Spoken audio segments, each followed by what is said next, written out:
Hi everyone, Stepan here. Today I'm starting the series on the King's Indian defense with the introductory video on the basics, in which I'm going to cover the main variations, main plans for both sides, the ideas behind the opening, and basically all the main things you have to know if you want to start studying it, or if you are lacking some basic knowledge and already playing it.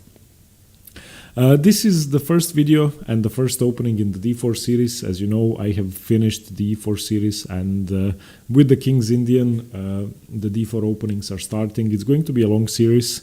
I would say more than 100 videos. The E4 series ended just around 100. So yeah, I'm going to be covering every single variation of every opening, and hopefully it will be useful and help you broaden your repertoire.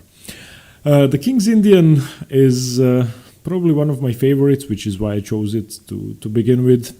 It's an extremely interesting opening, very flexible, very aggressive, gives black a lot of chances, and it's nothing like those openings which you see on the highest levels today. It sort of goes against what the top 20 or top 50 players in the world play with black, because it's not an opening you play to go for a draw. It's an opening you play to win. And basically, if you see the King's Indian on the board, you know that it's a very tactical, aggressive, fighting player who doesn't wish to draw with the black pieces, or isn't satisfied with the draw with the black pieces.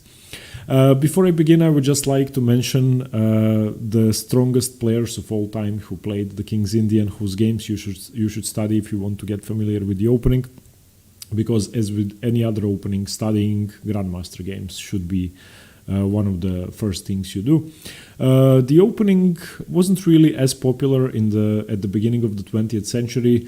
Only when David Bronstein and Isaac Boleslavsky started playing it and started developing the theory, it became recognized as a normal mainline opening which you could use on the highest level. So those two Soviet players were the first to help contribute to the theory of the King's Indian.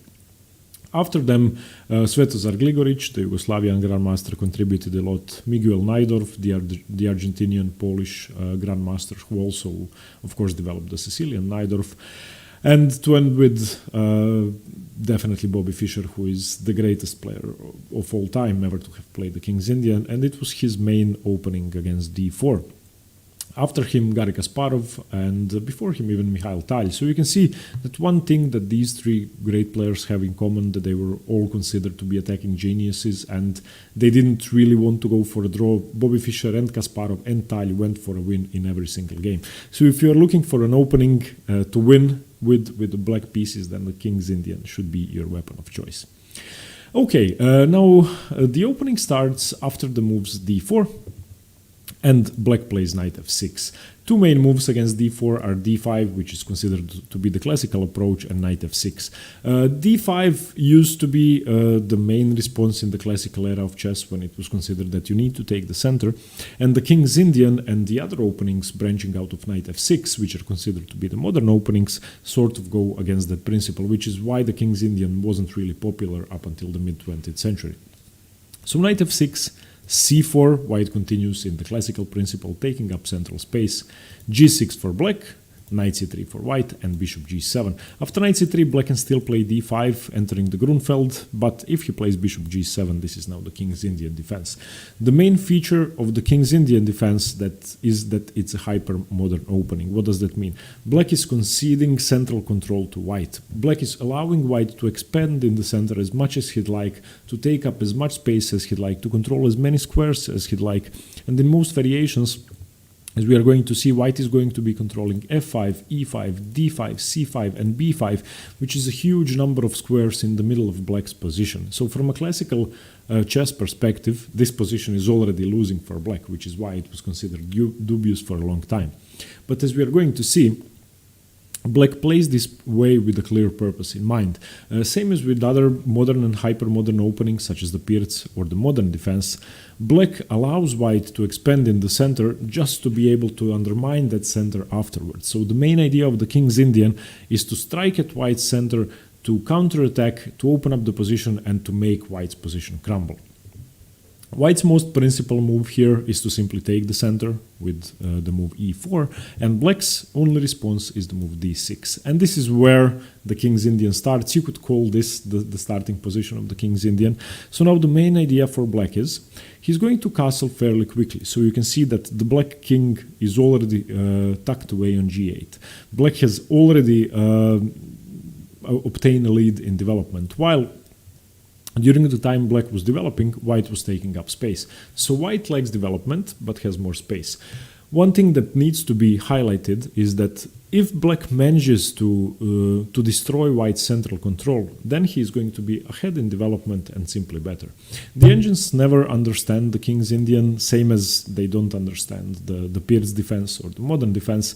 They just love space. They love the fact that white has more space for his pieces, more squares for his pieces, and more activity. So the evaluation the engines give about the King's Indian is never objective. That's, well, in the case of the King's Indian, you shouldn't really listen to the engines. That's what I'm trying to say. Okay, since this is only an introductory video, I'm going to be mentioning the main variations and we are going to look at them briefly just to give you an introduction about each one. And each one is going to be covered in a separate video or even in several separate videos, especially the classical variation. Okay. Let's start with the fianchetto variation. After d4, knight f6, c4, g6, there is one way white can play if he wishes to avoid the main lines of the King's Indian. You could enter the fianchetto variations from the lines with knight c3 as well, and they often transpose, but the main way to enter the fianchetto variation is knight f3, bishop g7, g3. And the point of this is that white is of course going to copy black and fianchetto his light squared bishop. After castles, bishop g2, d6 castles, you have the starting position of the fianchetto variation, where you can see that the king side position is symmetrical. Both sides have fianchettoed and played g3 and g6. The difference is that white has the pawns on d4 and c4, and black has a pawn on d6, which means that black doesn't have the advantages he normally gets. He can still try to undermine the center, but the main theme of this position is that the king side attacks black usually goes for don't really work, as we are going to see in all the other variations. If you look at the normal King's Indian position, the main idea for black is to play either e5 or c5, undermine the white center, and then when, let's say, e5 happens, regardless of what white does, black's next move is going to be c6 if white continues with d5, and black is slowly going to gnaw away at white center and try to undermine it with one goal in mind. Black wants to move his knight and play for a kingside attack, while at the same time white wants to go for a queenside attack and try to gain space and gain piece activity and gain even material on the queenside. The fianchetto variation doesn't really allow that. The fianchetto variation goes against the normal King's Indian style of play, as in black doesn't go for a kingside attack because it's really hard to storm white over with the pawn on g3 and the bishop on g2. So if you're looking for a calm variation to play against the King's Indian, then the fianchetto variation should be your weapon of choice. Now let's look at some of the main lines. d4, knight f6, c4, g6, knight c3, bishop g7, the starting position of the King's Indian, and now white's most principled response, e4, taking up space in the center. After e4, black plays d6, preventing an early e5, and also supporting the moves e5 and c5, which are his main breaks. And white continues with knight f3. Knight f3 is the orthodox or the classical variation, and it's by far the most popular move, and you're going to face this probably 70% of the time. This has been played 22,000 times, and from the move knight f3, all the main variations branch out. The next two moves are forcing, and they occur in every single game. Black castles because he has to castle. White plays bishop to e2, and black plays the move e5.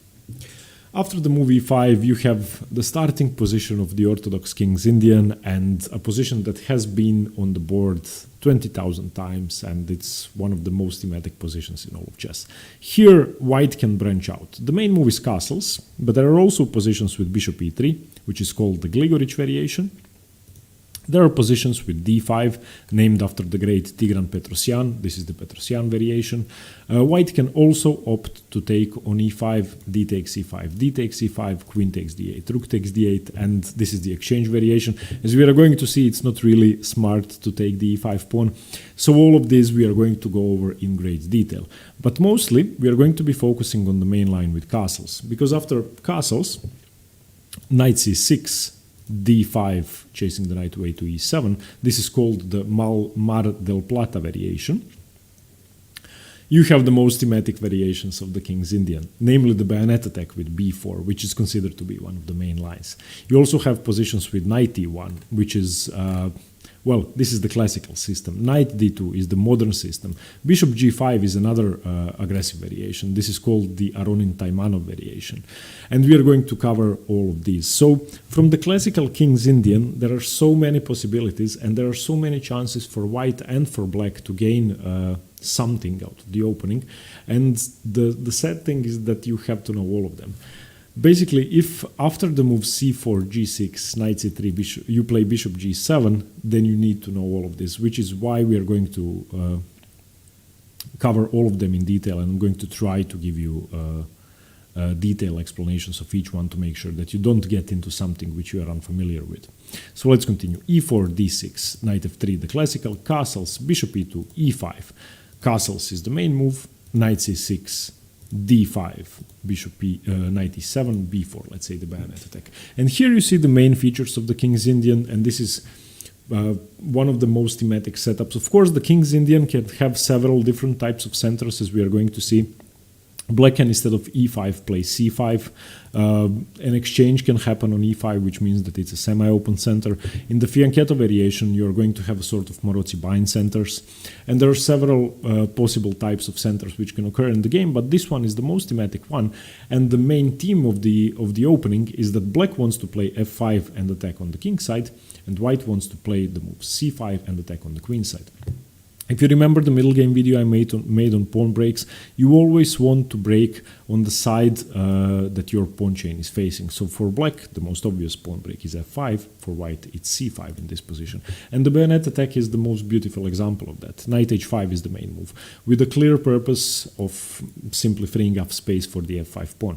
Rook e1, f5, and black has already achieved something. And here you can see the advantage of the fianchetto variation for white.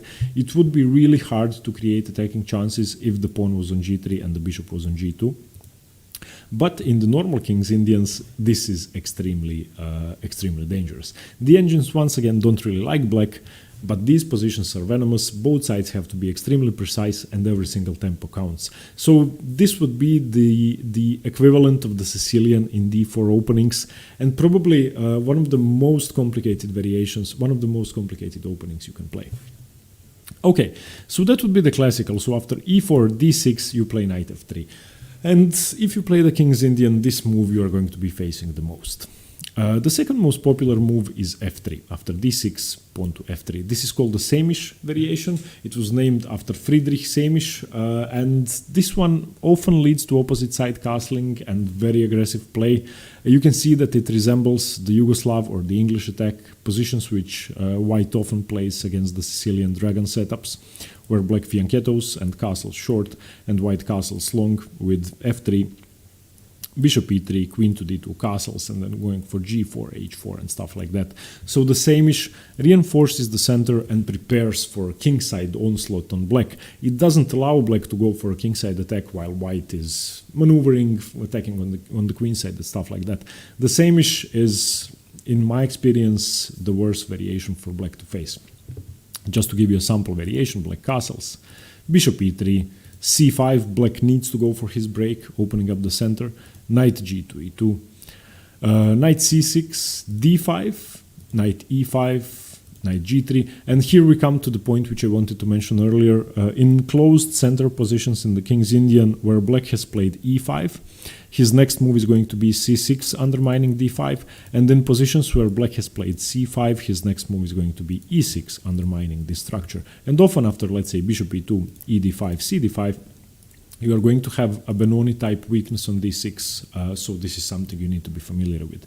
And this is just one sample of the same-ish, the way it could go. So you can see that it's very complicated and it doesn't really resemble a normal King's Indian. Another variation I'm going to cover in detail is the Auerbach variation, where after d6, white continues with the move bishop e2. And this move has one clear purpose in mind: to stop an early e5 break from black. We are going to see how. Castles, and black continues with the move bishop g5.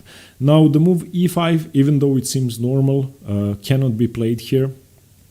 The normal move is c5. After c5, d5, h6, bishop f4. Black is once again going to continue with the move e6 in most positions.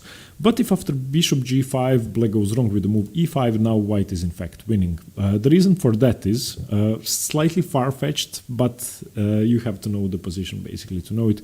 The point is that there is going to be a fork at the end of the line. d e5, d e5, queen d8, rook d8, bishop f6, and now the winning move is knight d5, forking the c7 pawn and the f6 bishop, and it's simply game over. There's nothing black can do about that. So the move bishop e2 castles bishop g5 in the Auerbach variation is aimed to stop e5. So black goes for c5 and now d5. And this is considered to be slightly advantageous for white, and I think that the variation is fine. We're going to look at several ideas of how black can fight that in the detailed video.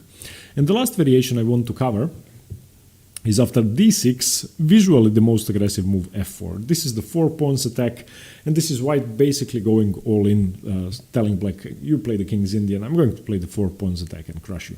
So this is the most aggressive variation white could choose. Let's say castles. Knight f3 is the main move here, visually most appealing. Once again, e5 is a clear proof of how overextending against the King's Indian can cost you the game. Let's just look at one sample variation. Let's say e5, which is a mistake. D takes e5. You don't want to take with the d pawn, of course, because black takes the queen. So let's say f takes e5, which looks visually most appealing. Knight d7, and it seems that white is gaining a lot of space. Let's say b4. But now f6, another strange looking move, because e6, it's chasing your pieces further away, but knight b6. Let's say d5 gaining more space, c6 once again undermining the position. Let's say bishop to b2, it looks like a very principled move. cd5, let's say cd5 and now f5. And this position is already busted for white. There are a lot of chances for white to go wrong. If I turn on the engine, it says that it's more than -1 for black, so black is winning. So there are a lot of traps that white could enter if he doesn't know what he is doing. So after castles, e5, even though it looks visually appealing, is not a move. Knight f3 is a move. c5 once again trying to undermine the center. d5 closing the center. e6 once again trying to gnaw away at the center and trying to undermine it. So the 4 pawns attack, even though it's visually very attractive, visually very aggressive, I think that it is overextending for white, and I think that white should know his lines perfectly. So if you plan to play the 4 pawns attack, you should be thoroughly prepared. We're going to cover that in a separate video, don't worry, and I'm going to show you. In fact, this is one variation which I'm going to highlight because I think it's a great weapon to have in your repertoire. Okay, so to conclude with, the King's Indian is a very flexible, very aggressive and very fun opening to play. You should choose it if you want to play for a win against white. It has been played by Fischer and Kasparov and Tal and most attacking geniuses of the 20th century, so it cannot be a bad opening. Remember not to listen to what the engines say. Their evaluation is almost never objective. Okay. Thanks very much for watching. Let me know what you think. Let me know if I've missed something or if I failed to mention something, some variation which you would like me to cover. Thank you very much for the comments. Thank you very much for the support, as always, and stay tuned for more chess. Bye-bye.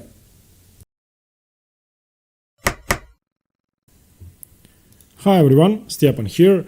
In today's video I'm going to cover the Auerbach variation or the Auerbach system of the King's Indian defense, and I have to say I'm really excited because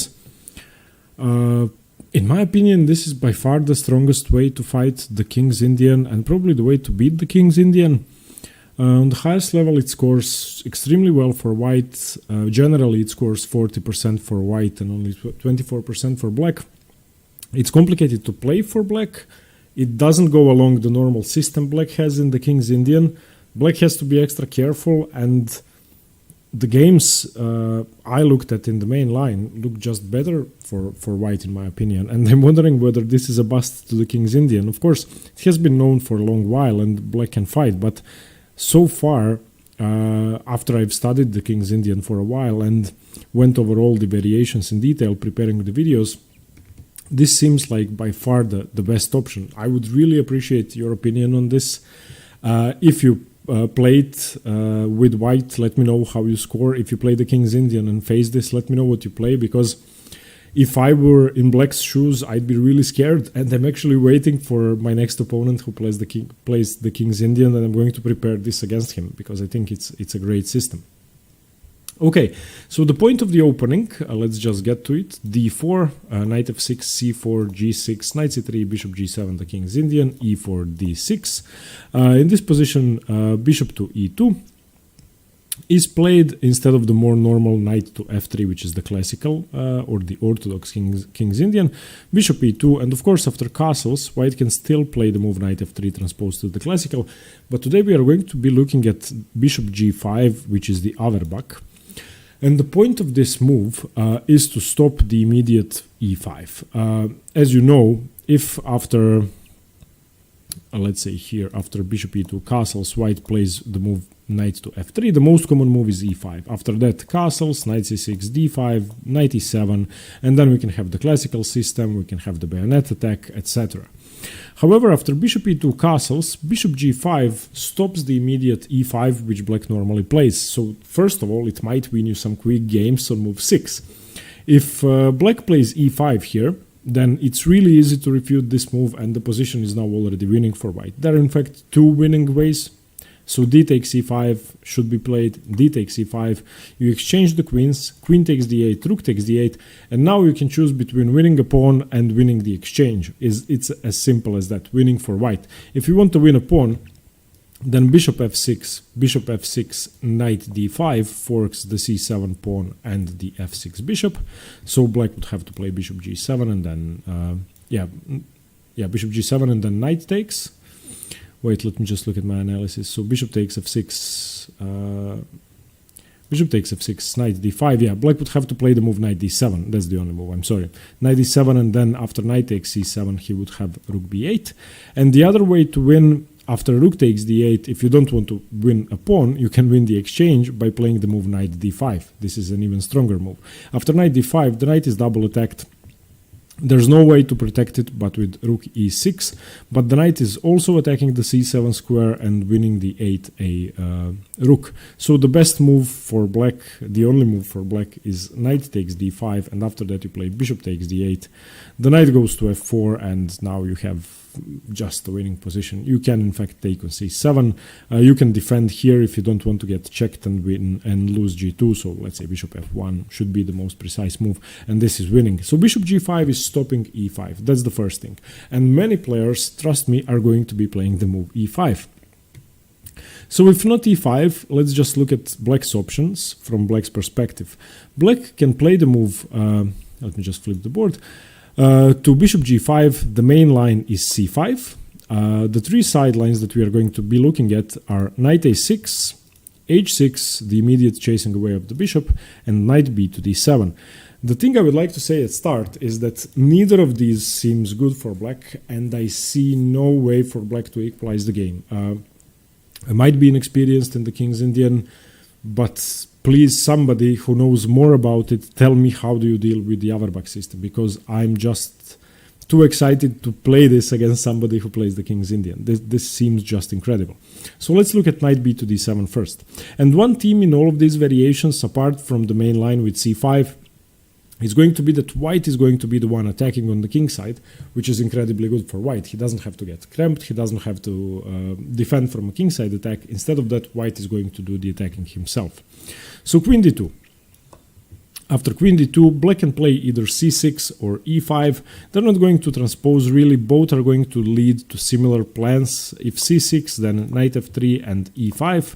E5 can be, as I said, played immediately. Castles, and now black takes, e d4, knight d4, knight c5 is an infiltration by black, but after queen f4 I would always give an advantage to white, and I think that white stands well here.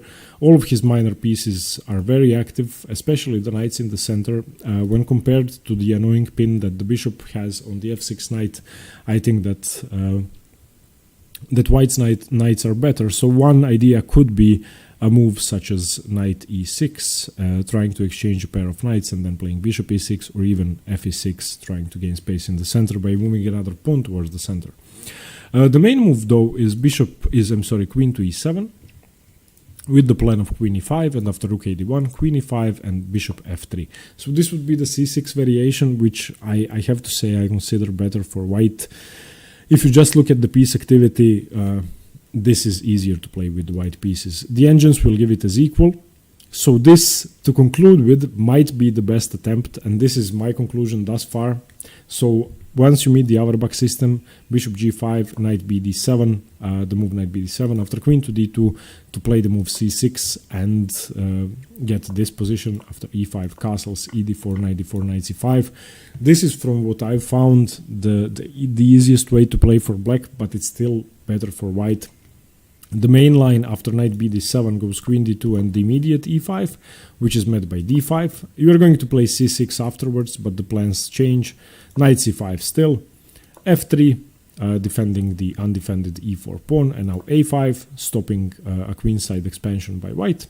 g4, and you can see now that this is going to be the theme throughout the sidelines, that white wants to get a quick attack as soon as possible. White's next moves are going to be h4, h5, and in all setups where black has created sort of a fianchetto setup or even played h6, whenever one of these pawns is moved forward, it's going to be used as an anchor for an attack. So whenever a pawn is on g6, h4, h5, immediately has a target, so black is the one who has to be careful here.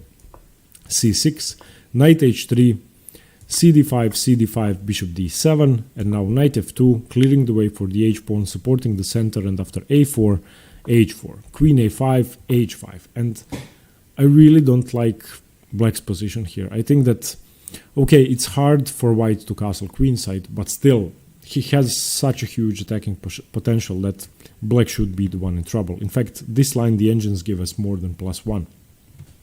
White has some chances on the queen side. Black has some chances on the queen side, but I don't think they are nearly enough. And I think that the white king is in fact fine in the center.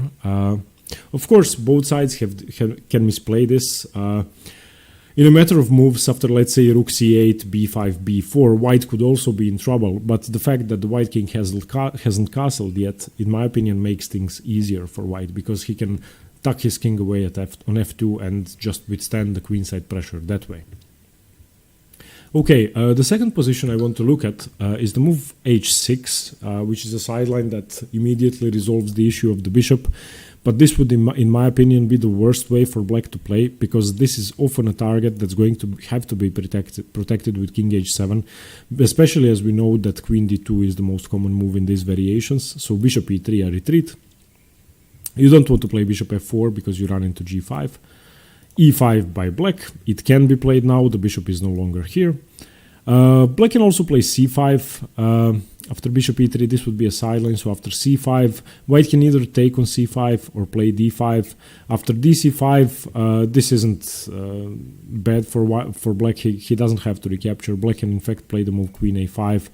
And white has to be careful now. If he continues by, let's say, taking a pawn, which would be a bad move, then black would be winning after knight takes, because the knight is pinned, and now you have triple pressure on the knight. So queen a5 works. However, after queen a5, the position is still fine for white after bishop d2 and queen takes c5. So I don't think that this is that good for black. So this position seems fine for white. So in this sideline, after c5, d takes c5 is a fairly easy way for white to play. dc5, queen a5, bishop d2, queen c5. I think that white should hold a slight edge in this Maroczy-Bind setup. Perhaps f3 and castles queenside and going for a kingside attack. The other move that white can play after c5 is d5, closing the position down. And now we have something similar to the main line, as we are going to see, with the absence of this bishop, which is usually on f4 in the main line.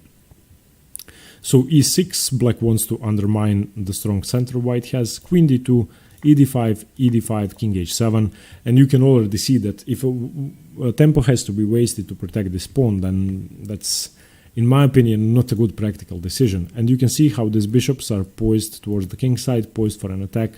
The knights are going to be coming in, and I think that black could be in trouble really fast. So c5 I would discard. After bishop e3, I would recommend the move e5 in this main line, even though I think it's still better for white. d5, knight b d7, queen to d2. The h6 pawn is now loose, but black has time for the move knight c5. If bishop takes, then knight takes. f3 now protecting the e4 pawn, and now a5. And you might be wondering why doesn't black capture the h6, white capture the h6 pawn now? Now there's a tactical problem. The fact that the queen is looking at the h4 square, so there's a tactical possibility here, which can be exploited. So after bishop takes h6, black can simply play knight f takes e4, and whatever happens, queen h4 is happening and the bishop is dropping. So let's say knight takes e4. You can either take the knight immediately or play the check first. It's better to take the knight immediately because it's with tempo on the queen and you don't ruin your pawn structure. So pawn takes, and you simply play queen here, and once the king moves, wherever it moves, queen takes bishop, or bishop takes bishop. So this doesn't work. So after f3, black can play the move a5 and white should castle. As soon as white has castled, now of course bishop takes h6 is a threat because queen h4 is not a threat. So black needs to defend once again, king h7. And I cannot tell you how much I hate this position for black. Black doesn't even have a start of an attack. It's really hard to start doing something, and white is just going to play g4. You have to meet it with h5 to stop the pawns, but now h4, and rook h8 is the best move. That means that you are anticipating your king having to go to g8, and you want your rook to be able to contest the h-file. This, in my opinion, and in the engine's opinion, should be winning for white. I think that this should be winning for white. The main move here is bishop g5. A very good move, as you could see, is g5, and whatever happens, I think that white should hold an advantage here. So after bishop g5, the move h6, I really wouldn't recommend. Okay, another sideline that we are going to look at, which can transpose into the main line, is the move knight a6, preparing to fight for the c5 square.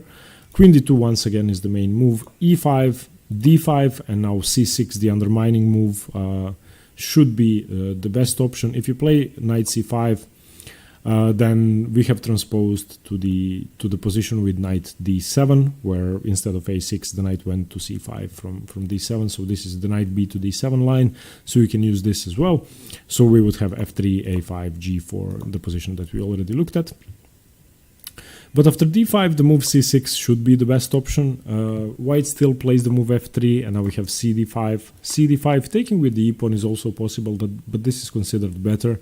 Bishop d7 developing the bishop, g4 starting an attack once again, h6 chasing the bishop away and creating targets for white, bishop e3, and now h5, once again trying to contest the file. And I don't like these positions for black. I really don't. White can play the move h3 here, solidifying his structure, just waiting to start an attack at his own leisure. Knight c5 can be played. It's not really that wise to take it. You want your dark squared bishop for an attack and for the defense if need be.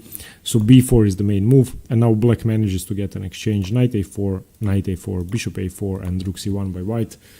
This position, the engines in fact give us equal. Because perhaps white is not fast enough, but this is with ideal play with black, and I think it's really hard to play ideal moves and only moves in these positions. So if you want to play the engine recommended lines, after bishop g5 you should play the move knight a6, and after knight a6, queen d2, e5, d5, you can play c6 and have these positions. And in fact the engines give it as equal, or if somebody is better, it's going to be black. But objectively, would you rather be black or white here? Really, once again, I don't like the position.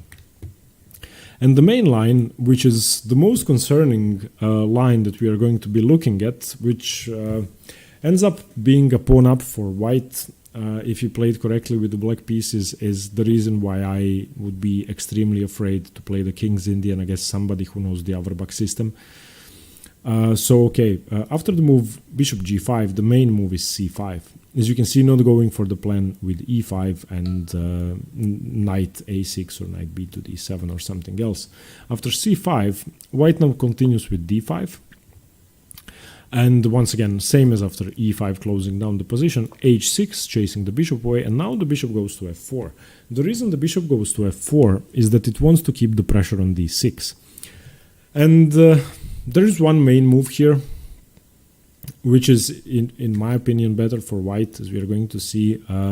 Sidelines are a6 or queen b6, which are not considered that good. White scores extremely well with 57%.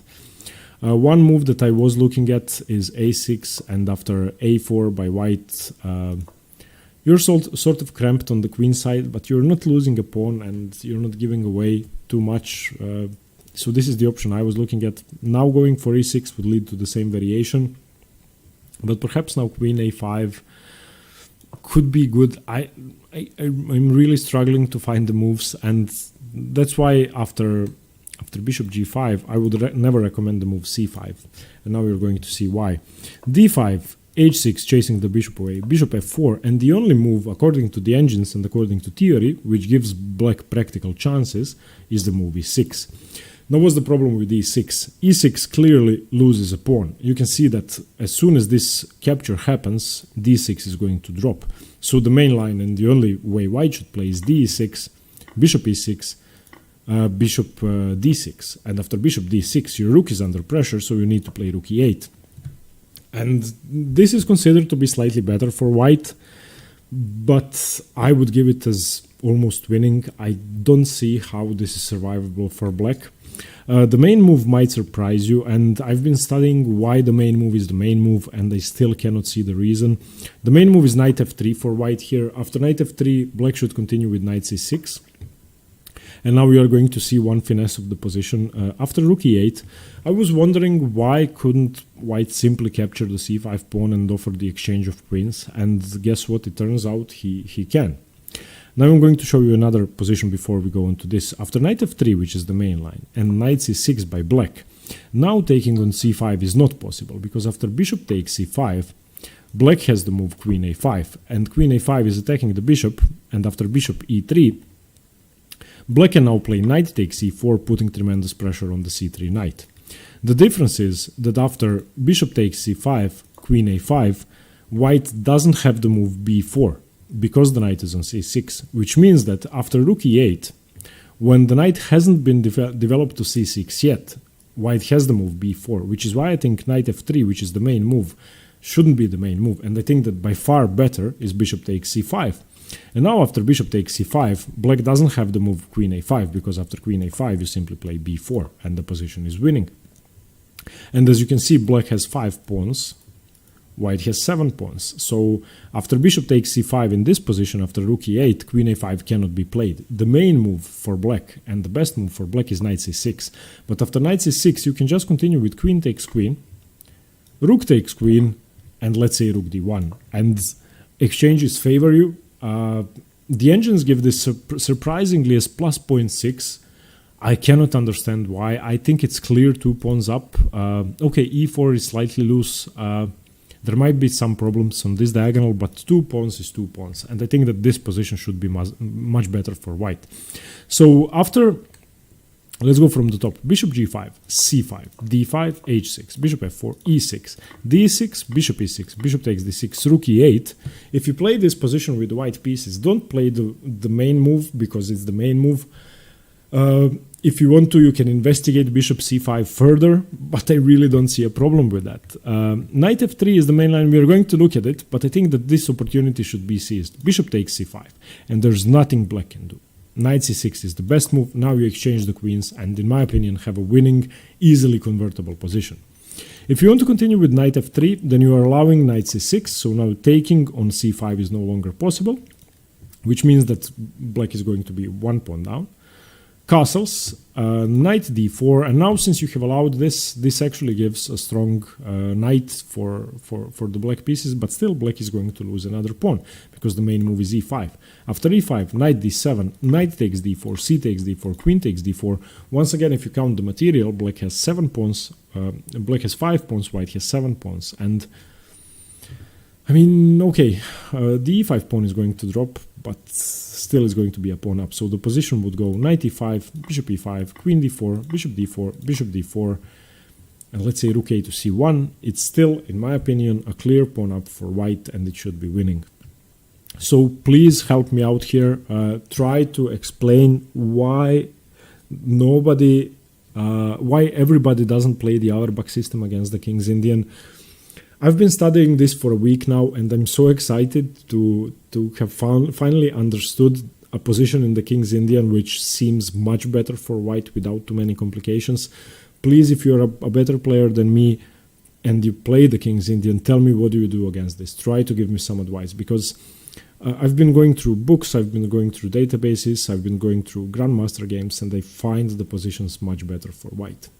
Okay, so let me know what you think. As always, those of you who have decided to become patrons are going to get extra material, extra insight on positions in the Auerbach system, and I'm going to go in depth into my thinking of why this is better for white, and I'm also going to include some Grandmaster games as examples. So let me know what you think about the video. I really hope you like it, and stay tuned for more chess. Thank you very much. Bye bye.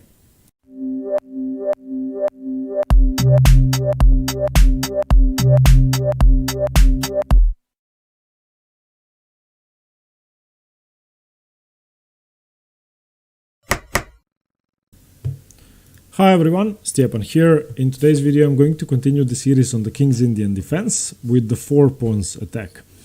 And so far we've only been looking at sound variations for white, variations in which white goes for a better position, a solid position, not risking too much, and the 4 pawns attack is the opposite of that, and is the only variation in the King's Indian where white from the start of the game just goes all in, neglecting his development, neglecting his, well, bad strategy behind the move f4, and wants to create an initiative and start putting pressure on the black position right away.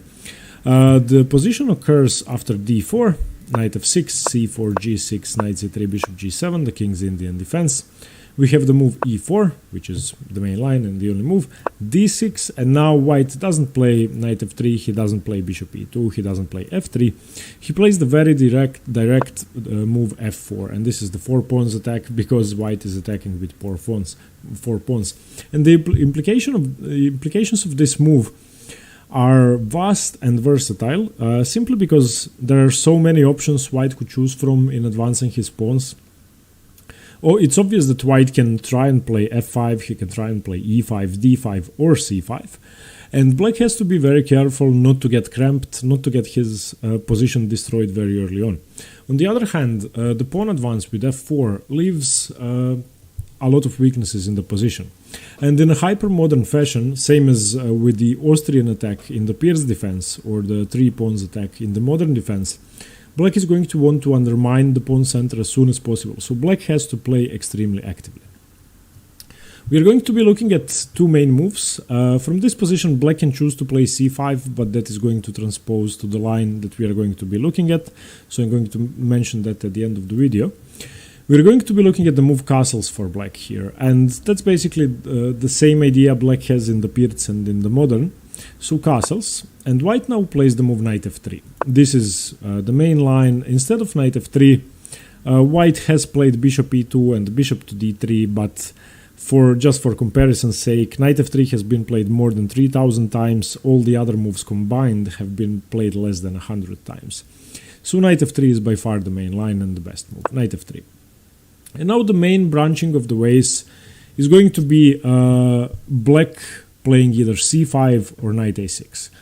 Those 2 moves are different, and I can't really say which is better, because The theory and the games played so far have been so different, and there have been ups and downs in the variation, and that is why I believe that most strongest GMs on the highest levels don't choose this, because black has so many opportunities for counterplay, and white could get under tremendous pressure as well. Why is that? Because the overextending with f4, e4, d4, and c4 leaves too many holes in the position. One obvious weakness is this diagonal, which looks towards the white king. Another weakness which can occur, or other weaknesses which can occur, can happen after the move c5 or c5, where white is going to basically have to decide how he wants to form his center. Anyway, he puts it, whichever pawn he moves, he's going to be leaving some weaknesses, which we are going to see. So white has to play precisely, black has to play precisely and actively. Let's look at knight a6 first. Knight a6 is sometimes known as the modern defense in the four pawns attack. I don't think it has a name officially, but perhaps it's easier to remember modern defense than knight a6. And now white can choose between three moves. Bishop d3 is by far the main line. Bishop e2 and d5 can also be played. And e5 is sort of out of the nature of the position. Usually white is going to have a different approach, so let's go over e5 first. With e5, the main thing that happens in the position is that you are preventing black from playing e5. And in this position, same as in the Pirc and in the modern, the advance c4, e5 can be crucial, and black needs to be able to react correctly. If black confuses his lines here and plays something out of theory, he could be in trouble. So the main move here is not to capture, but to play knight d7, simply retreating. You are not afraid of e6 because f takes e6. After knight d7, white should continue with normal development and start getting his king castled, so bishop e2. So e5, as you can see, was just misplacing the knight from f6 to d7, which black voluntarily plays most often in order to be able to play f5. The difference is that e5 has now stopped an easy f5 break, and whenever f5 is played, if it's played, then you can capture e takes f6 en passant. So after bishop e2, black goes for a different kind of break. He plays the move c5. Once again, active play. And this resembles the Pirc defense a lot. So after c5, white now has two options. By far, the most common move is e takes d6. Castles has been played, but I think that e takes d6 is the most precise move. And you basically want to create a Benoni type structure. So after e takes d6 has to be played. You can now either castle or play the move d5. In either case, let's say you play d5, which I find more accurate. In these lines, black is going to be stuck with the Benoni type structure, and white is going to have a target on d6. The Benoni structure is extremely provocative, and black needs to be careful. On the other hand, the pawn on f4 isn't really such a strong pawn. White could end up being in trouble in this open position. It's inferior to the normal Benoni for white, in my opinion, and if you turn on the engine is going to say that black has a slight edge, which almost never is the case in the Benoni. So simply retreating the knight to f6, you can see that you have a hole on e4 to exploit, and there are several advantages black has here, which is why after the move knight a6, I don't believe the very aggressive looking e5 should be white's weapon, because it inevitably leads to equal or slightly better positions for black. Bishop e2 is a slightly passive move where, I mean, d3 is a much better diagonal for the bishop, much better square for the bishop. Bishop e2 can be played, but it results in equal games. e5 by black. If white doesn't play e5, the most natural way for black to play is to play e5, as we are going to see. And whenever black plays e5 in the four pawns attack, this is one rule which you can remember. You take it with the f-pawn, and that's almost always going to be the case. F takes e5, black recaptures, and then you push your pawn through. If this happens, if you have a position where you have developed your bishop and black plays the move e5, the rule is going to be fe5, d5, d5. And now black can continue the position with undermining with c6 sometimes, but black has to be really careful because this pawn can easily become a passed pawn. So the best idea is undermining black's position. Just let me mention that here, if knight takes pawn or pawn takes pawn, black should have an easier time. In fact, the engines give this as slightly better for white, but I think that d5 is more precise. After here, after knight takes e5, c5 should be the move, and black should play actively. After c5, bishop e3 should be the best move, but after d5, you now have problems with your knight, and now black can exploit the fact that you took. He can take here, and after knight takes, bishop takes, and you can see that black got his pawn back, and this structure is no longer as solid. f5 is now uncontested, and it's going to be easier to play for black. Which is why after bishop e2, e5, fe5, d5, the rule is to play the move d5. Don't be tempted into taking here. Taking on e4, I mean on e5, I'm sorry, has been played and can be played, but after queen takes d1, bishop takes d1 should be the best move, knight g4, and it gets kind of annoying. This pawn is going to drop anyway. It's not really going to be easy to defend it, even if white continues with the move bishop f4, then still rook e8, and the pawn is going to be lost. So it's important to understand that you shouldn't get tempted in these positions. So after bishop e2, e5, fe5, d5, just continue with d5. And now my advice for black would be knight d7, f5 as soon as possible, trying to undermine the structure from the king side. And after knight a6, the main move for white is bishop d3. After bishop d3, there are now two options for black. Black can either play e5 or bishop g4. I personally find e5 more precise in these positions for black because I want to contest the center immediately. So after e5, fe5, d5, once again the best move for white is d5, and by far the most popular move. In fact, it's the only move ever played in a high-rated game here. I would recommend the game Badur Yobava versus Rauf Mamedov from 2012, which Mamedov won. And the move here is d5 once again. And now we come to that undermining with c6. After c6, white's best idea is to ignore that. Of course, after bishop e2, your pawn is defended, so you might consider the move d6. In this position, if you play d6, the queen is just going to take it. So white now castles. We have c takes d5, trying to gnaw away at white's center. Always take with the c pawn. You want to be able to meet the move f5 with your pawn still on e4. And now knight e8.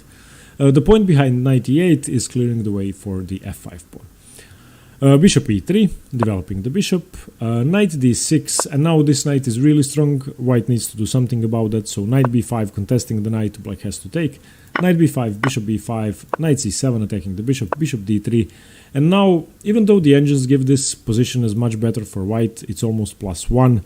I think that black has realistic chances here. The light square bishop particularly is not a good piece, so even if you don't decide to play the move f5, you might have a playable game.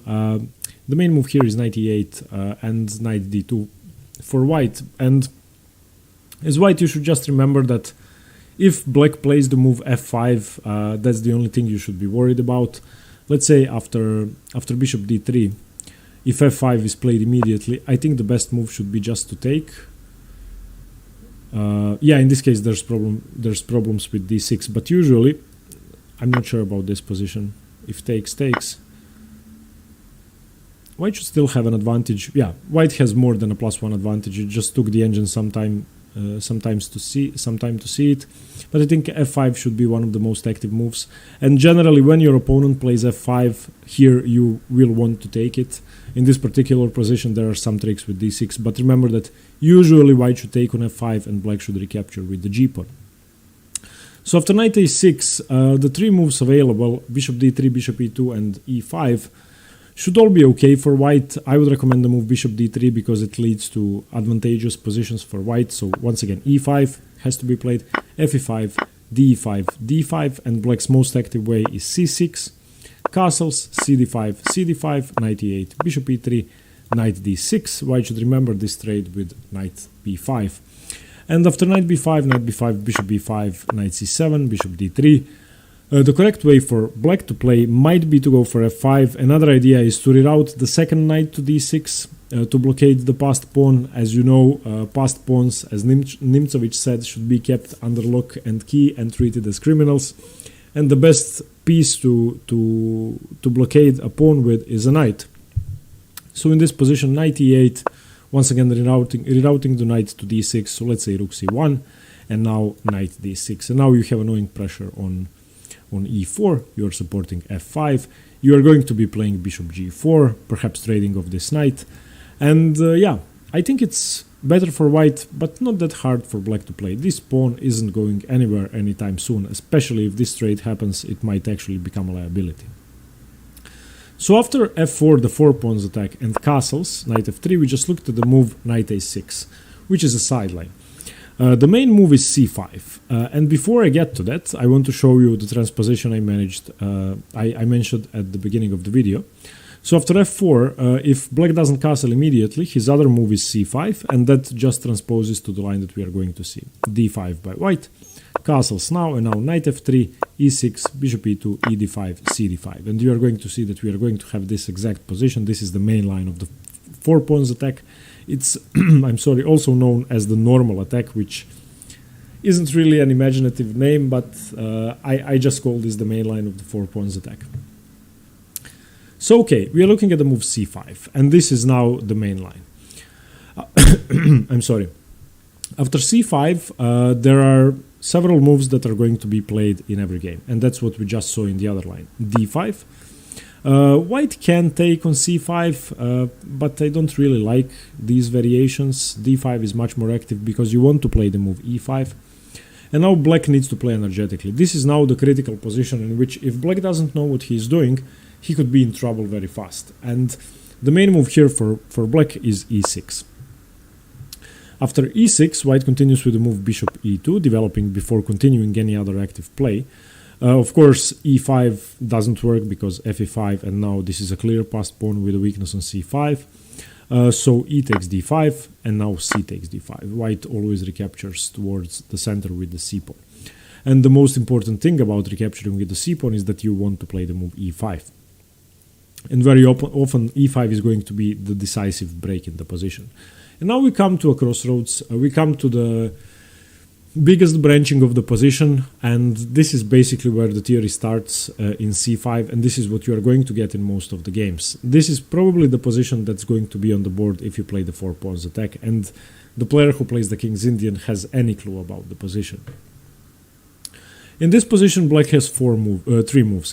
One of them is bishop g4. This is considered to be the main line, but rook e8, which is the second move, is also known as main line in some books. One thing that is certain, that a sideline with b5 is not considered to be the main line. So we can conclude that there are 2 main moves, bishop g4 and rook e8, and that b5 is an aggressive sideline.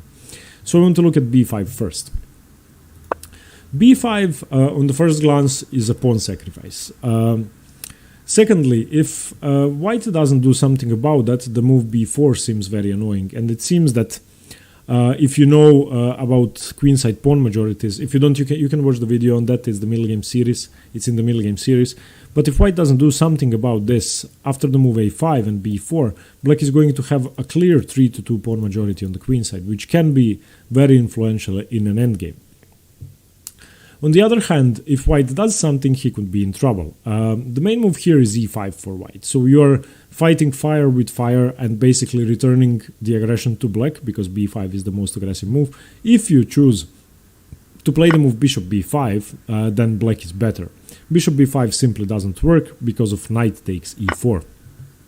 And now you traded your central e4 pawn for the flank b5 pawn, which was actually a provocation, and black is now clearly better. If you take the knight, of course, it's not a piece sacrifice.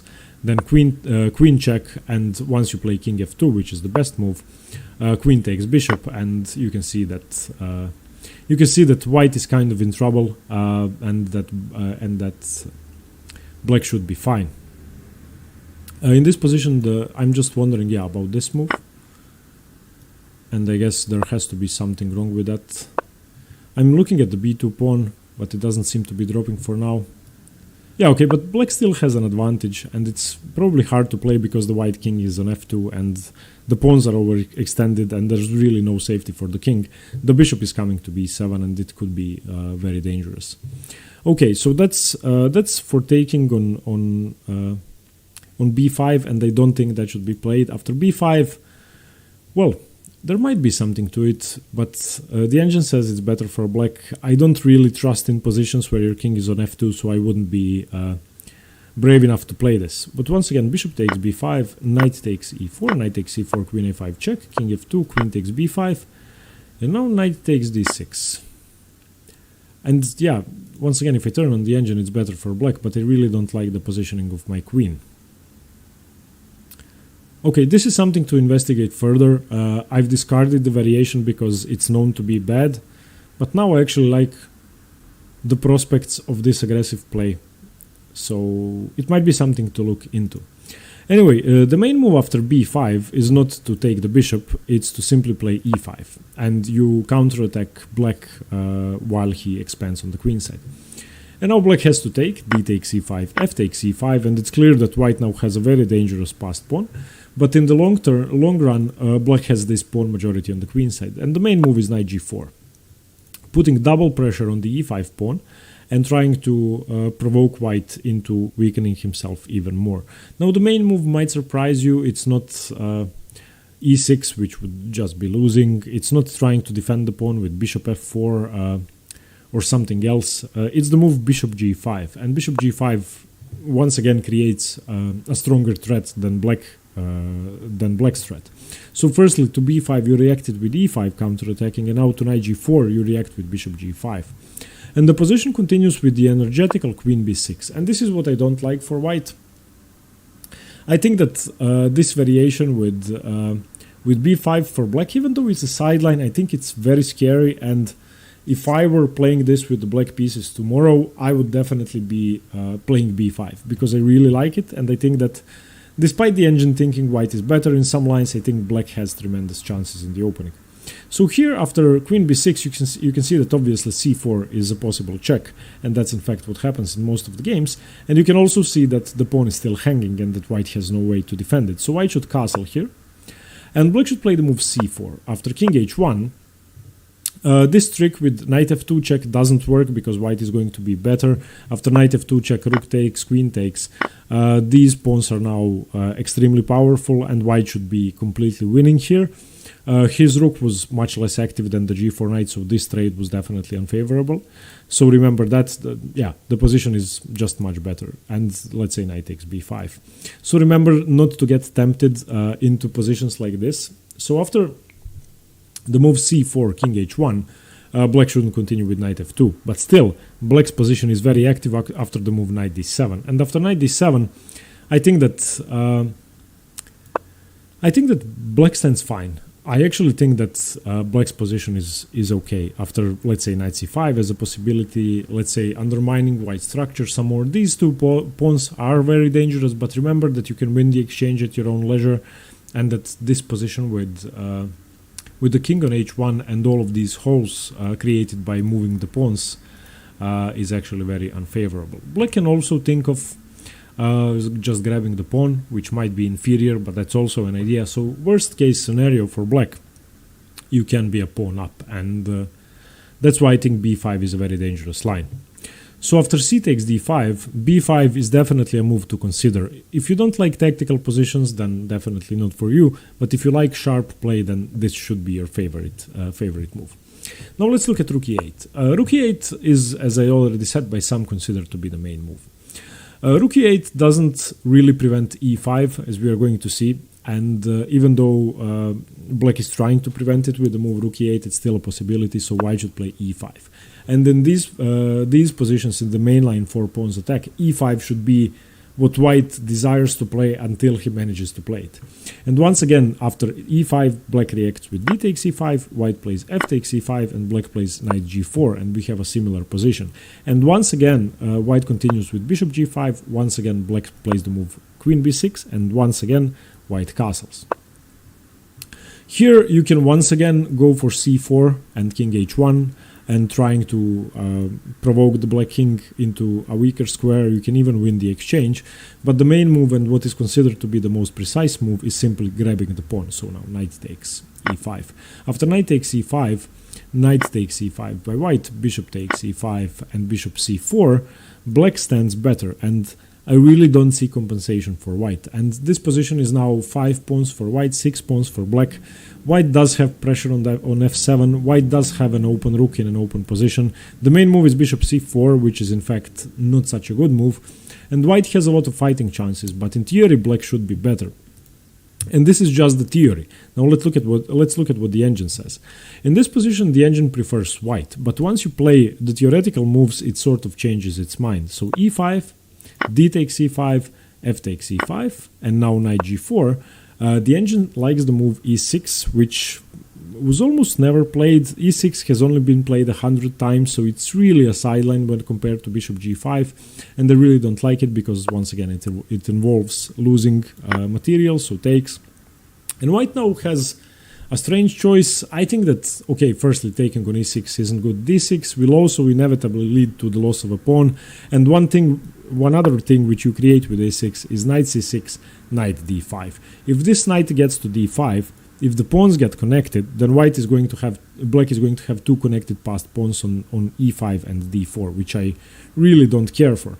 So the line the engine gives as better after rook e8, e5, d5, f5, knight g4 with e6, I really don't think is that playable for humans, which is why I understand bishop g5 being the main move. The problem is that once again, after queen b6, castles, knight e5, knight e5, bishop e5, black has an active position and the pawn up. So I would consider rook e8 to be the best option for black.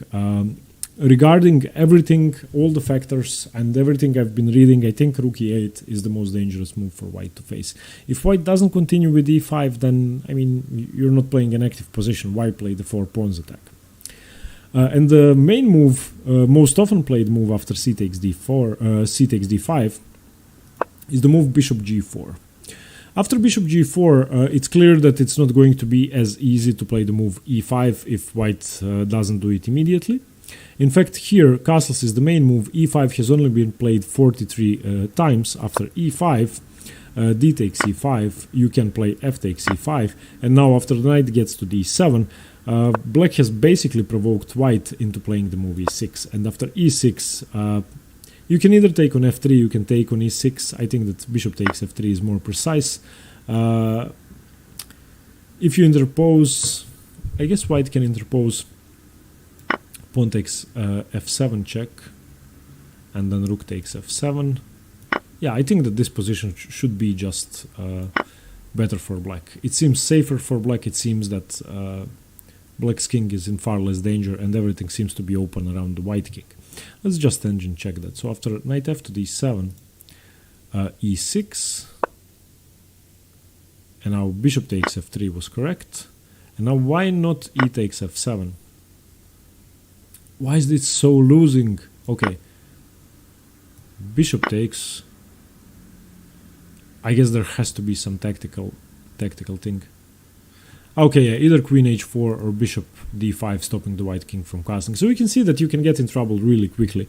And I mean, e5 is the natural move here, but after bishop g4 you need to be careful, because it's not going to be that easy to justify your extending if your king is unsafe.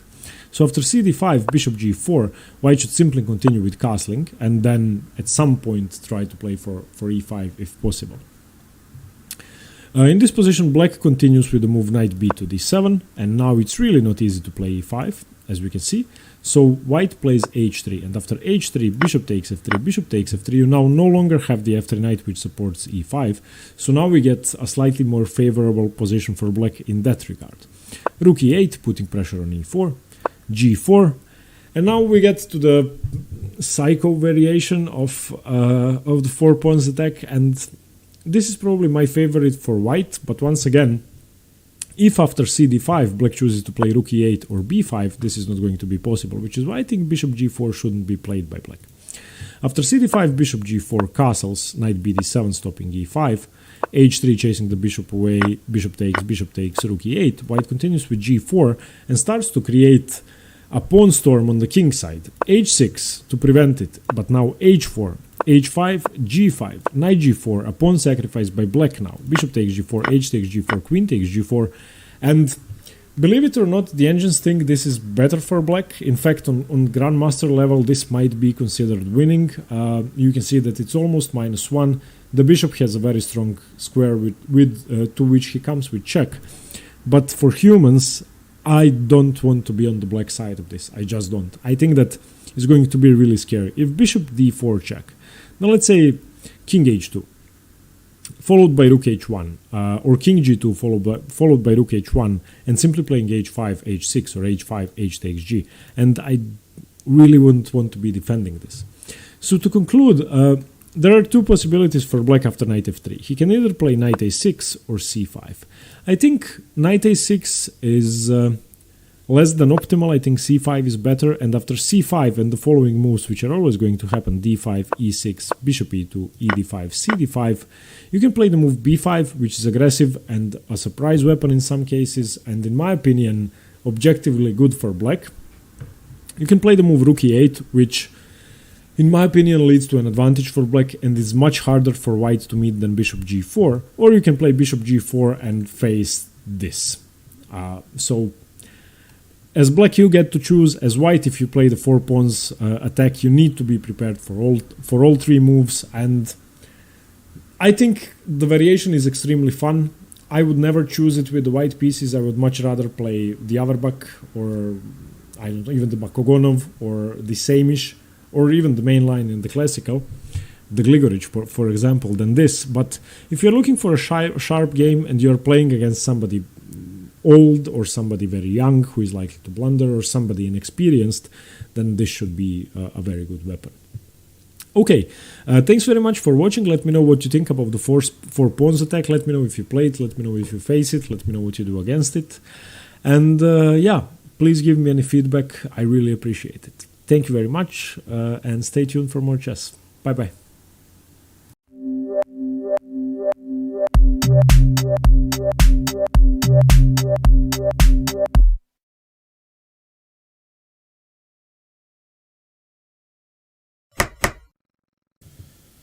Hi everyone, Stepan here. In today's video I'm going to continue the series on the King's Indian defense, and we are going to be branching out on move 9 for white, same as in the last video. Last time we were looking at the move b4, which is the bayonet attack, and today we are going to be looking at the move knight back from f3 to e1, which is called the classical system, but it's also just known as knight e1 in the classical King's Indian. Hence the name of the video. And this move used to be more popular than b4, and at the moment, after black's last move, knight e7, b4 is leading, but not by much. It's 5700 games for b4 and 5500 games for knight e1, so it's almost tied. So today we are looking at the move knight e1. Knight e1 compared to b4 is a less aggressive move for white, which means that black is going to have more time himself. What does that mean? Firstly, if you haven't seen the introductory video on the King's Indian, you should see it. I try to explain the main ideas for both sides there, and just the basic ideas of the opening. And in the bayonet attack, which you should also see if you want to understand this position thus far, I try to explain what the main point of variations branching out of the classical King's Indian was. The idea is, and I'm going to go through the moves from the start now, after d4, knight f6, c4, g6, knight c3, bishop g7, the King's Indian defense, that white goes for the most principled way, taking up the center, e4, black plays d6, and knight f3. Knight f3 is the start of the classical King's Indian. Castles, bishop e2 preparing to castle himself, and black now makes his first pawn push in the center, e5, taking a stand in the center and making white make a decision. So white can either capture on e5, push d5, or leave the pawn where it is. White castles, this is the main move, and this is the Mar del Plata variation, used to be called Mar del Plata, or the old King's Indian. This is what used to be the main theory in the 60s and the 70s, and it still is. So knight c6, d5, white waits for knight c6 to play d5, gaining a tempo on the knight, but the knight on e7 is very useful, as we are going to see, because it supports the move f5, and then it can also march to the g6 square, where it can be useful in the attack. So this is where we start, and white continues with knight e1. Not as direct as the move b4. As opposed to b4, it doesn't start an immediate queenside counterattack, and it doesn't play on white's cards immediately. Instead of that, it prepares to face black's threats with the move f3. And f3 is almost always going to be played in the classical King's Indian. Black's next moves are going to be moving the knight either to d7 or to e8, then playing f5. To f5, white is going to respond with the move f3. And after that, in most lines, black is going to close down the position with f4. These are going to be the main thematic moves. I just want to show you one position,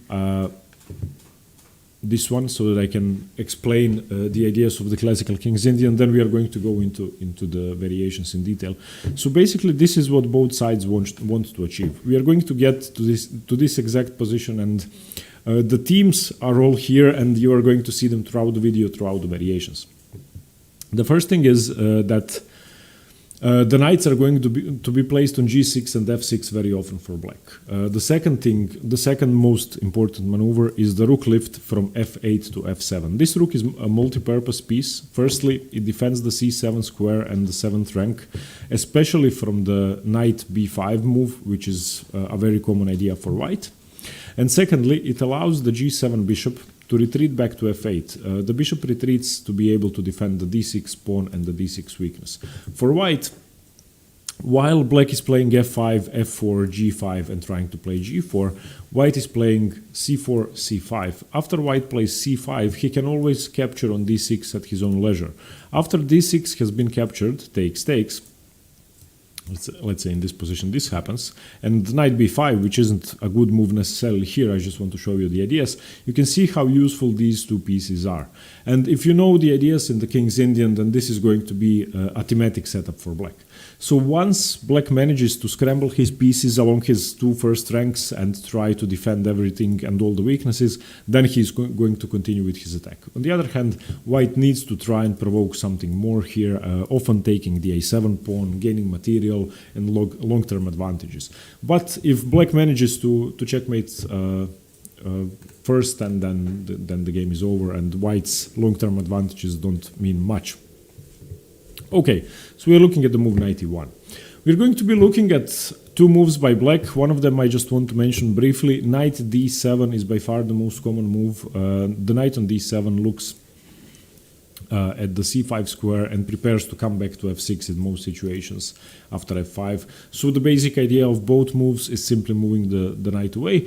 However, after knight e8, the story is a bit different. So knight e8 as a sideline, this really won't be seen very often if you play against the King's Indian. And if you play the King's Indian, then this might be a good surprise weapon you could use against white. Bishop e3, let's say, is the main move. f5, f3, f4. The same thing happens as in the knight e7 lines, as we are going to see. Bishop f2 and now g5, continuing the attack, c5, h5. You can see that once again you have the typical King's Indian opposite side attacks, and which make for a very interesting game. a4 and rook f6. Rook f6 is sort of unusual for the other lines, and in most lines the rook is going to go to f7, and after c d6, knight d6. This knight from e8 allows for this capture to happen, and this is the difference. Once you play knight e8, in this variation after knight e1, you always have the option of taking on d6 with the knight. And this might confuse the players who play these positions with white pieces, because very often, or almost always, after c5, c takes d6, the c7 pawn is going to be taken on d6, thus weakening black's position, basically. And after you take with the knight, the story is completely different. So this might be something to investigate. But as I said, I want to focus on the main moves after knight c6, d5, knight e7, knight e1, the classical King's Indian. I want to focus on the move knight d7 because it's much more complex, there's much more theory, and well, I think it's better for black. It's much riskier and it allows for far more weaknesses than the move knight e8, I think, but yeah, still it should be your weapon of choice. After knight e7, white has three moves which we are going to be looking at. The main move is bishop to e3, simply developing the dark squared bishop. If you remember what we just saw, we are going to see it again.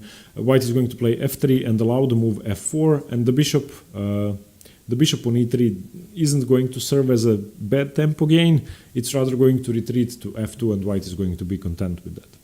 The second move we are going to be looking at is knight d3. Knight d3, as we said, reinforces white's ideas in the attack. It reinforces c5.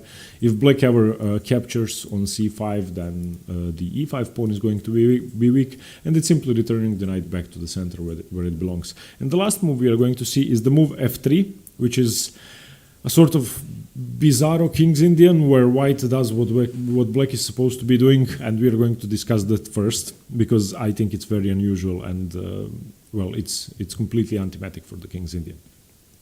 So bishop e3, knight d3, and f3. The move f3 after knight d7 might seem like it's trying to transpose to the other lines after f5, that we are going to see black plays f5 and then white plays f3.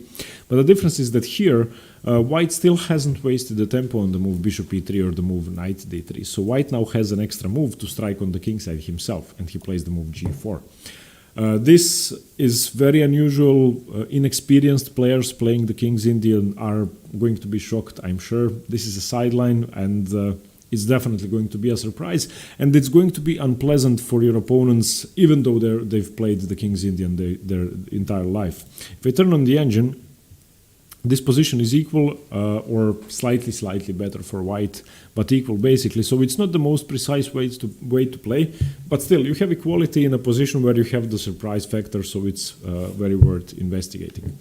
Black's best move might be really hard to find, so from the start of the variation, you might have your opponent play imprecise moves. King h8 is the best move, clearing out the g file, and yeah, preparing for knight g8.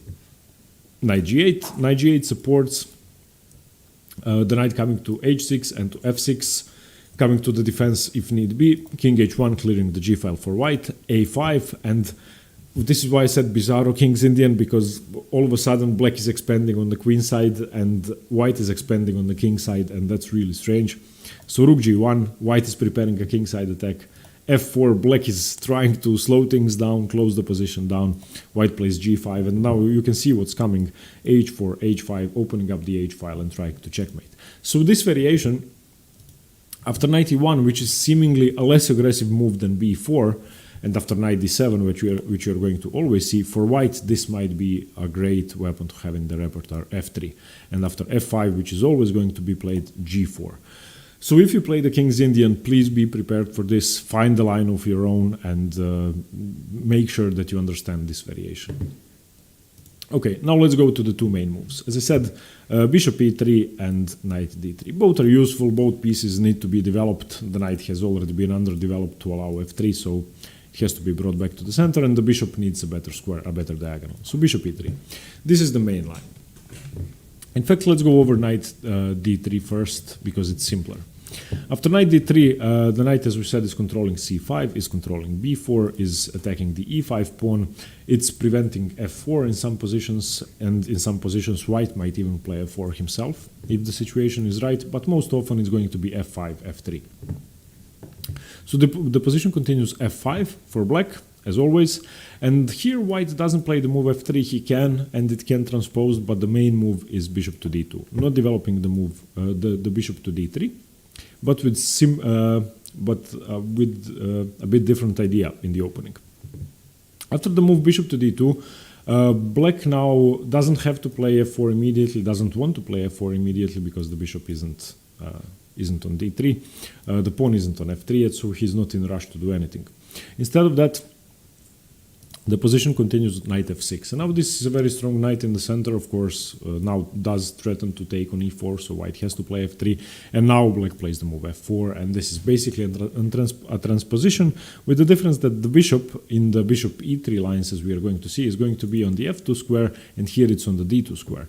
And personally, I prefer it on the f2 square. I think it's a much stronger diagonal. All the dark squares are, well, vacant and ready for occupation by the bishop. On the other hand, this side has some pros of its own. The bishop is able to come to different diagonals that normally wouldn't be accessible from f2. So anyway, c5 is the main move. White needs to start his counterplay, and black basically needs to ignore it. There's still enough defenders on the main weakness in the position on d6, so g5. And white continues with one of two moves. One is rook c1, the other is cd6. cd6 is a sideline, but it's fine. First creating weakness, and then the main move is to continue with knight f2. Black continues with knight g6, and here we have the beginnings of black's setup, and you can already see that it's going to be necessary to play rook f2, defend c7, play bishop f8, defend d6, and then start an attack. White continues with queen c2, and the position goes on from here. So often in these lines, after rook c1, which is the main move as well, we are going to see the same or very similar ideas. Okay, so after rook c1, knight g6 once again is the main move. Now we have cd6, cd6, and now we have knight b5 immediately. Knight b5 already threatens to enter the c7 square. White is playing a bit more direct, doesn't play knight f2. And knight b5 is a threat now, so black has to react. Forcing is rook f7, because you need something to defend the 7th rank, and you also need to be able to include your bishop if need be. White continues with queen c2, now already threatening an infiltration once again. Knight c7 is already a possibility, not saying it's the best move, but it's a possibility. And we have knight e8, once again, a move with a clear purpose, preventing knight c7, and you can see that all of black's pieces are sort of moving around the board and trying to find their perfect square to stop white's ideas. So we have a4. And practically speaking, white is better here. White is better because he doesn't have any weaknesses. He only has a potential checkmate threat hanging over his head, and this is what's very thematic about the classical King's Indian. White is better because he has something to hold on to. I'm not sure what there's a saying in Croatian that you should rather have a sparrow in your hand than a pigeon on a branch, meaning that you should be satisfied with something little instead of trying to get something big. And that's pretty much what you have here. White should be satisfied because he has small advantages, and black has the potential to achieve something, but it's still nothing palpable. On the other hand, black now plays h5, and g5 is coming. Very strong moves are coming, and if white isn't careful, if white isn't precise, he's going to get mated.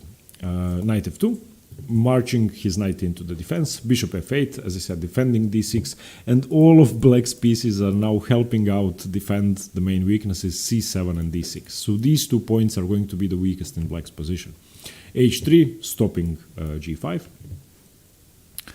rook g7, queen b3, and now white is going to continue on the queen side, black is going to continue on the king side, and from this position on you should investigate it yourself. This is as far as opening theory goes. Well, it goes longer, but this is how much you should know, and all of the thematic maneuvers have been played. From here on, you need to use your own ideas, and you need to try to find ways to break through white's position. You can find a ton of games by Fischer, by Kasparov, by Hikaru Nakamura, many strong players where they have successfully employed the ideas necessary to break through for black. And from white's perspective, I don't know, Anatoly Karpov has killed the King's Indian 100 times, so you can check out his games, many other players as well. Okay, now let's look at the main move, bishop e3. Once again, we have f5, f3, f4. This we saw already, and bishop f2. Now we have the bishop on the main diagonal, where it should be. g5, black shouldn't waste any time. Now white has 3 possibilities here. White can either play rook c1, a4, or knight d3. I'm not going to say they're the same, but they have the same idea in mind. Get the knight back to the center, expand on the queen side, and develop your rook to the c file. So most probably all 3 of these moves are going to happen. So they were rook c1, a4, and knight d3.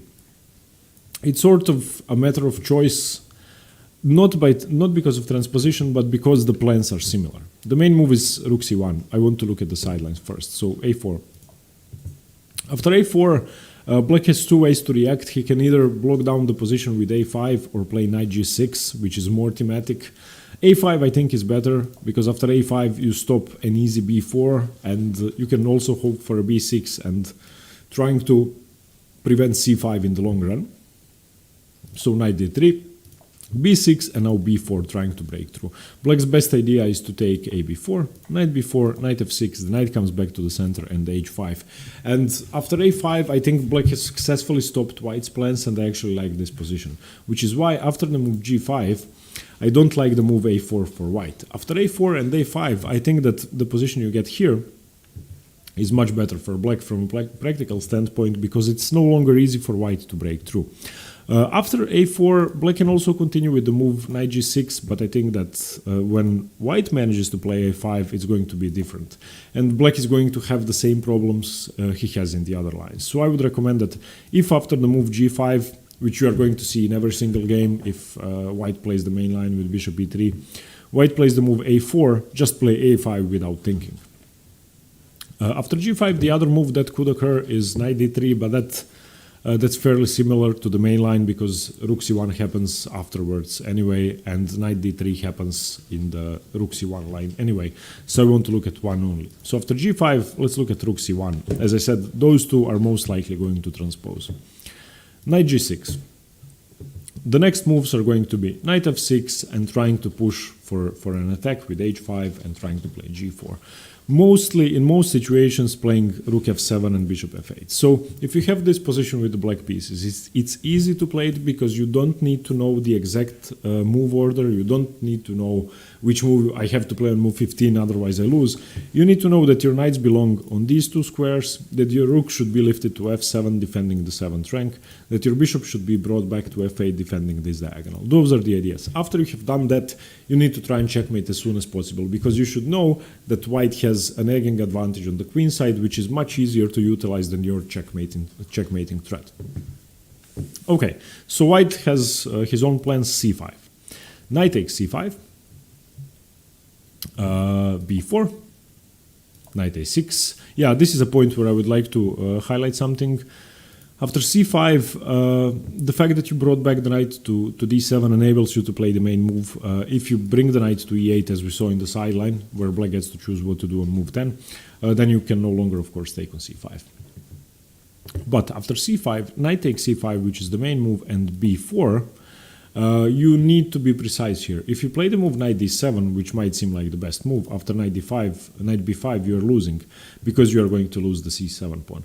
After knight b5, after the main move, you can still lose the a7 pawn, but that's irrelevant. If you lose the c7 pawn and allow the rook to take, this is just busted. So after the move b4, you cannot retreat the knight back to d7. You need to play knight a6 because you have to defend this tender point. If c7 drops, then d6 is dropping and your position is collapsing.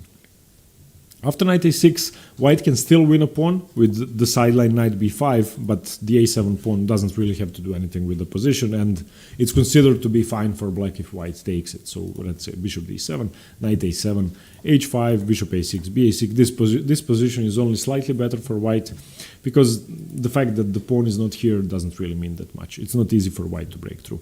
That's why after b4, knight a6, players with the white pieces most often continue with the move knight d3, ignoring that fact. And now we have rook f7, permanently defending the c7 pawn.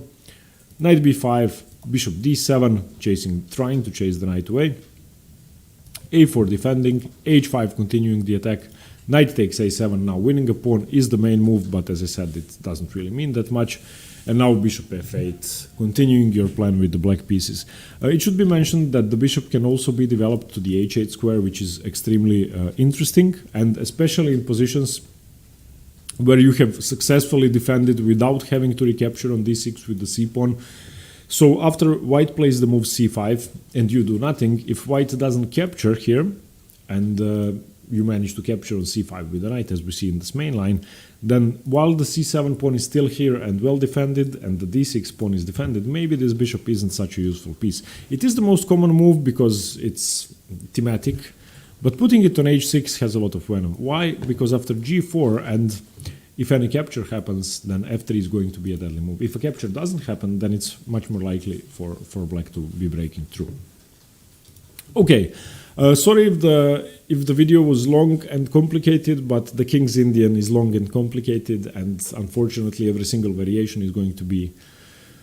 I'm going to try to go in detail into each one. We are still looking at the classical Sicilian. Today we went over the classical, so on move 9, the move knight e1. We are soon going to move on the other variations of the classical Sicilian with knight f3. And in about, I would say, 3 videos, we are going to start the same-ish King's Indian. For those of you who are supporting me, who are patrons, thank you once again. And if you would like to receive extra content and support my quest, you can also become one. There is a link in the description below. Thank you very much. I hope you liked the video. Let me know what you think. Let me know if you played. Let me know if I've missed something, as you always do, which I really appreciate. And stay tuned for more chess. Thank you. Bye-bye.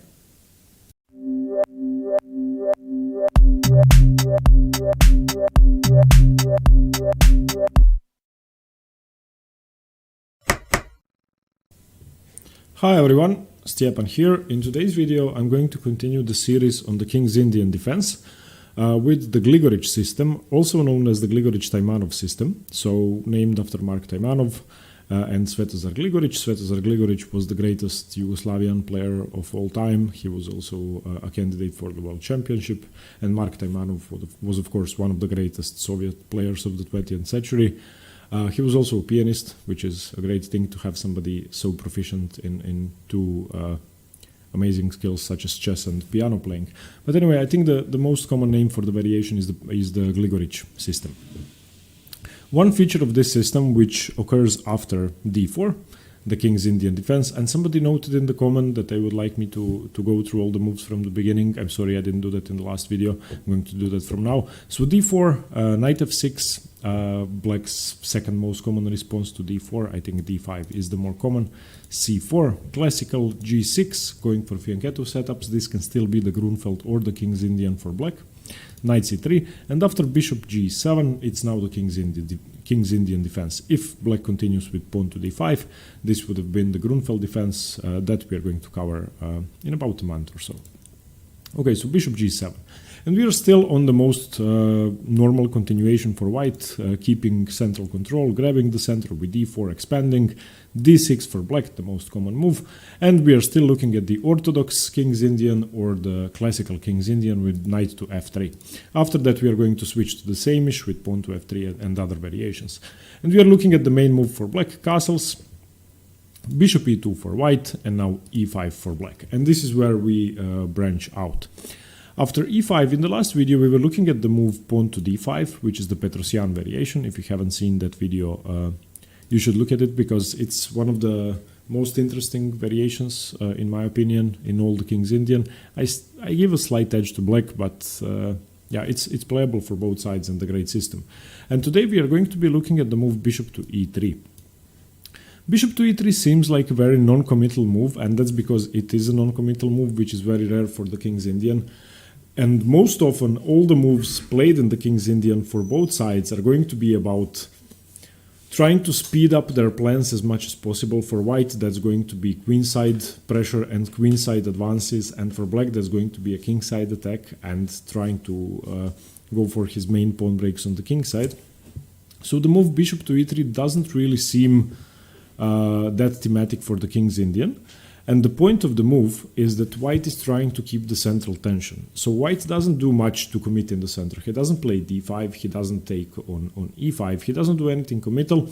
Instead of that, he simply develops a piece that's now on a perfectly good square and asks black what he wants to do.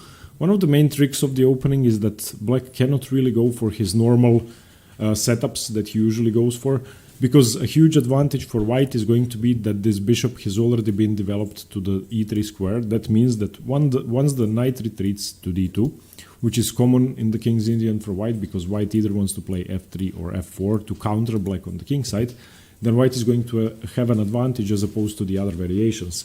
So normally black would continue here with the move knight c6. So let's say instead of bishop e3, white continues with the move castles, which is the most common move. So okay, castles, and now knight c6 is played, and after knight c6, the move d5 is played, and the knight goes to e7. After the knight goes to e7, one of the most common moves is the move knight d2 or knight e1.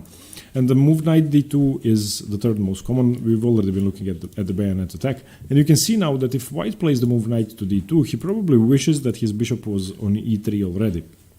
And that's what you get in this variation. After e5, bishop to e3, if black makes a mistake and continues with the move knight c6, which is a perfectly natural move in the King's Indian, then this variation is favorable for white. After knight to d2, this bishop is now much better than on c1, and this position is considered to be very advantageous for white, not only from an engine perspective, because engines are often subjective in this variation, biased towards white because of the space advantage. This position is objectively better for white because he has a much improved piece to the other lines. That is why after e5, bishop e3, black cannot really continue with his normal plans and his normal moves. We are going to be looking at 5 good moves for black, 2 of which I think are the most interesting, and one is a main line, so it's definitely the best move, and it's the most common move on the highest levels. So we are going to be looking at knight g4, which is the main line. We are going to be looking at the move e takes d4, which is the second most common move and probably the most non-committal move, releasing the central tension immediately. So this would be the simplest way to play, in my opinion. We are going to look at the move knight a6, which is preparing to challenge the c5 square.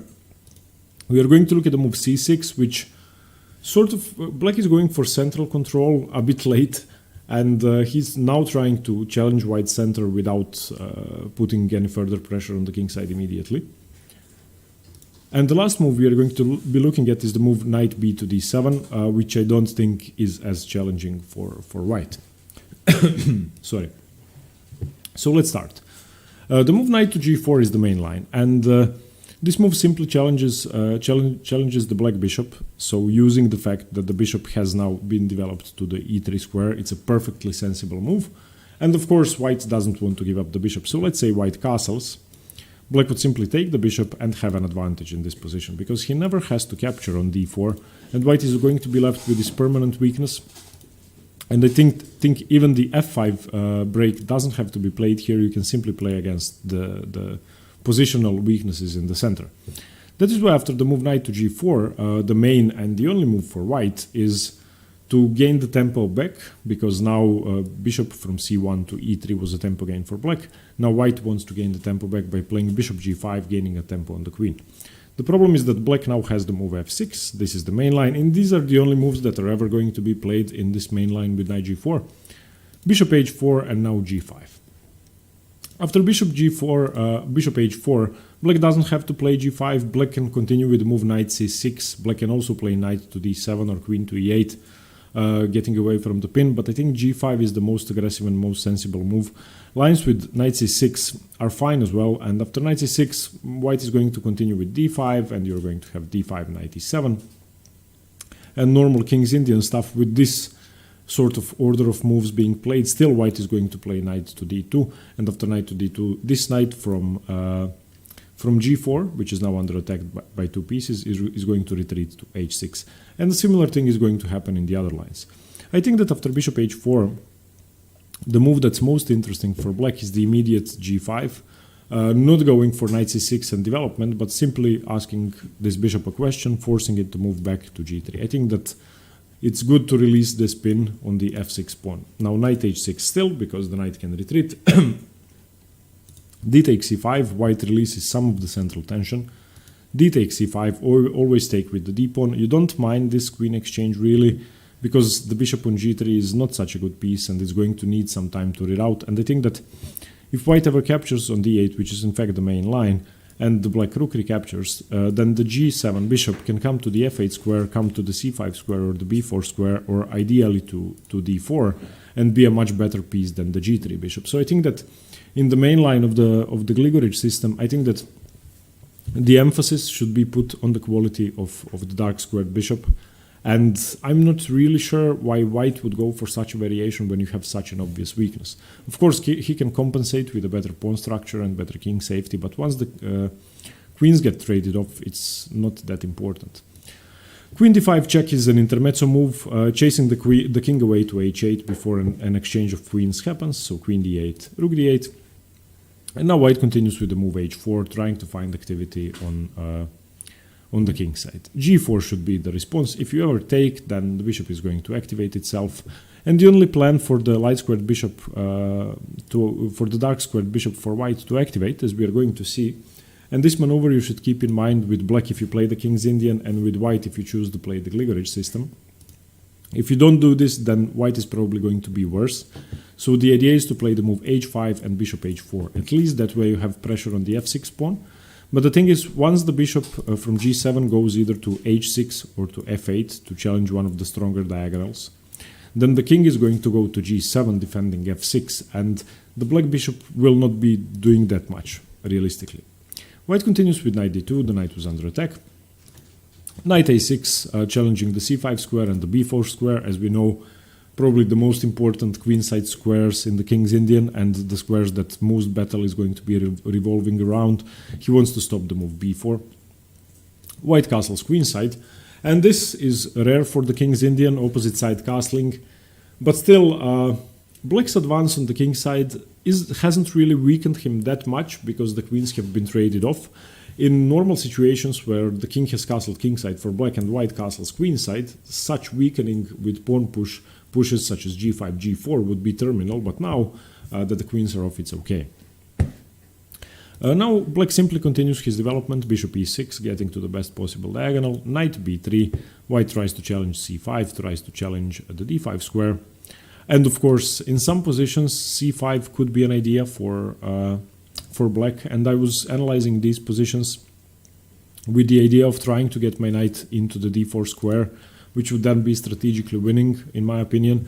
So for example, if the knight wasn't on b3, let's say white plays something stupid. Let's say white plays a3. You can play c5. Let's say white plays something stupid again. Then you can play knight b8. Let's say white plays something stupid again. Knight c6, another stupid move, and knight d4. If you can manage to achieve that with the black pieces, then this position is now, I would say, much better for black, almost winning from a strategical standpoint. This knight is never going to be dislodged. If it ever gets traded off, let's say for this bad bishop, then black is going to have a very dangerous passed pawn on d4, and he will also be able to open up the c-file. So you are going to take towards the center, get your rooks to the c8 square, and put pressure on the white king. That is why after bishop e6, white continues with knight b3. Black plays knight f7, bringing his knight back to the center. He should play the move h5. If white doesn't play h5 now, which is a move he has to play, then let's say white plays something stupid, then h5, this bishop is never going to come to life. It's going to be really hard. If white continues with the move f3, then black can simply ignore that, recapture with the bishop. If the bishop ever gets to the f2 square challenging this diagonal, there's really no targets on it. So after the move knight f7, white has to play the move h5. After h5, the knight vacated the h6 square, so bishop h6 check, king c2, and now knight d6, bishop h4, getting to the only active square it can, and king g7. And this is where I would like to stop in the main line. This is the position you have to know. This is move 20. It's perfectly equal, which is rare in the King's Indian, and if black knows what he is doing, if he remembers all the plans, then I think that the better dark squared bishop is going to have a significant impact on the game, and you can see that it's causing a lot of problems in white's camp, and this bishop has one pawn target, which isn't even remotely important for what's going on in the position. So white should now continue with trying to put pressure on the king side, and black should try to put pressure on the queen side. Taking a pawn is a possibility now that the knight is on d6, so white is probably going to have to do something about the c4 pawn. I'm sorry, and it's going to be tactical, it's going to be extremely fun games, which is why I think the Gligoric system is fun to play for both sides, but it could be an unnecessary complication for white because it gives too many options for black. Of course, Viktor Korchnoi has played it, Anatoly Karpov has played it, Garry Kasparov has played it. There's a game Kasparov versus Magnus Carlsen from 2004 where he defeated Magnus. You can check out all of those games. And I think that it's a system you choose if you want a complicated King's Indian without the most common plans. Okay, now let's look at the sidelines for black. So we just went over the move knight g4, which is the main move, simply using the fact that the bishop had been developed to e3. The second move I want to look at after e3, after bishop e3, is using the fact that the bishop had been developed once again and simply attacking both pieces, forcing white to recapture. So e d4. Knight takes d4 is the only move ever played. You don't want to take with the bishop because you want to move the knight away anyway for f3, f4 ideas. Rook e8 development, and now you can already see that this doesn't really seem like a King's Indian. This now seems like a weird Almost Dragon Sicilian with a Morozzi bind setup for white, where the c7 pawn is still on the board and the e7 pawn isn't. So put the c7 pawn to the e7 square, you're going to have a weird Morozzi bind Dragon Sicilian. So plans sort of change. White goes for f3, going for the English attack setup. c6, bishop f2, d5, challenging the center, releasing the central tension, ed5, cd5, white castles, knight c6. And you can see that the main feature of this exchange line, where after bishop to e3, black reacts with e takes d4, is that the position is much simpler than in the other lines. All the central tension has been released, and if I saw this position, it would be really hard to tell that it was a King's Indian.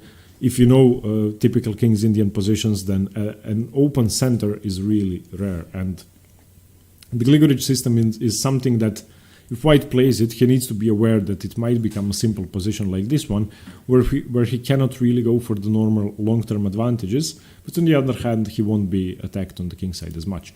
The engines give this as equal, slightly better for white. So if you want a simple game in the King's Indian against the Gligorich system, after the move bishop e3, just take on d4 and knight takes d4, rook e8, f3, c6, bishop f2, d5, play d5 in the correct moment, prepare it with c6 and with rook e8, and you can exchange the central pawns off and have a simple game. Okay, the next move I want to look at is not as complicated as the main line, but it features the same ideas of the main line. As we saw in this position, after knight g4, bishop g5, f6, bishop h4, g5, bishop g3. Eventually, the black knight went to a6, developed to a6. We are now looking at the position where black plays knight a6 before he goes for knight g4, so it's a very similar system to the main line. And after white castles, black now continues with knight g4. Still, the variation is the same, bishop g5. But here, for some reason, f6 is not the most popular move. It can be played, and it has been played, but the main move is queen to e8. Queen to e8, and after queen to e8, black now accepts once again the exchanges in the center, so d takes e5 for white. D takes e5 should be taking with the pawn, and once again leaving white with this Morozzi bind setup and with a weakness on d4. So once again, if black can at any point exploit the weakness, he should be better. So one of the main strategic goals should be weakening the d4 square further, putting further defense to the e5 pawn, and trying to put a piece in d4 into d4. h3 by white, chasing the knight away. There's a tempo move you can play here. You don't have to move your knight away. You can attack the bishop instead. The main line for white is to retreat the bishop, knight f6, bishop e3. The bishop, of course, couldn't have gone to e3 immediately because the knight would have taken it. So bishop d2, and once the knight moves, bishop e3.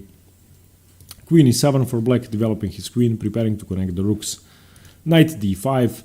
This doesn't have to be taken. You don't have to allow white to have a strong center with recapturing here with either pawn. Queen to d8 is the main move. And after queen d8, knight f6. Of course, this pawn cannot be taken. The e5 pawn cannot be taken because the knight is hanging. Let's say white makes a mistake and takes on e5. Black can simply take the knight on d5, and let's say white is stubborn, takes, queen takes, pawn takes. At the end of the line, there's a knight hanging and black is a piece up. So after the move queen d8, the pawn is immune, that's why black can retreat the queen. The main move first has to be knight takes f6. But after queen takes f6, the pawn is now defended once again. And I would say that this position is equal, but if anyone has a potential for an advantage, once again I think it's going to be black. And black is going to have to continue aggressively. If white allows black to play, let's say, b6, c5, then of course black is going to be much better and almost winning. Let's say white plays something stupid. c5, let's say white continues with b4, you can now just play the move b6, reinforcing this structure. Once you've reinforced the structure, then this square is forever protected. Your next plan could be queen c6, or even exchanging the queens and trying to get your knight from b8 to c6 to d4, get your knight to d4, and the game should be much better. Which is why after queen takes f6, white should continue with c5 himself. And this is, I think, the only way for white to remain equal. And I should mention that even in the main lines, with knight g4 at the start of the variation, you might encounter similar positions to this one. The same plans like this one with knight a6, if black doesn't choose to go for the most aggressive line with g5 that we saw. And as white, you should remember that whenever black has an opportunity to play the move c5 and lock down the queen side, you need to seize the moment, same as with the move h5 in the last position where he needed the square for the bishop. Seize the moment, play c5 yourself, and the position is going to be equal. Still, black continues with knight b8. We have b4, expansion, knight c6, b5, attacking the knight, but now there's a tempo move on the queen, rook to d8, and more importantly, more important than attacking the queen, it's reinforcing d4. And the queen can keep the defense of d4 with queen a4, but queen c1 is a more popular move. Queen c1 and now knight d4. Knight d4, bishop takes d4, e takes d4. And this is sort of the main feature of the position of this line with knight a6, the main line with knight a6. And I have to say, I like black. Even the engines like black in this position. And for some reason, most people with black don't go for the line with knight a6. Instead, they go for knight g4. And I was preparing this line for one opponent who I know plays the Gligorich system. I don't play the King's Indian. Normally, I play the Semislav. But I'm actually going to prepare this for one person who I know plays this. So okay, I think this line is very interesting. If you turn on the engine, black has an edge. Black has a passed pawn, which is not that easily blockaded. Let's say knight e1, knight d3 could be a plan, but then your knight is sort of passive and your pawns are going to start falling. If you play f3, this diagonal is weak. It's really hard to defend. And also, if at any point black manages to play the move d3, then of course you are losing an exchange. Queen a1, bishop a1, rook a1, and you are an exchange down. So white is the one who has to be extremely careful in this line with knight a6. And two sidelines I want to go over is the move c6 and the move knight b to d7, which I want to look at just briefly. I almost want to discard it. I think that all the other variations are better for black.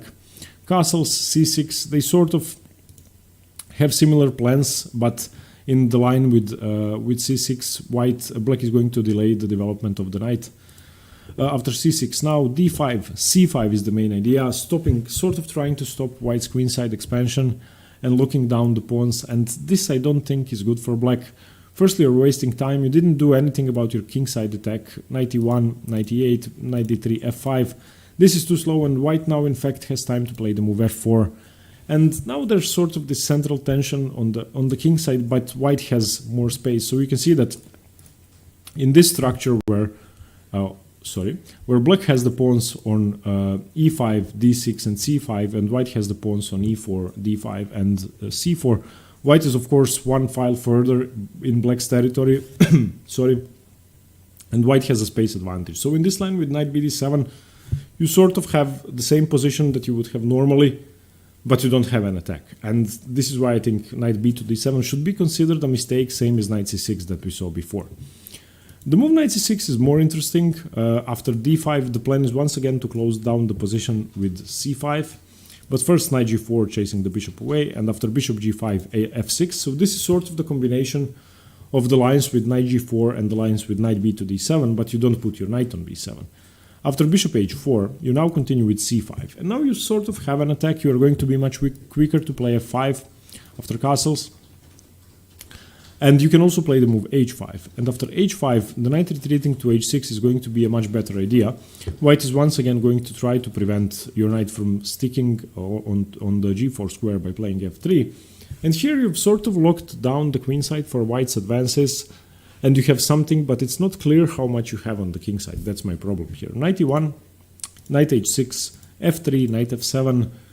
You want to play g5, you want to chase the bishop away, but do you really have an attack here? I think that these pieces are poised for the defense perfectly, and I think that black doesn't really have an edge here from an attacker's perspective, and I think that practically speaking it's going to be hard to materialize on any advantage.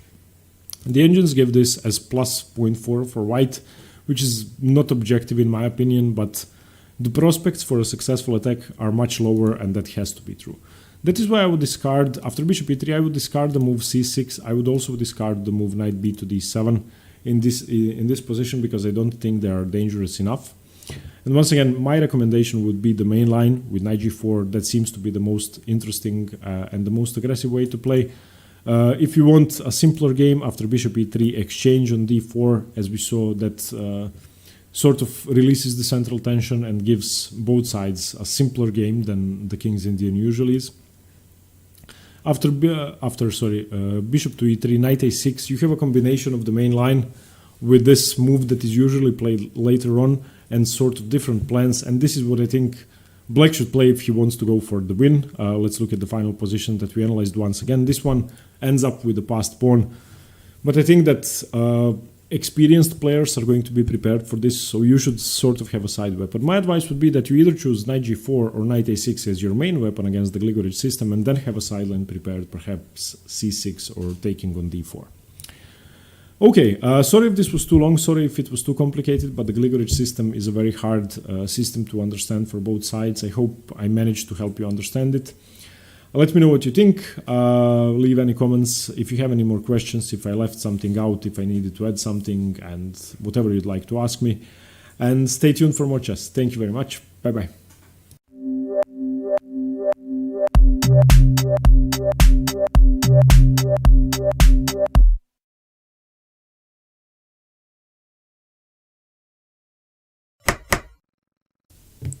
Hi everyone, Stjepan here. In today's video I'm going to continue the series on the King's Indian defense with what is perhaps the best variation for white, and that's the same-ish variation. Now, best for white is sort of a subjective opinion of mine.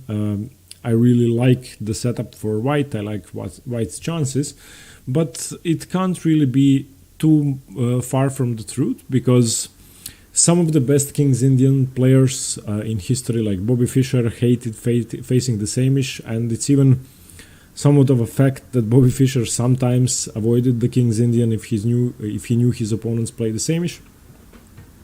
So it's a tricky variation to face, and it's tricky to face because it's different than the other variations of the King's Indian. It doesn't go for the main plans white usually goes for. It's much more solid, and the center is not as overextended as we are going to see. So the same-ish variation is the move pawn to f3. We get to the variation after d4, knight f6, c4, g6, knight c3, bishop g7, the King's Indian, e4, d6, and now white plays pawn to f3. Now there are three main things which can be concluded from this move. Firstly, f3 supports the e4 pawn, supports the center. So it's going to be easier for white to keep his broad center without having to overextend much further, without having to weaken it. And most often, in most variations, when the pawn is pushed to e5, which is going to happen very often, white is going to play pawn to d5, and he's going to have this very solid pawn chain from g2 to d5, which is going to be really hard for black to break. The second thing which comes out of the move f3 is that white has no trouble developing his bishop to e3, which he usually wants to do, and in some variations of the King's Indian, such as the Gligorich variation, black can then play the move knight to g4, simply removing the bishop from e3. So this is going to be a safe setup for white with the bishop. The third thing is that the pawn on f3 supports a kingside attack. Of course, similar to the Yugoslav or the English attack against the Sicilian, white can now easily play the move g4, h4, h5 or g5 and open up black's kingside. So this is one more thing. A downside of the move f3 is that the knight doesn't have its normal square to develop to, so the knight cannot go to f3, which is why in the same-ish variation of the King's Indian, the knight is most often going to go to e2, and then from e2 sometimes to g3, sometimes to c1, as we are going to see, and the knight is going to be rerouting a lot. So the move f3 has its downsides as well. Now what white wants to do is have rapid development, and he's going to have two types of setups. One of them is going to be bishop e3, queen d2, castles queenside, similar to what white plays against the Sicilian defense. And the second setup is going to be bishop d3, knight e2, castles kingside. So white can go for either one of these depending on what black does. We are going to be looking at several variations. One move that's almost always going to be played is castles by black. And now white can choose between two moves. One sideline that I would like to go over briefly is the Steiner attack with bishop g5. which isn't as common. Bishop e3 that we are going to be looking at later is by far the most common move. But after bishop g5, the Steiner, let's look at the variation briefly. c5 by black is the most common move. White reacts with d5, same as in the other variations we've been looking at when c5 is played. Now e6, undermining the center. Queen to d2, e takes d5, and always when e takes d5 is played in the same-ish, white is going to recapture with the c pawn, c takes d5, and now you see one feature of the position, the pawn chain, which white usually has, and the second feature of the position is the Benoni d6 weakness for black, which occurs very often. So now you can imagine plans such as getting the knight to c4 to put pressure on d6, normal plans against the Benoni.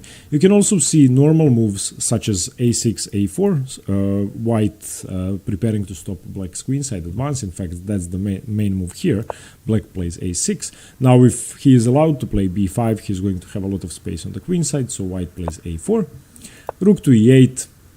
Knight g2 e2, as we said, that's the only way for white to develop the knight. Knight bd7, knight g3, queen a5, putting pressure on white's queenside. Bishop e2 is the normal square for the bishop, and now b5. And this is sort of what the variation looks like, the most common plans for both sides. White wants to keep a solid pawn center. He wants to go for a long-term weakness of exploiting the d6 pawn. On the other hand, black wants to play a Benoni type of plan on the queen side, trying to expand, trying to gain space, trying to create a passed pawn. You can already see that black, in theory, has a 3-2 pawn majority on the queen side, so if he is able to utilize that fast enough, white isn't going to be able to perform any aggressive acts of his own. White castles, b4, knight d1, c4, and you can see that this pawn majority seems to be aggressive. In this particular case, I'm sorry, you cannot take the pawn, of course, because of queen check. That would win the bishop. So white plays king h1, and now black plays knight b6, defending the pawn. And you can see that these two pawns are seemingly aggressive, and that's basically what black is going to play for. So the Steiner attack with bishop g5 is a sideline which looks a lot like the normal games in the same-ish King's Indian. And it's not really that big of a difference. The difference, as we are going to see when bishop is on e3, mainly comes with the positions where black plays the move c5.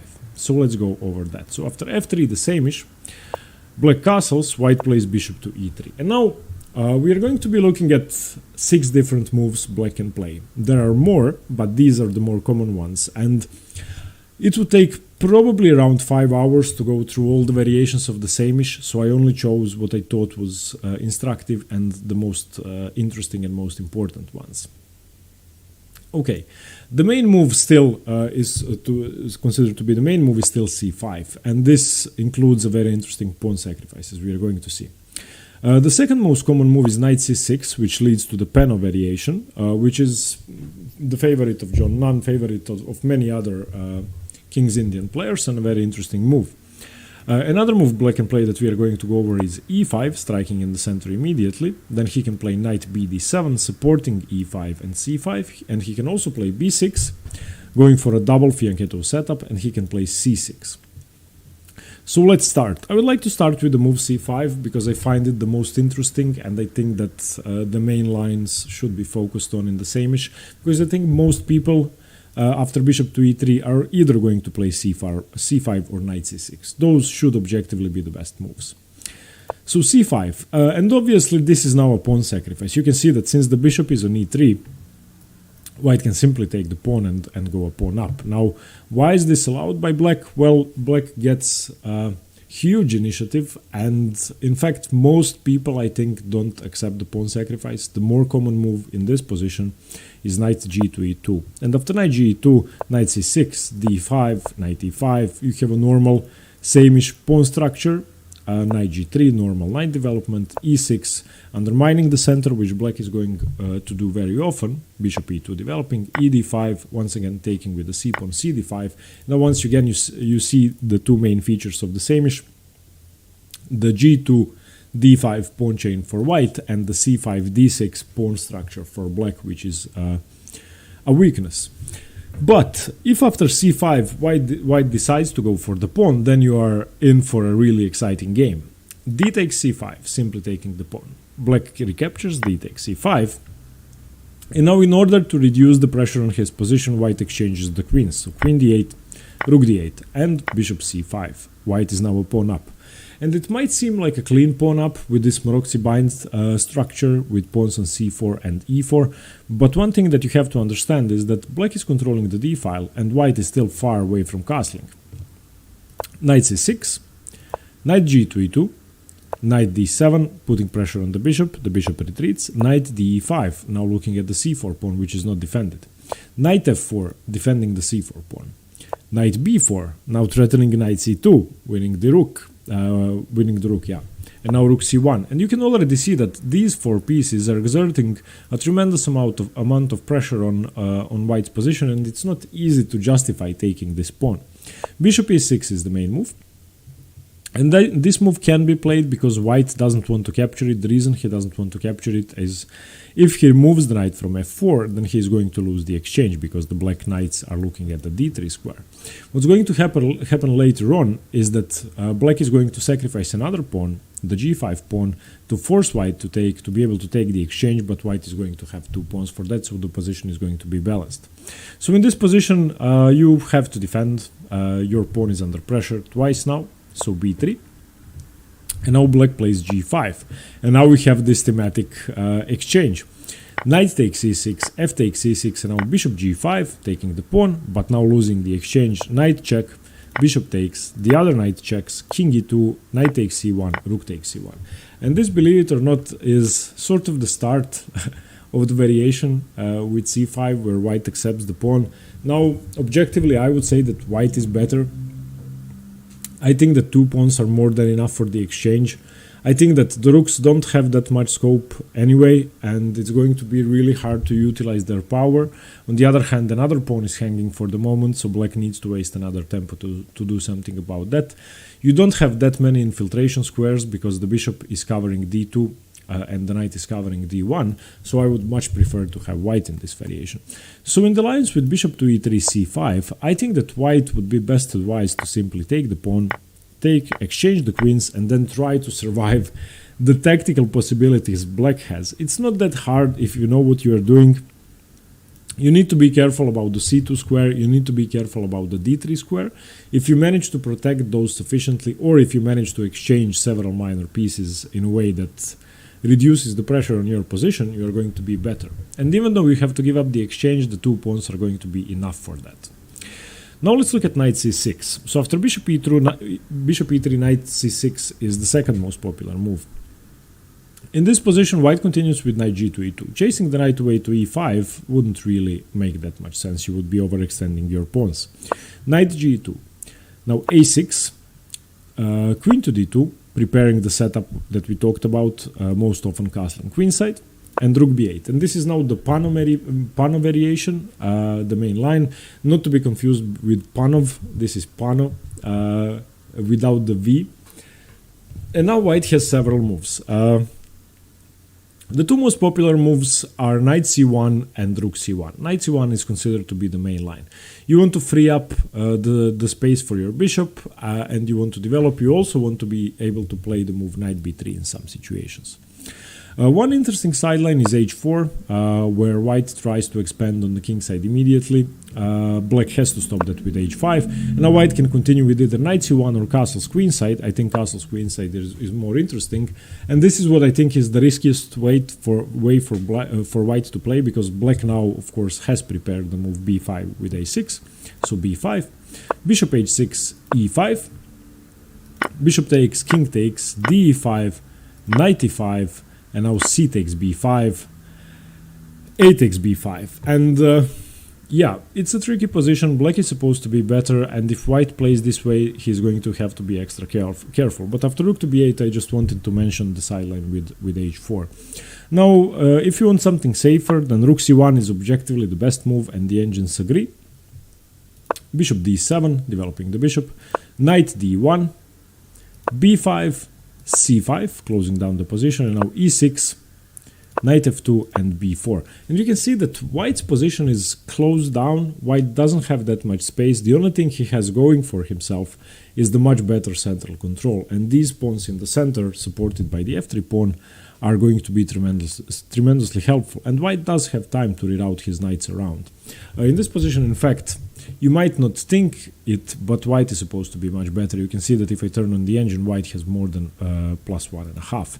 So rook c1 is perhaps the best move. Black doesn't have to play that aggressively after bishop d7. Well, h4 once again would lead to the same variations. I think that knight d1 should be the best move.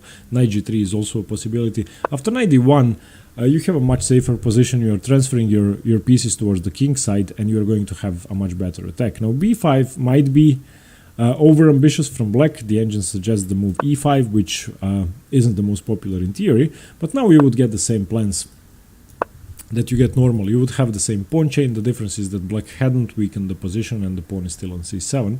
And I think once again transferring the knight from d1 to f2, once again I think that white has more attacking chances. You can see that the queen and the bishop, which are going to be very thematic in the same-ish, supported by one or two knights, depending on the way white plays, are going to have an easy time creating pressure. So let's imagine g4, h4, h5.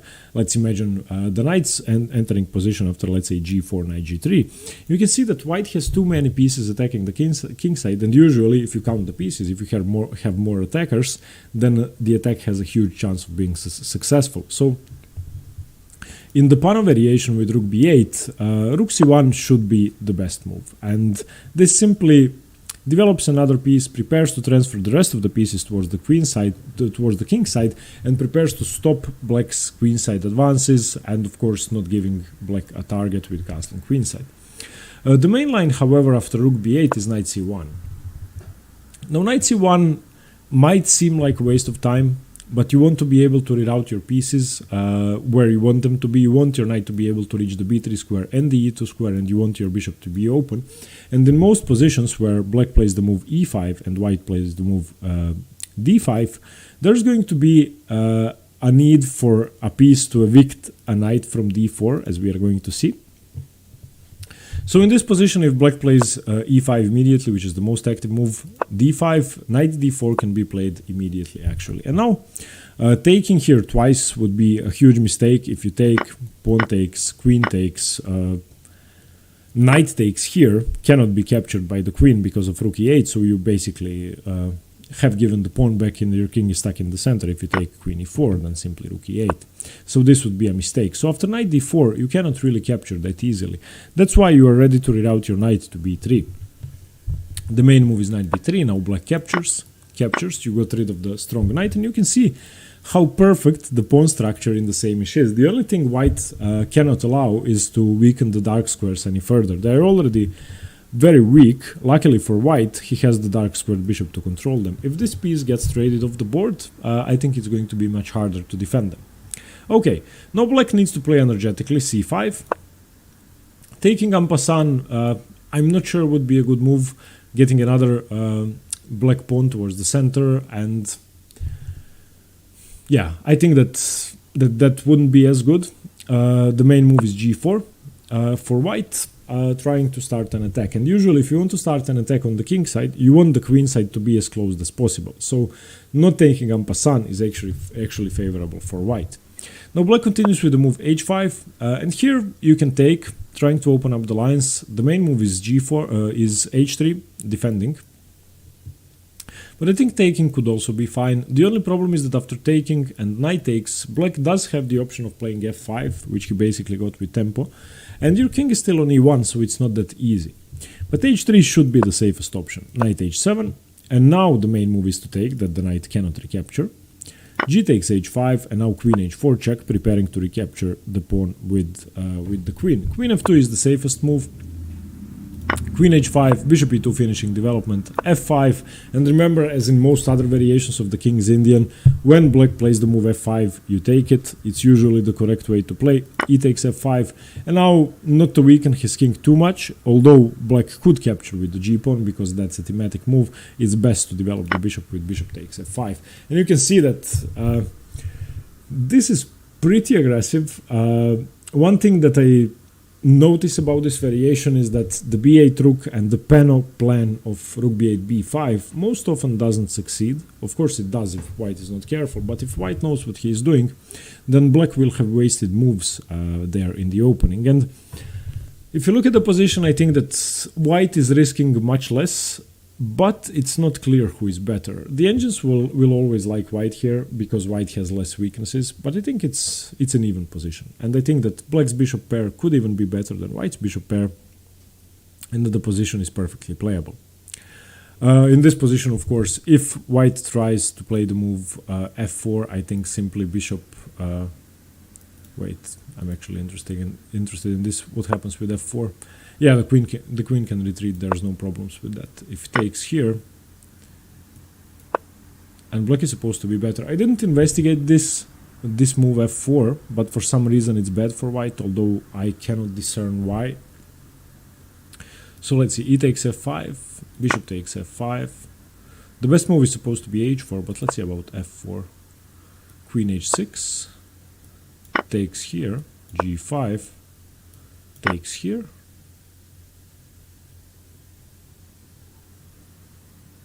Okay, attacking the queen, attacking the rook. So apparently this is a weird line in which white gives up the queen, and that's what's wrong with f4. And black is supposed to be better. So this is a line you can remember, although I don't think it's theoretical. Let's see, yeah, there are no games from this position, but it seems really fun. Okay, so in the line with knight c1, I think that black is the one that has to be careful, and I think that it might be easier to play what you know thematically in the King's Indian if you are unfamiliar with this, rather than to push through your idea with b5, because as we saw, if white manages to prevent that, if white manages to actively play against your ideas, then trying to push them might cost you. And this is the main line which you should know, and I think that it doesn't require that much learning, but it requires extreme precision and care while playing it. So let's come back to the opening. So after f3 castles, bishop e3, knight c6 is the second most popular move, knight g2 e2, a6 preparing the move b5, queen d2, rook b8 once again helping the move b5, and now we have knight c1 by white, rook c1 by white, or the aggressive h4. I would still go for rook c1 if I were white. Okay, now let's briefly cover the other moves. One move that I would like to talk about is the immediate e5, so after bishop e3, immediate e5 and d5 by white. This is called the orthodox or the closed variation of the same-ish King's Indian. If white doesn't go for d5, he can go for knight g2 e2, and then if black ever captures, going for a Morozzi-Bind setup, similar to what would happen against the Sicilian. c6, queen d2, knight bd7. Now white can play either d5 or castle's queenside. I think castle's queenside is a much more active move.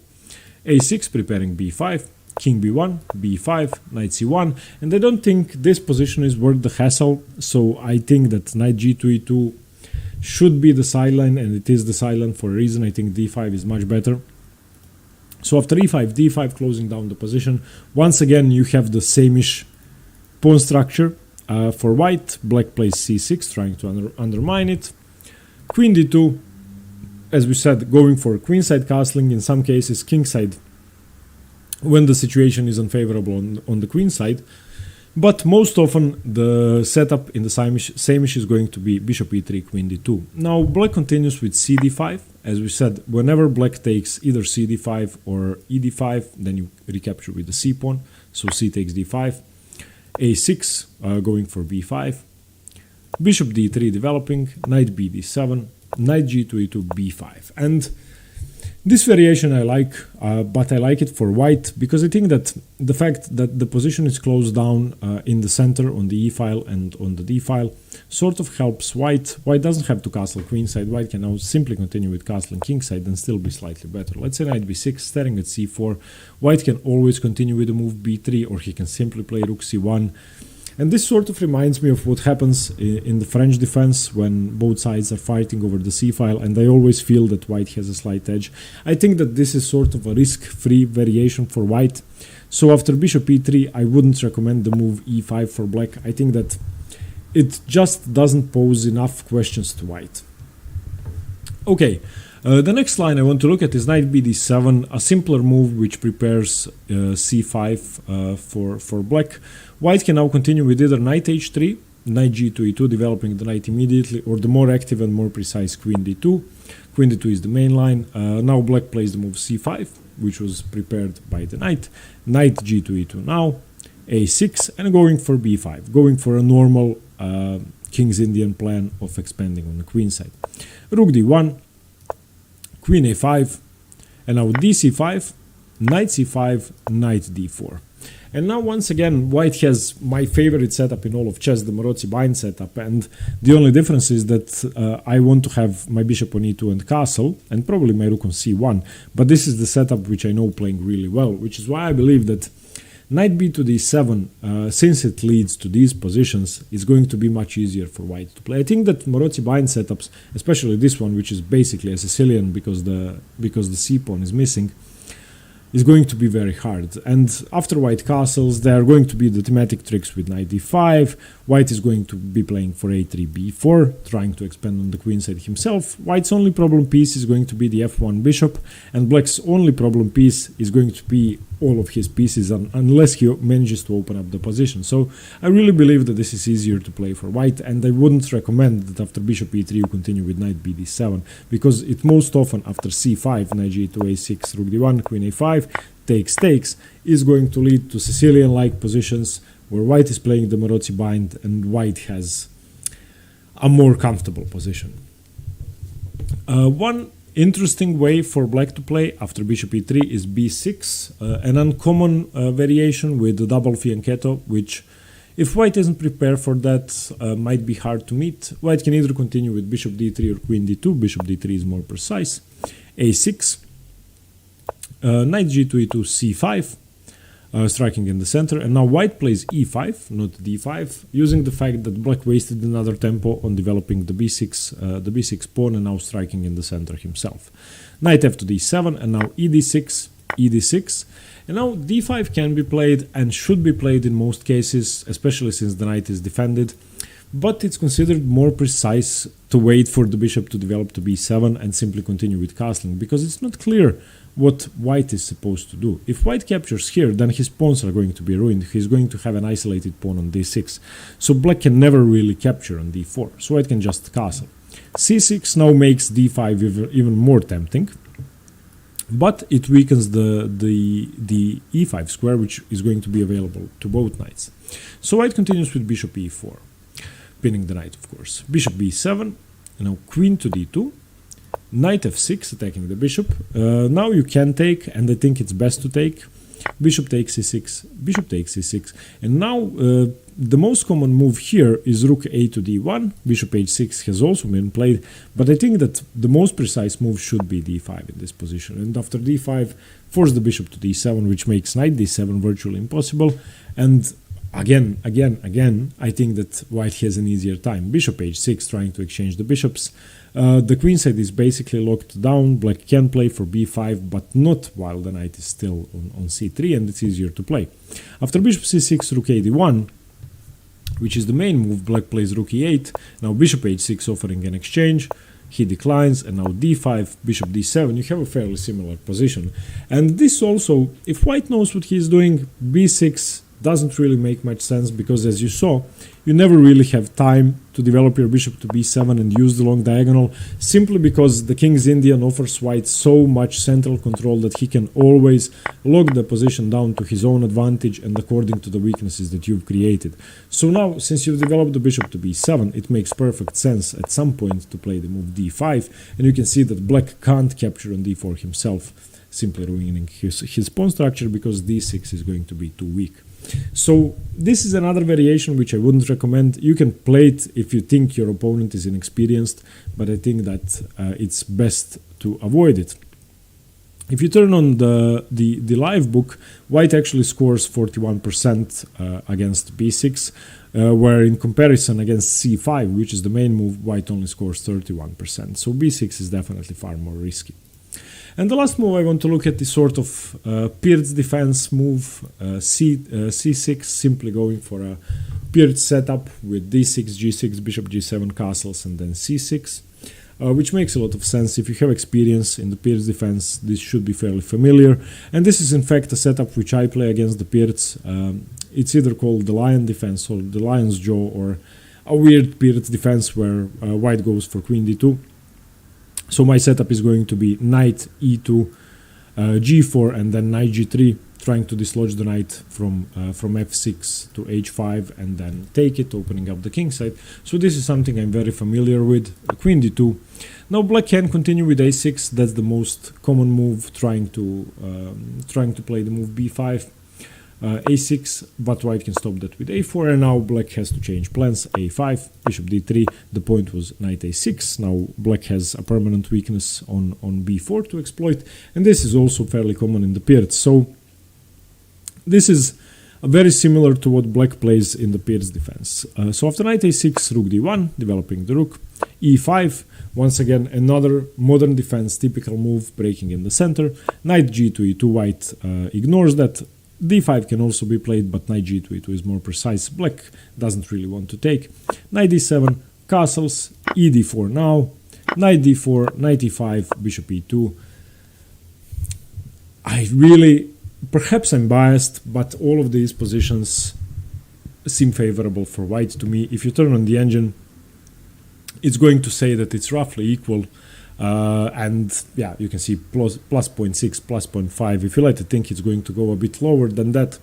But when it comes to practical ease of play, what does black do? I never really understood how somebody can play the modern defenses against Maroczy bind setups, such as this, such as the Samish, or the Maroczy bind against the Sicilian, because I think that even though white doesn't have such an easy time creating an attack, he can wait. And there are tons of waiting moves white can play, whereas black doesn't really have easy waiting moves. Black doesn't even have easy developing moves.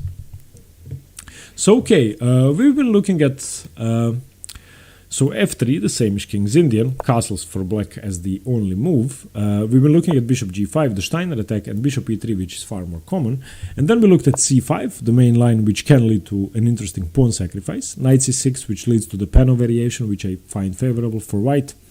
We've looked at e5, knight bd7, b6, and c6. To conclude with, I think that the Samish is a great variation for white, and I can understand why Bobby Fischer didn't like facing it, and I prefer the move c5 for black. I prefer the move c5 because I find it the most aggressive. One thing that should be mentioned perhaps is that Garry Kasparov never played the move c5, and he played the King's Indian all the time.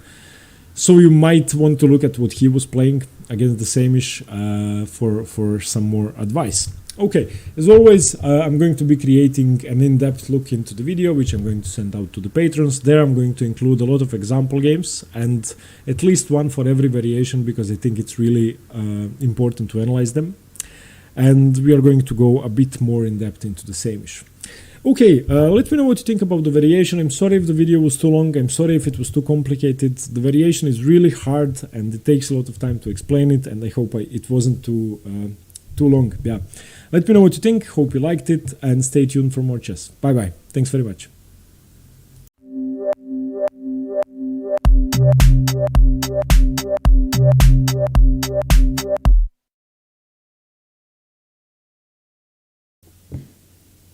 Hi everyone, Stepan here.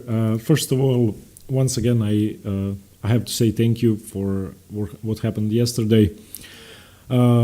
I feel incredible, and just thank you, and that's it. I'm going to continue recording normal videos, and today I'm going to continue the series on the King's Indian defense, and I'm going to start with the classical King's Indian. We're going to get into that in a moment. And the first variation I'm going to cover is going to be the bayonet attack, which is considered to be the most straightforward way for white to go for an advantage, and it seems to be one of the most popular, if not most popular, variations against the King's Indian. It's also considered the main line of the main line, so it made sense to start with that. In the following videos, we are going to be looking at several different variations of the orthodox or classical King's Indian, and then we are going to move on to other moves on move 5. So instead of knight f3, we are going to cover the Samish and the other variations. Okay, so to start, the opening starts after d4, black plays knight f6, c4, g6, knight c3, and now the opening can still be a Grunfeld with pawn to d5, or the King's Indian with bishop to g7. If you haven't seen the introductory video on the King's Indian, please do. There I went over the basics and covered some main ideas for both sides. Today we are going to be focusing on the main moves, e4 for white and d6. So with e4, white is basically taking up central space and using the opportunity to punish black for his modern approach to the opening. So black is neglecting central control, black is not challenging the center with pawns, black is allowing white to control the center with several of his pawns, and you can see that after e4, white is controlling f5, e5, d5, c5 and b5, which is an incredible amount of central control, and according to classical chess theory, white is almost winning here. Black, however, goes for a modern or hyper-modern approach, and the King's Indian defense, similar to the modern or the Pirts, has one idea in mind: allow white to control the center, to overextend, and then punish him for that by destroying his center later. Black is going to do that with his minor pieces and with pawn breaks. The two most usual pawn breaks in the King's Indian are e5 and c5. We are going to focus on e5 today and in several next videos. And the second thing black wants to do is to break through the center with his minor pieces, namely with the King's Indian bishop on g7, which tends to be the strongest minor piece black has on the board. So after the move e6, white wants to expand, black wants to let white expand, develop quickly, castle quickly, and then fight for central control later on. So black's next move is d6. This move is logical, opening up the bishop, stopping the immediate e5 in some positions, and the game continues with knight f3. Knight f3 is the normal, the classical or the orthodox variation. The most common name is the classical King's Indian. As I said, the other moves we are going to look at later on. Now, several moves from this position are the main line, and it goes on for 3 more moves. We are going to be focusing on these 3 moves for a while, for several videos. And then we are going to branch out on move 9. So, black in this position castles, and this goes along with his plan of developing quickly, castling quickly, and while at the same time white is trying to expand in the center. So you can see already that white is 2 moves away from castling, while black's king is already on g8, which is uncommon for a defense, for an opening you play with black. White continues with bishop to e2. This is the most sensible move. This is now the classical King's Indian. And black plays the move e5. As I said, opening up the center, trying to fight for central control now that his pieces are perfectly placed. His king is safe, his bishop is ready on g7, and he is ready to strike. And with the move e5, black is asking a question to white. What are you going to do? How are you going to react? White can, of course, take the pawn, leave the pawn there, or push the pawn to d5.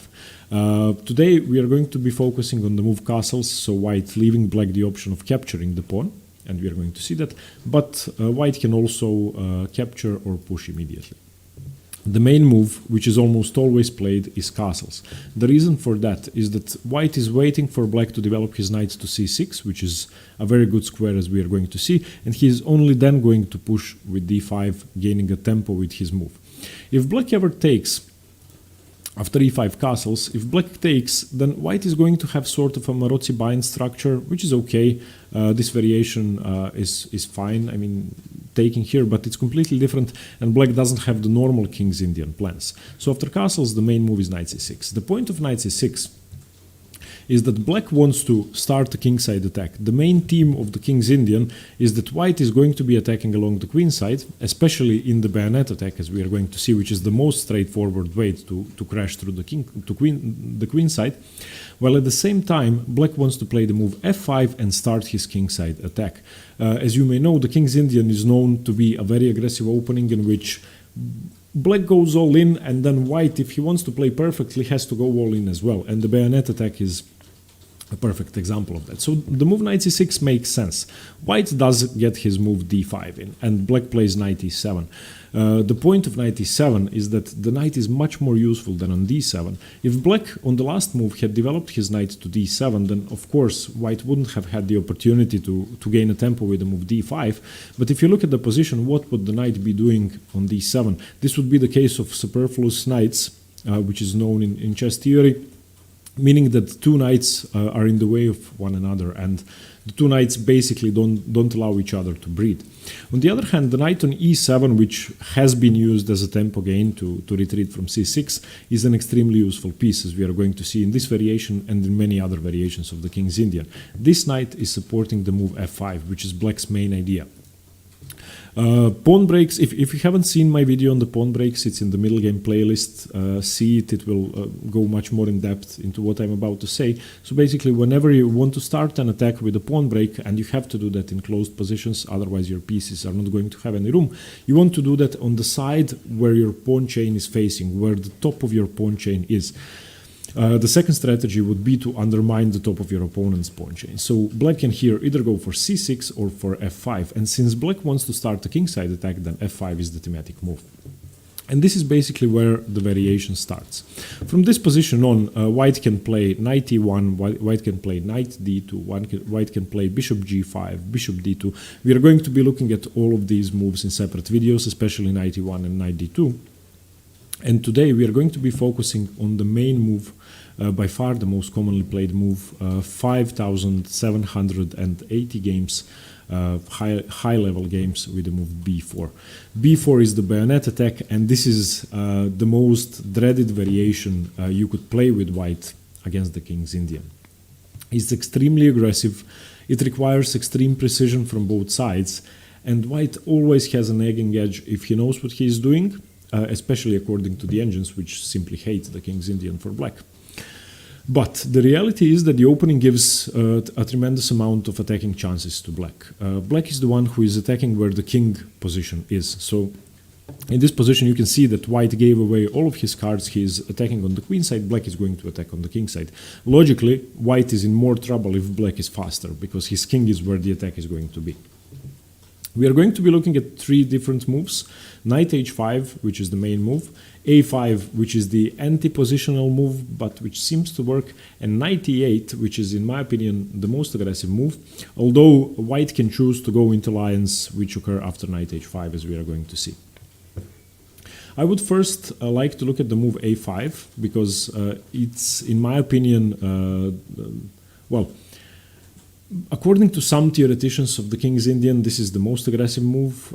I think that knight e8 is most promising, but, well, the opinions are divided basically. a5 has been played only 1,300 times, knight h5 has been played 3,500 times, knight e8 has been played 500 times. And I think that knight h5 is the most principled move for black, but a5 and knight e8 have something to say for themselves as well. So let's look at the move a5. One thing that I would like to highlight about the bayonet attack is that the variation is extremely forcing. In all three lines that we are going to look at, knight h5, a5 and knight e8, you have to know the theory. It's not that you have to play the only moves, but the other moves are so inferior to what the main theory says that you would basically be losing your game unless you play the theoretical moves. So these variations, all three, go more than 25 moves in depth. And for those of you who became patrons, who are in the Nimzovich tier or higher, I'm going to be sending a more in-depth analysis of each variation, and I'm going to be sending you example games as well. So they're extremely theoretical, more than 25 moves of theory, and it's really not that rare to see grandmaster games which last for 30 or 35 moves of preparation. So we have to know everything. The move a5 is counterintuitive because it's striking where white has more space and where white is starting his attack. It doesn't make any sense. If your opponent has more space on one side of the board, you need to counterattack on the other side of the board, and this is an exception to that. White reacts with the move bishop a3. After bishop a3, black takes, a takes b4, bishop takes b4. And the point of this maneuver for white is that he is now looking at the tender point d6. As we said, since white wants to strike at the queen side, his main pawn break, his logical pawn break, is the move c5. Attack where your pawn chain is facing. And if you know that c5 is coming, then the bishop on b4 on this diagonal is extremely useful for supporting that. Black now changes stuff a bit and continues with knight to d7. Firstly, he wants to make room for f5. Secondly, he wants to control the c5 square. a4. continuing pushing forward. Bishop h6 is the main move. The bishop isn't really doing much on this diagonal at the moment, and it's going to be supporting f5 and perhaps even f4 or taking on e4. a5, white continues his queen side attack. f5, black starts his own attack now. For the moment, white's position is pretty tender. You can see that fe4 is a definite possibility, which is probably going to come. So white for the moment defends bishop d3. King h8, this is a prophylactic move, and there's one more reason for this. In some positions you want to be playing knight g8, knight f6, and in some positions you want to be playing rook g8. So this is a multi-purpose move which definitely helps black. Rook e1 developing, knight f6, bringing his knight to f6 into the game, looking at the e4 square, looking at the g4 square, and starting an attack. And already you can see that all of black's pieces are poised for a kingside attack. And if white isn't careful, if white goes wrong, this could prove deadly in a matter of moves. c5, white continues. So now you can see the main point of the bayonet attack. It's kingside attack for black, queenside attack for white, and neither side really does much to stop their opponent. fe4, cd6, cd6, knight e4, knight e4, bishop e4. So this is the forcing part. And you can see that black now has a permanent weakness on e6. White has a weakness on d6. White has a weakness on d5, but it's questionable how weak this pawn really is. You can see, and as we're going to see in the main line with knight h5, this pawn can often serve as an outpost for the white knight if black ever allows that. And the bishop on h6 is, its main purpose is to stop knight g5. Bishop f5, trying to exchange the bishops. This bishop was inactive on c8. Queen d3, queen d7, defending the bishop. Queen a3, double attacking the d6 pawn. And now bishop takes e4, rook takes e4, knight f5. This is where I would like to stop. And this is still theory. There are still games from this position, grandmaster games, and you can still gain an advantage by knowing several moves in advance, but these 22 moves you simply have to know if you want to play the move a5 on move 9. So if white continues with the bayonet attack, I think that a5 is a very promising move, not the best one in my opinion, but positionally in a sense. So after a5, bishop a3, white seemingly gets whatever he wants. ab4, bishop a4, knight d7, controlling c5, and sometimes preparing to go back to f6 after f5, but freeing up a square for the pawn to move, which is essential. If you don't move the knight away, if you don't play f5, you don't have any counterplay. So knight d7, a4, bishop h6, preventing knight g5, because after f5, if knight g5 happens, knight e6 is a threat, which you have to prevent. a5, f5, bishop d3, king h8, a prophylactic move. Rook e1, knight f6, c5. So in the a5 line, you have all the thematic ideas of the King's Indian for both sides. Okay, now let's look at a more aggressive line. After b4, the move knight e8 is, in my opinion, the most aggressive way to play, and very aggressive players have been playing it, namely Hikaru Nakamura, Timur Rajabov. Nakamura has a dozen games in this variation, and he wins almost all of them. He crushed Vishy Anand in the variation in 2011. He crushed Topalov in 2017, and he even crushed him twice. So it's a very aggressive line, and you can tell that if Hikaru Nakamura uses it as his main weapon in the King's Indian against the bayonet attack, that there's something to be said about the variation. One thing that I would like to mention, as we are going to see in the knight h5 lines, is that if white continues with rook e1, just imagine the knight not being on e8 but on h5, we can get the variation f5, knight g5, and knight f6 from e8. You can get the same line after knight h5, rook e1, f5, knight g5, knight f6. So white can still go for the variation which he uses against knight h5. For some reason, after knight e8, white has an opportunity, and it's more favorable for white to start a quick attack than to go for rook e1, because knight e1 is a different idea. So white continues with the move c5, immediately undermining black's tender point in the position the d6 square. Black responds with f5, immediately counterattacking. Knight d2. Knight d2 is important because firstly you defend e4, secondly you prepare for either bishop f3 or f3 to defend the e4 square. f3 is going to be played in most games. Knight f6, f3 and f4. And this position, this variation with knight e8 is so extremely aggressive for black because he closes down the lines, he doesn't take on e4.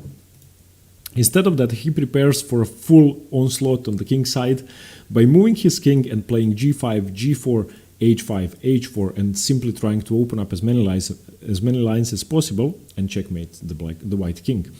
On the other hand, at the same time, white gets to counterattack on the queen side. And once again, from a human perspective, I think it's much easier to defend the side of the board if your king isn't there. It's much easier for black to defend because the worst thing that can happen is material loss or a positional disadvantage or something like that. For white, the worst case scenario is checkmate. So, in my opinion, this variation is practically better for black. That's why I would recommend knight e8. Okay, white continues knight c4, we have g5 starting an attack, a4, white pushes through his own idea, knight g6, bishop a3, rook f7. This move is extremely important because of one maneuver, and that maneuver is bishop f8. Since you have closed down this diagonal, black's main idea is this line is to be able to reinforce this diagonal. And you can see there's trouble brewing on the diagonal. The c4 knight, the a3 bishop, and the c5 pawn both target the d6 square, and black could easily be in trouble if he lets the pawn fall. One thing should be said that in this position, after c takes d6 and c takes d6, white cannot really go taking the pawn. There are no tricks. Let's say knight takes, queen takes, b5. It doesn't really bring anything to white, and black is going to be better. So after the move rook f7, white continues with his most aggressive move, and that's b5. And you can see that this pawn chain is getting incredibly dangerous. One feature of the King's Indian is that in the classical or the orthodox King's Indian, you don't exchange many pawns. In fact, very often you don't exchange any pawns in the bayonet attack. So whichever side manages to push their pawns forward more aggressively is going to have an advantage. And here already, if you had to decide the result of the game with the board divided in two, you would say that black is winning on the king side, white is winning on the queen side.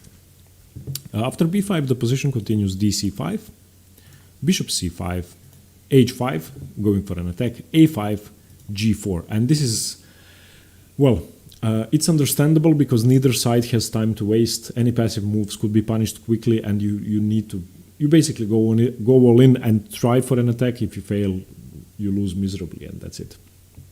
And for this variation, as well as the a5 one, 25 moves of theory. The good news is that the theory is forced. You only need to know one line, perhaps two lines, and if you know it, you're going to have a tremendous advantage over your opponent, who is either going to be wasting time figuring out the moves, or he's going to blunder. So let's continue. b6, white pushes forward, g3. The best move is king h1. Closing the position down would be extremely dangerous. If h3 is played, then you can see that bishop h3 is coming at some point. This piece is completely useless on c8 for the moment, so sacrificing it for the initiative and to be able to gain that pawn break is incredibly dangerous, so you don't want to provide black a target on h3. Bishop f8. Now the thematic maneuver, which was enabled by the move rook f7. d6, ab6, bishop g1, and now you take when you get the tempo on the bishop, gh2, bishop f2.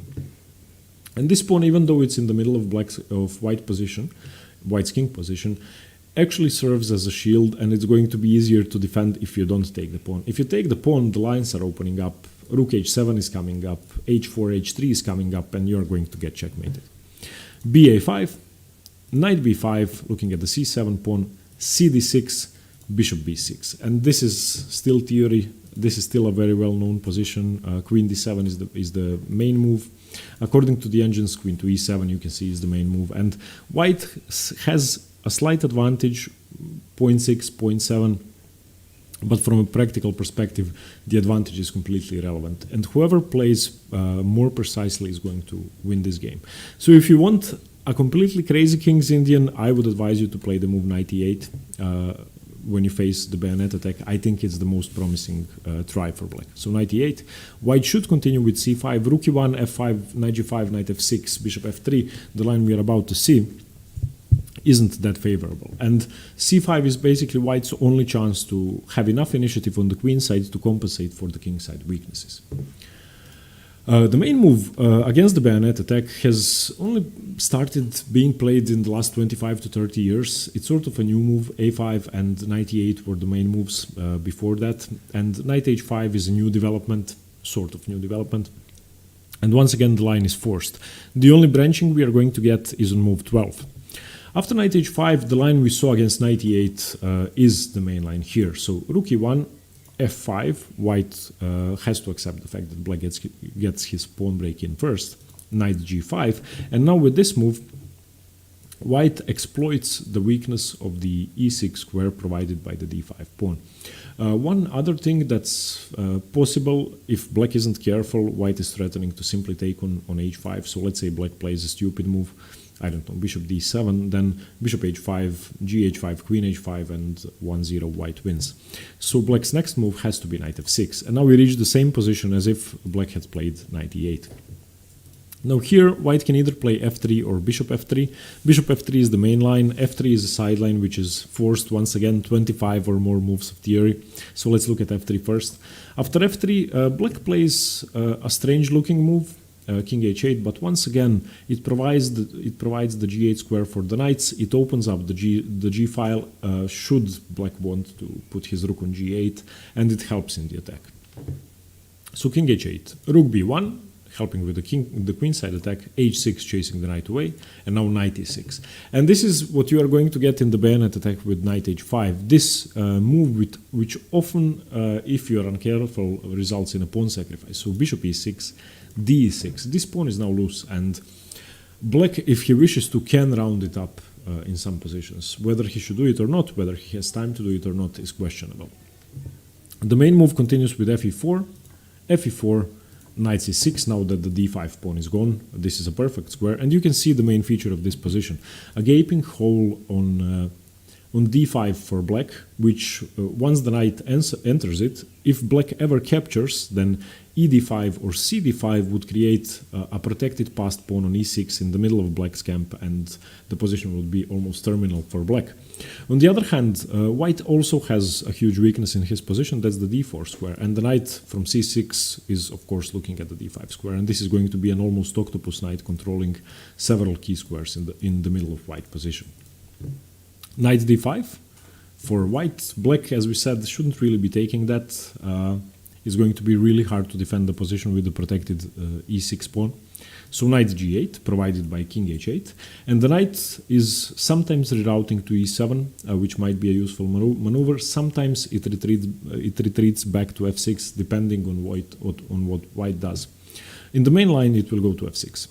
Bishop d3, knight d4, queen g4, looking at the g6 pawn. It's now undefended, and now g5 defending, h4, and knight f6. Knight f6 is a move which might seem strange, but the point is that black is going to try to defend tactically. Taking on g5 doesn't really work. The queen is attacked, of course, so it's a tempo gain on the queen. So black tries to hold on to his position without blundering anything by gaining a tempo on the queen.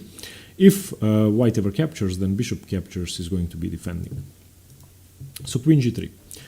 And now black uses the opportunity to take the pawn. The c6 knight ventured into d5, the queen tried to defend d6, and white accepts a pawn sacrifice with allowing knight takes e6. Knight takes e6. And now the point is that this knight actually reinforces the g5 square, so after h takes g5, black, of course, doesn't have to recapture with the knight here immediately. He can interpose, taking a piece, and tactically have a sound position, so knight d5.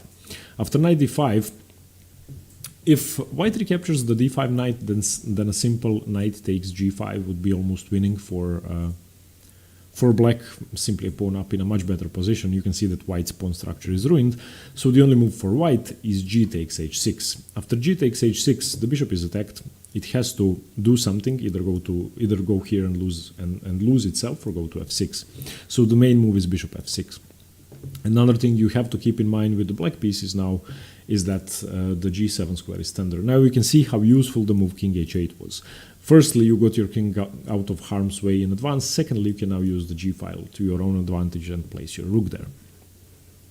So as I said, after knight takes d5, taking the knight would be losing, so g h6, bishop f6, and now e d5, the knight has to move, or black needs to create a counter threat. A stronger threat than moving the knight immediately is bishop h4, gaining a tempo on the queen.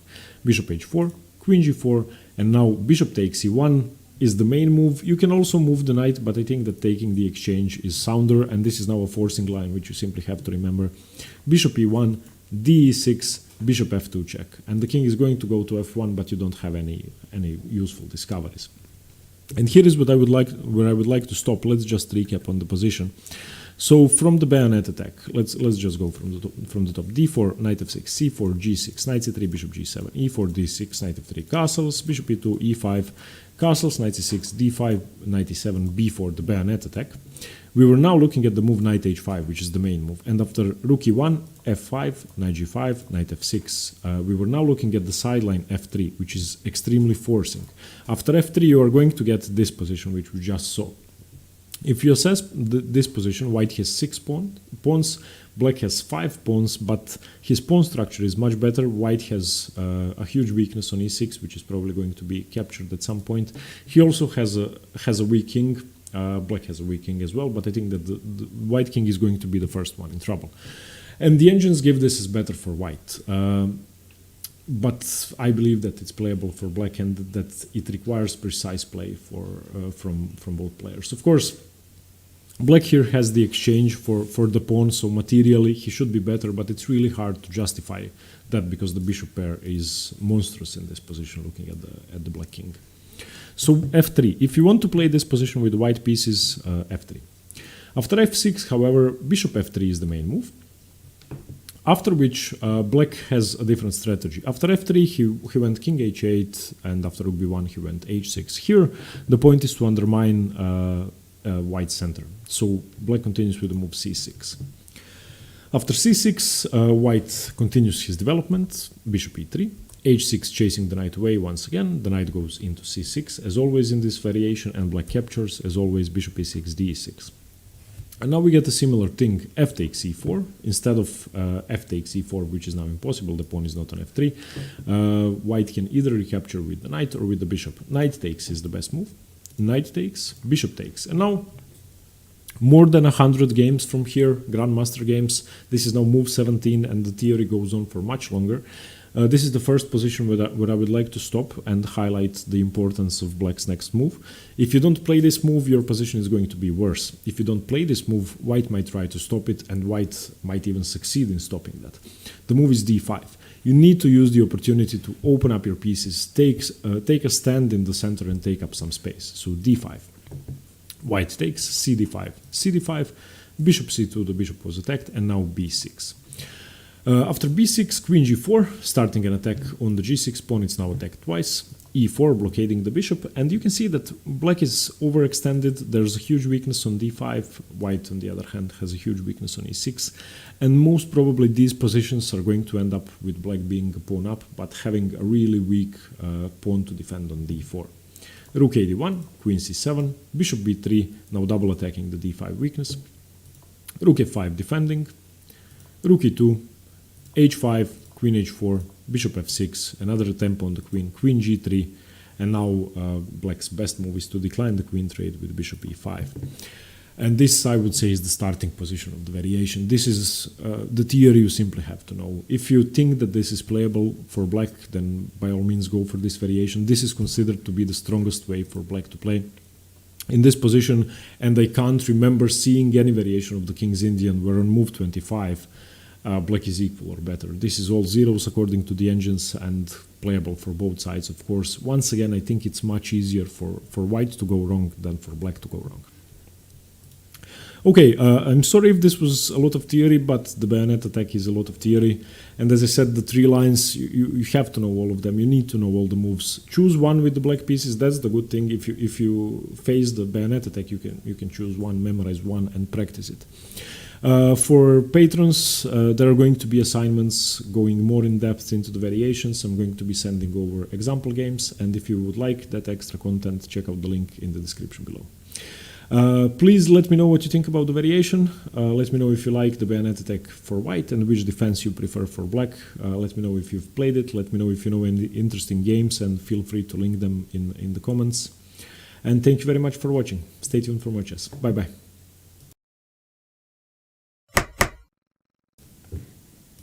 Hi everyone, Stepan here. In today's video I'm going to be covering the Petrosian variation of the King's Indian defense, which is an extremely interesting way for white to continue, and I think that players with the black pieces who play the King's Indian won't be as well prepared for this variation because it doesn't feature as many common plans that you would see in the classical system that we saw yesterday or 2 days ago, and in the bayonet attack. Before I start, I just want to say that I'm sorry that I haven't been answering all the comments on the channel. I just haven't had the time lately, and I hope to get back to it as soon as possible. So don't think that I don't want to answer, I just didn't have the time last few days. Okay, so we're going to be focusing on this position. Thus far, we've been looking at the positions after e5 by black, where white castles. Black plays the move knight c6, and then white plays the move d5, forcing the knight to e7. And these lead to the bayonet attack or to the classical system that we have covered. The difference is here that after e5, white plays the move d5 immediately. And one huge consequence of that is that the b8 knight no longer, of course, has the c6 square, which means that the knight isn't going to be able to come to e7 anytime soon, and the knight isn't going to have comfortable development. On the other hand, the knight can choose the d7 square immediately, or the a6 square, which are both very common in this variation, both controlling the c5 square. So it's going to be much harder for white to achieve the c5 break, especially in conjunction with black's other plans in this variation. The main feature of the position, which I would like to show you now briefly, this is the position from move 23, and I wanted to show it to you before we continue in the variations, is that black is going to have a much harder time achieving the f5 break, and white, instead of going for the move c5, is going to do everything he can to play the move b4, I'm sorry. And after he plays b4, he's going to have the same type of queenside pressure, but in a slightly different way. And black is still going for a kingside attack, but in a much different way as well. So, okay, from the move d5, we are going to be looking at 3 moves for black. We are going to be looking at the move a5, which is by far the main line. We're going to be looking at the move knight a6, as I said, and the move knight d7. a5 is the main line, but all 3 moves have similar plans, and all 3 moves, once you learn one, it's going to be easy to adapt to the other 2.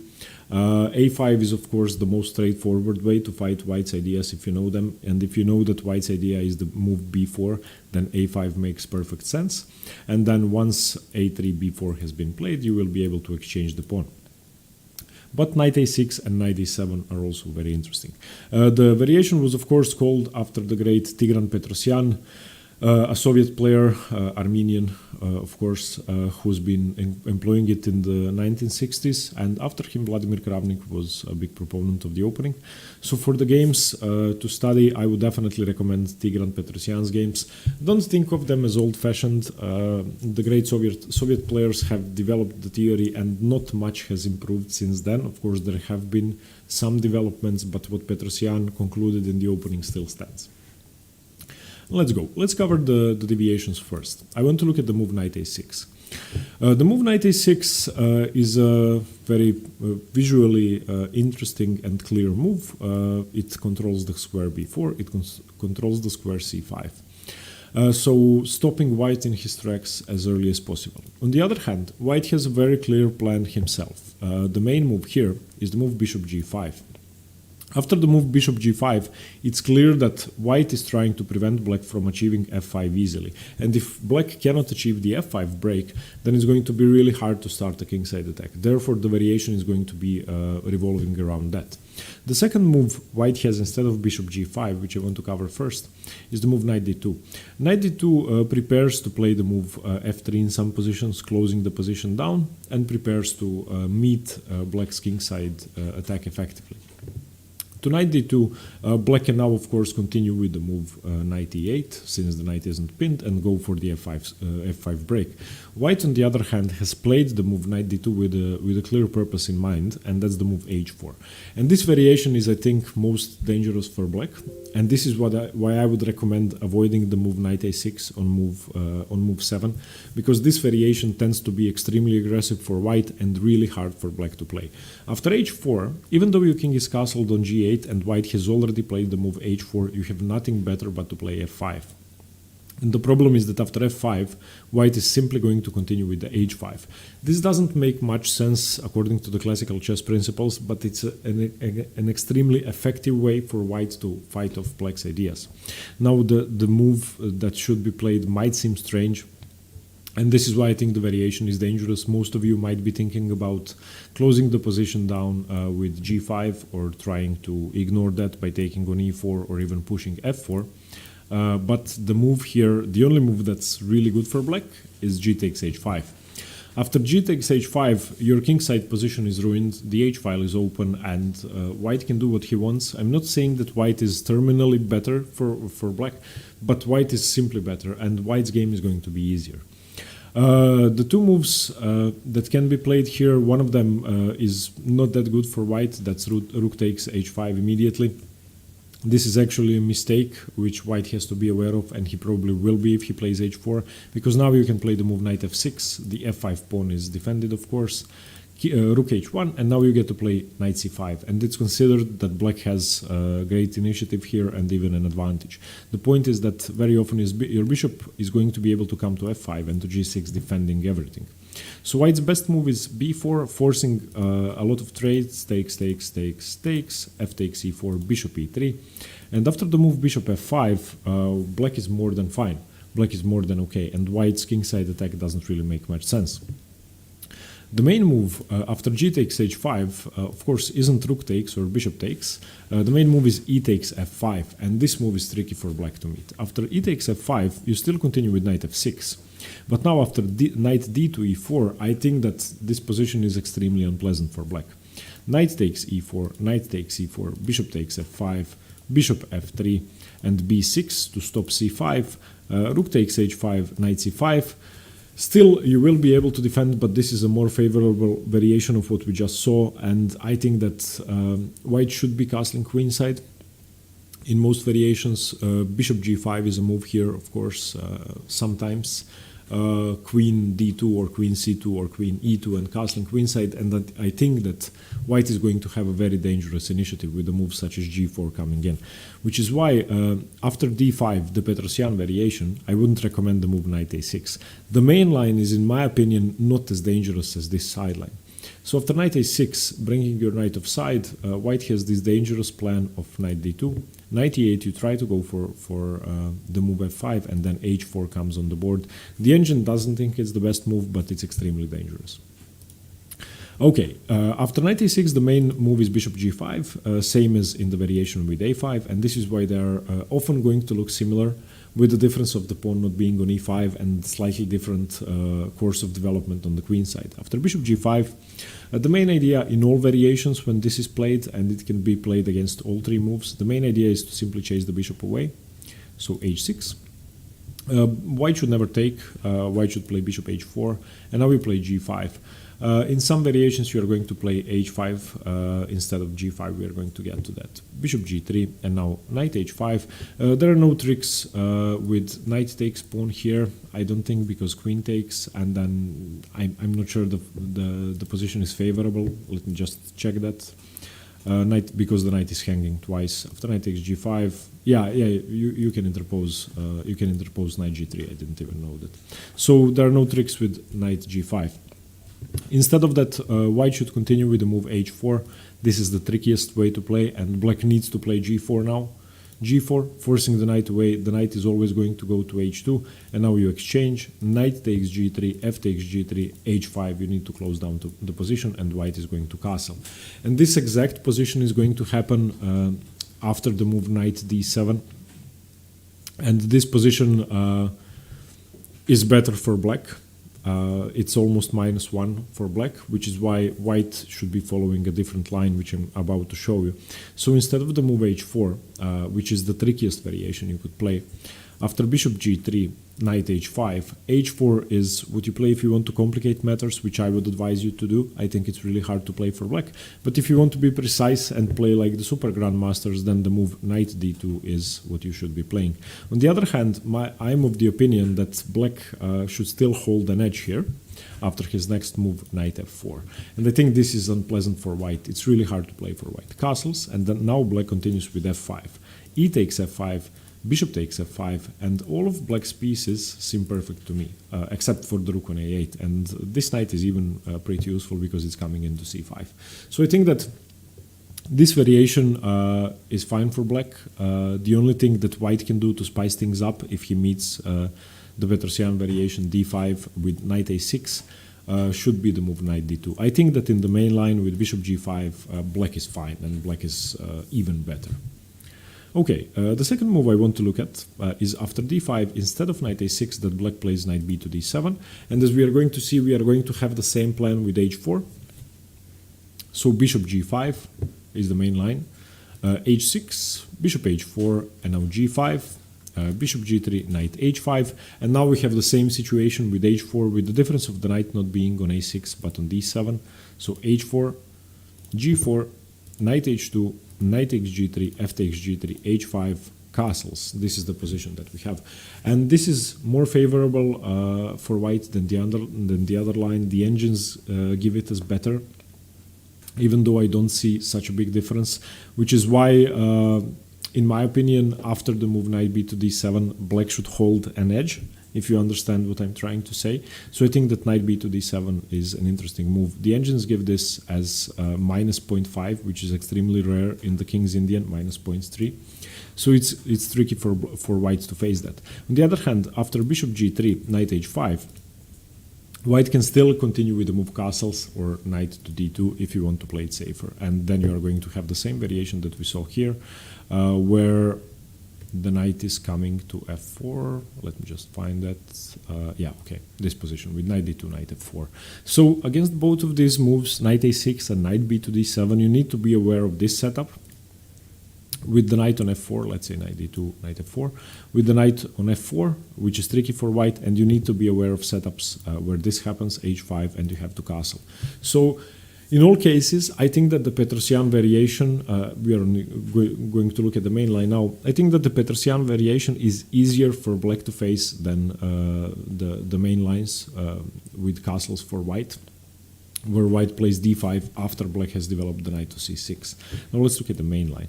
The move a5 stops a queenside expansion, of course, stops b4, tries to stop b4. And after a5, white continues with the same idea, bishop g5, preventing black from an early f5. You know that, as we saw in the classical system, black's next moves in the classical systems would be knight e8 or knight d7, going for an early f5. It's impossible here, so black continues with h6, bishop h4, and now you can play g5 and get the same variations, but it's not as precise, but you can use the same knowledge and apply it here.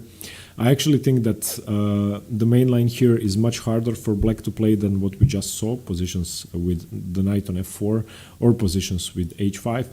But the main line is a main line for a reason, and it's the most precise way for black to play. So if you want, you can still opt for the move g5 and continue the variation with knight h5, g4, and have the same position with the move a5 played instead of knight a6 or knight b to d7. But then you no longer have such control over c5.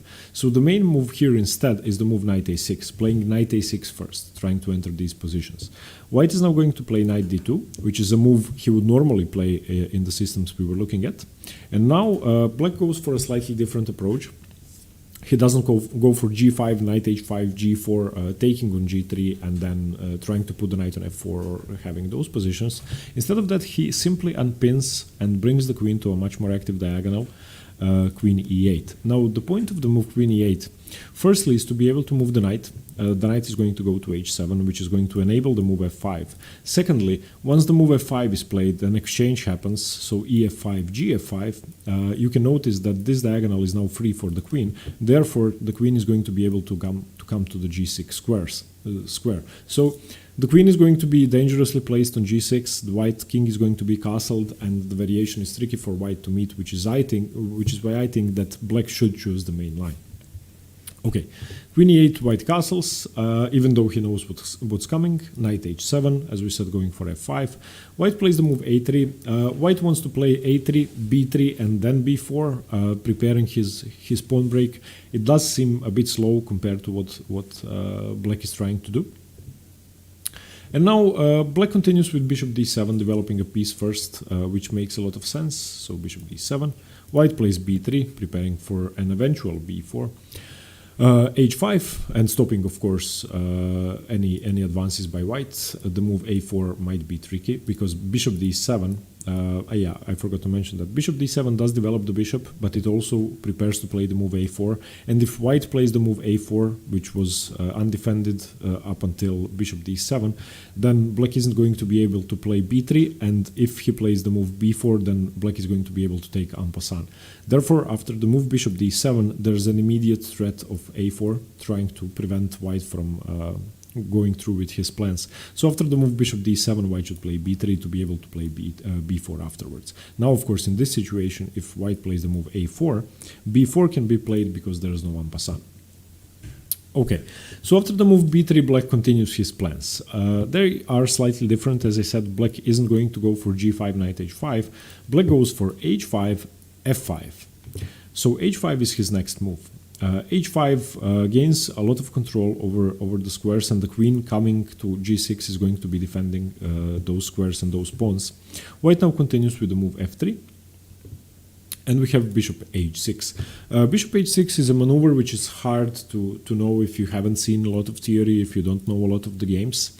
And it's a nice maneuver because it enables black two things. Firstly, to check the white king from the e3 square, and more importantly, to transfer the bishop to this diagonal and to the c5 square, which directly prevents the b4 break. Therefore, black is going to be able to have more control over what white wants to do the most. So bishop h6 makes a lot of sense before black goes on with his plans. So rook b1, putting more pressure on b4, preparing for b4. And now we have bishop e3 check, king h1, and bishop c5, stopping b4 once again. So you can see that this maneuver with bishop h6 has to be timely and has to be before white manages his break. So it's important to remember that. And this is sort of an interposing move after h5, f3. Black could go for his normal plans. Instead of bishop h6, he could go for f5 immediately. But I think that remembering this plan with bishop h6, bishop e3 check, bishop c5 gains time for black and complicates matters for white. So let's see it again. Bishop h6, rook b1, bishop e3 check, king h1, bishop c5. After bishop c5, white plays the move queen c1, solidifying his position, putting the queen on a very dangerous diagonal, staring at the h6 square. And now black goes forward with his main break, f5. White has to take, allowing black to play the move f4 and then simply continue with g5. g4 would be devastating for white. So we have ef5, and as I said, you don't take with the bishop, you don't take with the rook, you take with the g-pawn. The point is that you want to get your queen to the g6 square and create a dangerous attack against the white king.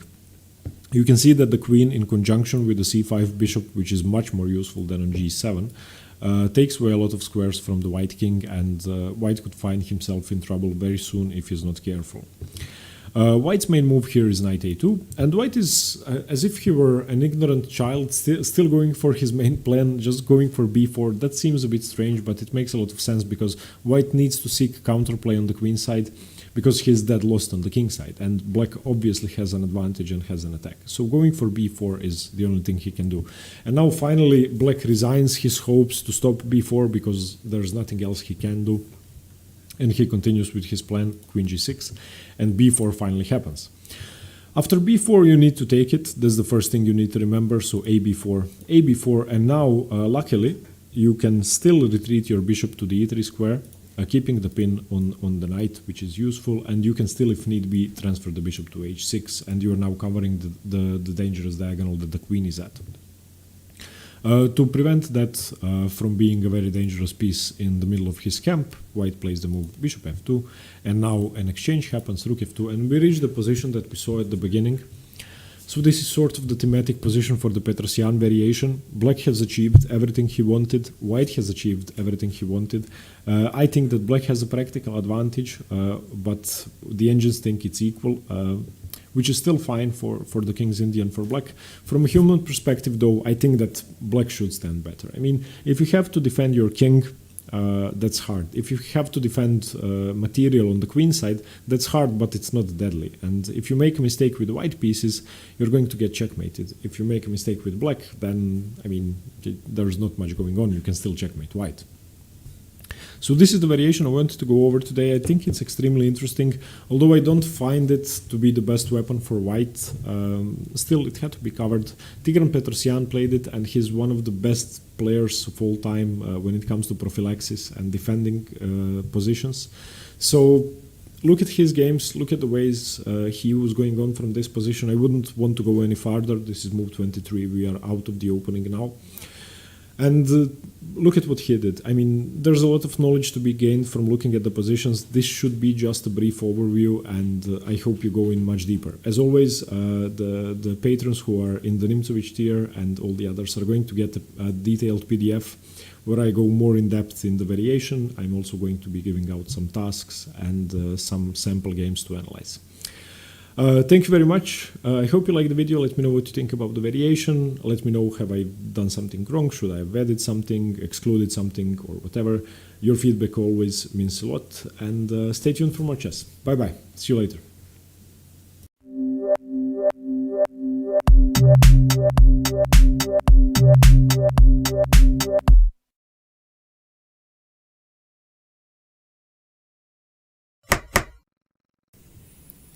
Hi everyone, Stepan here. In today's video I'm going to continue the series on the King's Indian defense with the Makogonov variation, which is pawn to h3 on move 5 for white, which has gained popularity in recent years, and it has sort of become one of the main ways for the super grandmasters to fight the King's Indian. And well, it goes against the normal King's Indian plans, white wants to prevent black from going for his own common plans in the King's Indian, and it also has two main ideas that white wants to achieve with the move. So the first idea behind the move h3, firstly, it's a flexible move, it doesn't commit to anything, as opposed to f3 or knight to f3, it doesn't lead to the main lines, and you can say that firstly, this move is an attempt to avoid the most theory-heavy lines in the King's Indian. So if you want to play something lightweight, let's say, something that doesn't have 20 moves of theory, then the Makogonov variation should be your choice. The first strategic idea of the move h3 is that white wants to push g4. That's fairly simple. Now g4 serves three purposes. Firstly, it expands on the king side, gains space. Secondly, it starts an attack because black is going to castle on his next move, and the move g4 starts a dangerous attack. And thirdly, and most importantly, the move g4 goes against black's idea of playing f5, which is black's main idea in the King's Indian in most variations. So the move f5 is going to be much harder to play after g4. Regardless of that, black is still going to go for f5 in almost all variations. And the second idea behind the move h3 is that it controls the square g4, which means that the bishop can now freely develop to the e3 square without being harassed by the knight. Also in some situations bishop g4, but that's never really a plan for black in the King's Indian. So knight g4 isn't possible. That means that the bishop can go to e3, and since it most often develops to the g5 square in this variation, in any case where black chases it away with h6, it can then safely retreat to the e3 square. If you remember the Gligorich variation, which we already went over, which is the move bishop e3, then black's main response is going to be knight g4. So this is not a possibility here. And if I had to say what I think about the variation, I think that it's not as aggressive for white, definitely not as aggressive as some of the main lines, but it can be more confusing for black, so in theory you could score more than with the main lines. Now, In the live book, the move h3 scores 44% for white, 33% of the games were drawn, and 23% of the games were won by black. So it scores well for white. Another thing, I'm sorry, that should be highlighted is that the move carries some of the same ideas as f3, as the same-ish variation, which is going to be the next variation I cover, in that it stops the move knight g4, of course, and helps support g4. The difference is that after f3 in the same-ish variation, your knight doesn't have its normal natural square to develop to. It usually has to go to e2 in order to develop, because the pawn is on f3. That would be the downside of the same-ish. And the upside of the same-ish, the downside of the Makogonon variation, is that the pawn on f3 supports your strong center defense e4, which is going to be very important. So both openings sort of have the same starting point, but lead to completely different types of positions. Black always responds with castles here. He can play some other moves, but castles is the only really theoretical move worth mentioning. He can play knight bd7 or c5 or e5. c5 leads to the modern Benoni in some lines, so we are not going to go over that. Any King's Indian player is going to continue with castles. And now we are going to be looking at three moves by white. The first move is going to be bishop g5, so developing the bishop to its most natural square, anticipating the move e5 in some positions, and then preventing it. The other move we are going to be looking at is going to be the move bishop e3, a normal developing move using the fact that the bishop can go to e3 because the knight cannot go to g4. And the third move is going to be knight f3. Okay. Bishop g5 is considered the main line, so we are going to go over that first. After bishop g5, one thing that I would like to mention once again, same as against the Averbach system, e5 is not a move here, and if you play e5, you lose the game. So e5 by black can be punished with the same trick we saw in the last video, d takes e5, d takes e5, an exchange of queens, queen d8, rook d8, and now you can either exchange here, bishop f6, and knight d5, winning the c7 pawn, or even stronger, after rook takes d8, you can play the move knight d5, and black has no other choice but to play knight d7. Now you can immediately take on c7, forcing the rook to b8, or you can play the move rook to d1, which is even stronger, and well, the position is just much better. Rook f8 is the best move, and if that's the best move, knight takes e7, rook b8, f3 restraining this knight, defending e4, and white has a winning edge. So after the move bishop g5, e5, the most natural way for black to play, is not a possibility. Black has two main moves here, c5 and knight a6. Knight b to d7 is a sideline that I would like to briefly mention. So after knight b d7, knight f3, which is almost always going to be played. And now e5, because now the knight is developed, so the same variations don't work. I'm sorry, the knight is defended. d5 is going to be white's main response to e5 in these lines. And now a5 by black, trying to restrain the white's queenside expansion, and knight to d2. Knight to d2 is a flexible move. It defends the e4 pawn, and after knight c5 you can see that the pawn needs further support even though the queen is for the moment pinned to the knight. Bishop e2 developing, bishop d7, castles, h6, and now the great thing about h3, bishop e3 is possible. And after bishop e3, in some positions you are going to take on c5 with the bishop, ruining the pawn structure but ruining your chances of playing b4. You can also continue with knight b3 and take the c5 knight with your knight. Black doesn't really have much to do about that, in fact that's the main line. Black is going to play the move knight h7, trying to play the move f5. Knight b3, b6, defending the knight, knight c5, bc5, queen c2, and now f5. And this is the starting position of this sideline. This pawn structure is going to be very common, where black has a pawn on c5, d6, e5, f5. This is going to be the main theme of the opening. Now black has to start an attack. White for the moment has a spatial advantage, has better piece activity, and has better king safety. Black sort of gave away his cards, but he is flexible and he can still do a lot of things. White has to be careful. But that's a sideline. I don't think that's going to happen very often. So after bishop g5, I would like to focus on c5 and the move knight a6. According to some books that I've been through, knight a6 is the main move. According to the others, c5 is the main move. I think knight a6 is more solid. But from what I've seen, knight a6 sort of creates closed positions, as we are going to see, which are really hard to break through. So knight a6. preparing to enter the c5 square, supporting the move e5. Bishop d3, and now e5. The same variations now don't work because the queen doesn't attack the queen and because the knight defends c7. The variations with bishop f6, I mean. So d5, and now you can see that the knight has the c5 square. Queen e8, this is going to be a very common maneuver in the Makogonov variation, simply unpinning, same as in the Auerbach system. And now g4. And this is the point I was talking about.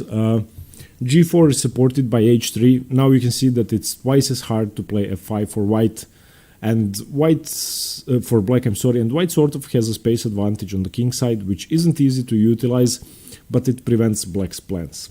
Knight d7, still going for f5, a3, stopping knight b4, and in anticipation of knight c5, preparing the move b4, f5, b4, and now, well, taking on the previous move would be incorrect. You would basically allow black too much activity, so you need to allow black to decide. After b4, f4 is the main move. If you want a more active position, you can take on g4, but after h takes g4, your king is going to be in trouble. You can also take on e4, but then white's pieces have a permanent outpost, so let's say you take here, knight takes here, now you're having problems on the f6 square. You can never undermine the pawn structure with c7 because d6 is going to drop, and this is just unadvisable. So after b4, f4 should be the main move, and white should play f3. And now you can see what I was talking about. The position is very closed, very fixed, and it's really hard for either side to break through. So what I found in the main lines of the Makogonov with knight a6 is that most games tend to end in a draw because it's simply impossible to win. Black's main move here is in fact c5. After c5, white of course doesn't want to take.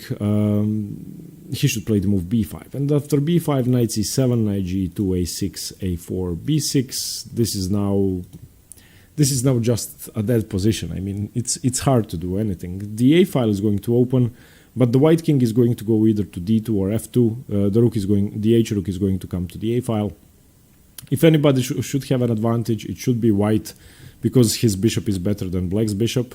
His pawns are on the light squares, and black has all of his pawns on the dark squares. So I would say that white should hold an edge because of this bishop, but generally it should be equal. So after bishop g5, if you are looking for a maneuvering game with every tempo not being as important, with pawn breaks to come and a closed position, then play the move knight a6. If you want a more aggressive game, then play the move c5.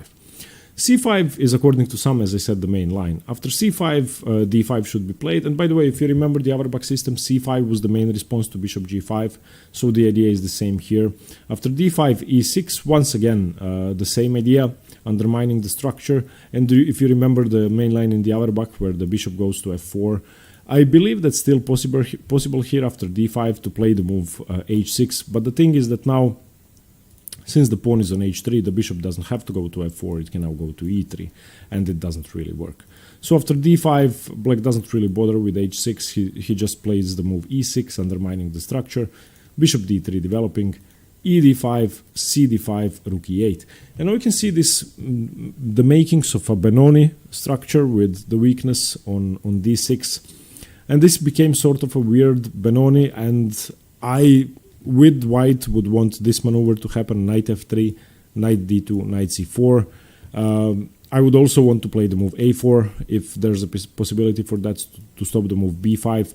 Basically, whenever black plays a6, I'm going to play a4 to stop that. And you're going to be playing against the d6 pawn. Black, on the other hand, has to seek activity. So knight f3, c4. This is the only move to stay active and not allow the white pieces to overrun you. Bishop c2 and now b5. And this is a pawn sacrifice that of course works tactically, because if you take knight takes b5, then queen check, and then the variation would go knight c3 and knight takes c4, and you have problems on c3. Let's say you take bishop takes c4 and then bishop takes c3, pawn takes c3, now you can take here, we check, and black is basically winning. So after knight f3, black needs to play aggressively, and this is one point which you have to remember in the main line of the Makogonov. So after knight f3, don't allow knight d2 to happen, because if this maneuver happens, you are just going to be done and it's going to be lost. because white is going to have a fairly easy time targeting d6 because this is an improved Benoni for white. So c4 has to be played. And I mean, you need to seek activity. If the bishop takes, of course, then e4 is dropping and it's not really simple to defend and you have problems on c3. So the bishop should retreat and keep defense of the e4 pawn. And now b5 cannot be taken. So white's move should be a3. Knight bd7 for black, still keeping the same threats, of course, queen check. And now white castles. Now there are no more threats, but now black can increase the pressure on e4 with knight c5. So now if any knight takes b5 happens, then knight e4 is a threat. So still the pawn cannot be taken, the b5 pawn cannot be taken. Rook e1, now once again reinforcing the threat of knight takes b5 and queen b6. So the main theme of the main line Makogonov after c5 is going to be this c4 maneuver and b5 defense and two pawns hanging, the e4 pawn for white and the b5 pawn for black. And this is going to be the main theme of the opening, which is why I believe that if you want a game which is less tactical, choose knight a6. If you want to have a position like this in which something is constantly hanging, then by all means go for c5. Okay, the two other moves I wanted to look at after castles for black is bishop to e3, which is a sideline. I would recommend the move bishop g5 because it's just more threatening to black. Now black can of course continue with e5 because the bishop is not on g5, and now you have this normal structure d5, knight a6 by black looking at c5, knight f3, knight h5 preparing f5, knight h2 preparing to defend against f5, queen e8 unpinning because the bishop might still come here and the knight might retreat after the move f5, and preparing to support any attack after the g pawn eventually moves, if it should move with queen to g6 or queen to h5. Bishop e2 attacking the knight, and now knight f4. After knight f4, I have to say that this position is not theoretical, and this is the great thing about it. If you want a simple position to play in which pattern recognition is going to be the basis of your play, then choose this, choose bishop e3, because it's really not theory heavy. It hasn't been analyzed that much, and it's probably the least played great move for white in the Makogonov. And here the ideas are going to fight your opponent's ideas. Your ideas are going to fight your opponent's ideas. Bishop f3, f5, castles, knight c5, all normal King's Indian stuff. Bishop takes c5, d takes c5. This pawn serves a purpose, stops b4. a3, preparing b4. Queen e7, defending the pawn. Rook b1, once again reinforcing b4, and now a5. And you can see that black has started his attack, white is trying to get his own stuff going on the queen side, and it's very easy to play if you are experienced in the King's Indian. It's thematic. It's, I would say, the only thematic variation of all in the Makogonov. So if you want to play something simple after h3 castles, choose the move bishop e3. If you play the King's Indian with the black pieces and face this, then know that you can have fun, you don't have to remember everything. Okay, and the last variation is when white doesn't delay developing the knight to f3. So after castles, he now develops the knight to f3. And now we have the normal stuff that we usually get in the classical King's Indian, but in a different move order, e5, d5. I'm sorry, in the Petrosian variation of the classical, this is sort of similar to that. Now black can play the move knight a6, he can play the move knight h5 immediately, he can play the move a5, and I think that's the best move, simply stopping the b4 expansion. But let's look at knight h5 first, because knight h5 is the most direct threat. Knight h5 simply prepares the move f5 and threatens the move knight f4. So one thing that white should remember here is the move g3. After g3, the knight cannot come to f4, and now f5. Once f5 happens, generally as white, you should take it in these positions when you have only your e4 pawn and not g4. So if f5 happens, ef5, as black you should always capture with the g pawn. G takes f5, and now knight g5. And if anybody is looking aggressive in this variation, I would say it's white. But I would still prefer bishop g5 to knight f3. And here the only weakness I really like in black's position for white to exploit is the e6 weakness. So white is in a situation in which he cannot really trade off his c8 bishop, because now this knight managed to get to g5. h6 is a risky move, leaving a target for white to attack and leaving an anchor for the g-pawn. So if white manages to castle queenside and play g5, g4, g5, then black is going to be in trouble. So the knight is going to remain here for a while. Knight f6, g4, just starting an attack, queen e7, and now g takes f5, bishop takes f5, rook g1.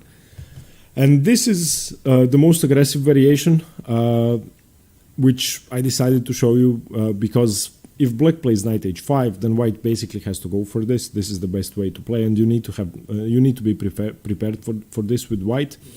But this is the only variation that the engine hates for white.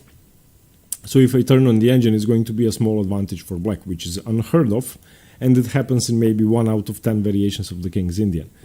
So after d5, if your opponent plays the move knight h5, you just need to go for it. g3 is a risky move. I mean, it's a risky move. But after g3, you sort of gave away your cards, and now you need to go for an attack. f5, ef5, gf5, knight g5. Go for this. Be aggressive and try to castle queenside. At one point, you gain a tempo because the knight has to retreat, and now use the opportunity to play g4, queen e7, gf5, bishop f5, and now rook g1. And you're basically going all in. After d5, a safer option for black instead of knight h5 is the move knight a6. Now white can still transpose to the line that we saw, and it does transpose bishop g5. So this is the line we were looking at in the main line with bishop g5. And I think that this is better for black, for white, as I said. So I think that bishop g5 should be played in all of these variations, except if your opponent plays the move knight h5, and then you're not going to be able to go for that. And the main line after d5 is the move a5. And a5 is similar to h3. It's a waiting move. It allows white to decide what he's going to do. It makes a stand on the queen side. It says, I'm not going to be overrun with b4. And basically, what are you going to do with the white pieces? I just played a5. And after a5, the main response should be bishop g5. Once again pinning the knight to the queen, and now black can play the move knight a6. And now you can see that it's really hard to play the move b4, and I believe that if white plays knight f3, this should be your weapon of choice, and this should be the way you play. So let's go from the top. So d6, h3, the Makogonov variation, castles. If white plays the move knight f3, remember these two moves, you need to play e5, white needs to play d5, and now remember the move a5. I think that this is the best way to fight the knight f3 line. Because bishop g5, knight a6. And now you have control over b4 and c5. You can play queen e8, unpinning. You can play knight d7 or knight h5, and then you can play the move f5. So I think this is really comfortable for black. Bishop e2, white has to develop. Queen e8, unpinning. Knight d2, preparing for knight c5, which is about to come in some positions, defending the e4 pawn, preparing to play f3 if need be. And now knight d7, f5 is coming, a3, and now instead of f5, since the bishop is annoying on g7, black's most popular move here is in fact f6, chasing the bishop away to h4. And I still prefer the move f5. So you can choose whichever variation you want. After f6, bishop h4, knight b6 is the main move, and b3, defending the c4 pawn, bishop h6. The point of that was to take over the diagonal, but the problem is, in my opinion, that after f6, the bishop can just retreat to e3, in which case f5 becomes much stronger. So now f5, white would have to takes, and now white would either have to bring his bishop back to g5 and then face the move f4, or be in trouble losing the bishop. So after a3, f6 is an interesting move. It will basically force the bishop to h4, where, I mean, what's the bishop really doing? But f5 has its own merits. I think that f5 is much more aggressive, takes. And now we are still threatening the move f4. You have these two strong King's Indian pawns, and you can start an attack. Let's say king h8, rook g8, bishop somewhere, knight f6, queen g6, and start an attack. So I think that this is a much better variation for black. If I turn on the engine thinks that white is better here, +1, as in any King's Indian. normal position, but after a3, f6, the engine thinks that it's almost equal. It's +7, and yeah, now it gets to +1, but it's better for black in theory. So I think that this is sort of the crucial point, this move 11. Let's just go through the variation once again. So if knight f3, e5, d5, a5, bishop g5, knight a6, bishop e2, queen e8, knight d2, knight d7, this is all very normal. a3, and now you need to decide what you want to do with the black pieces. f6 or f5. If you want a more solid game, sort of misplacing the bishop on h4 or on g3, play f6. If you want to play aggressively and go all in with the black pieces, then choose f5. Okay, to conclude with, after h3, black has to play the move castles. White has three options: bishop e3, bishop g5, or knight f3. I think that bishop g5 is the best option for white, simply because it stops e5, stops the most usual plans for black in the King's Indian, and it can be confusing. And another thing is that you have a fairly aggressive setup. You can support it with the move g4, and you can be very aggressive. So knight f3, g4, in some positions, as I said, castles queenside, and white should hold a slight edge. So it's understandable why the Makogonov is one of the favorites on the top levels right now. Please let me know what you think. What do you think about the variation? Have you played it with white? Have you faced it with black? As always, the patrons are going to get extra material on the variation. I'm going to try to go more in depth and give some example games. Thank you very much for watching, and stay tuned for more chess. Thank you. Bye bye.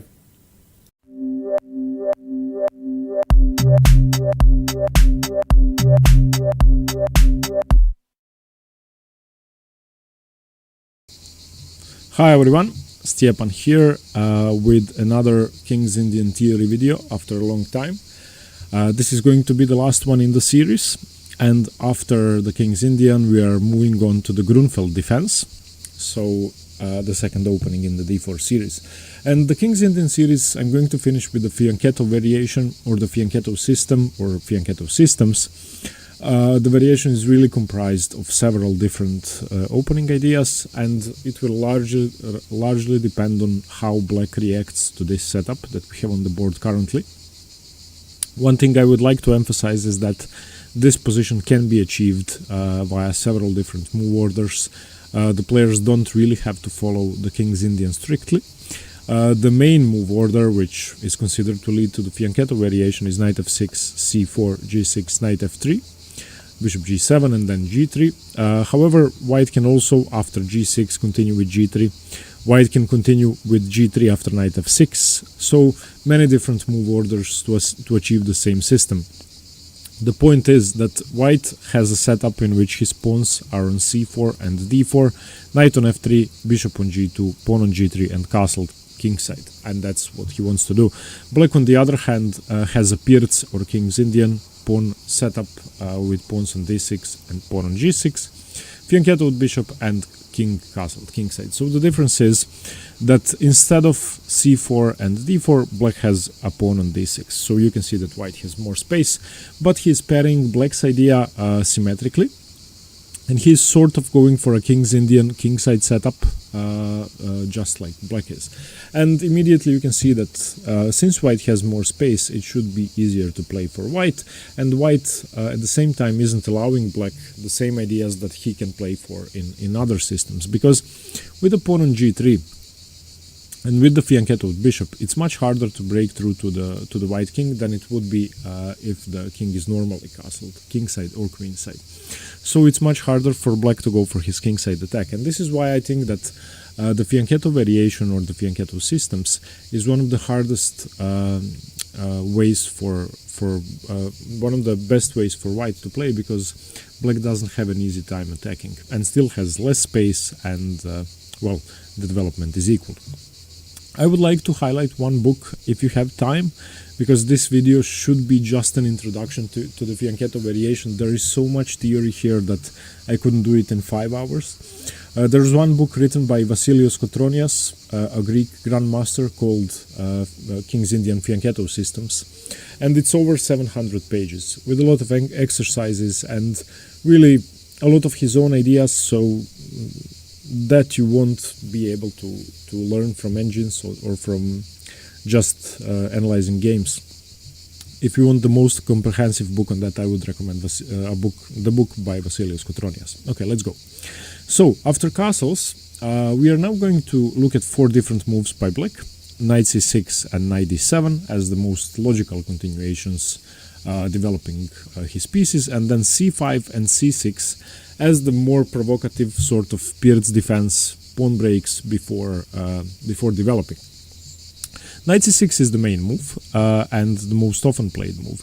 If I turn on the live book, knight c6 has been played 6,000 times, knight bd7 has been played 6,000 times, c6 has been played 2,800 times, and c5 800 times. There are a few more moves which are really sidelines: a6, bishop g4, bishop f5, but these 4 that we are going to look at are the main moves and the best moves. So after knight c6, white continues with knight c3, that's the most principled move, and now black goes for a6. This is the only move played in this position, or the most often played move, and now white has several different options. The main move is h3. The point of h3 is to stop bishop g4.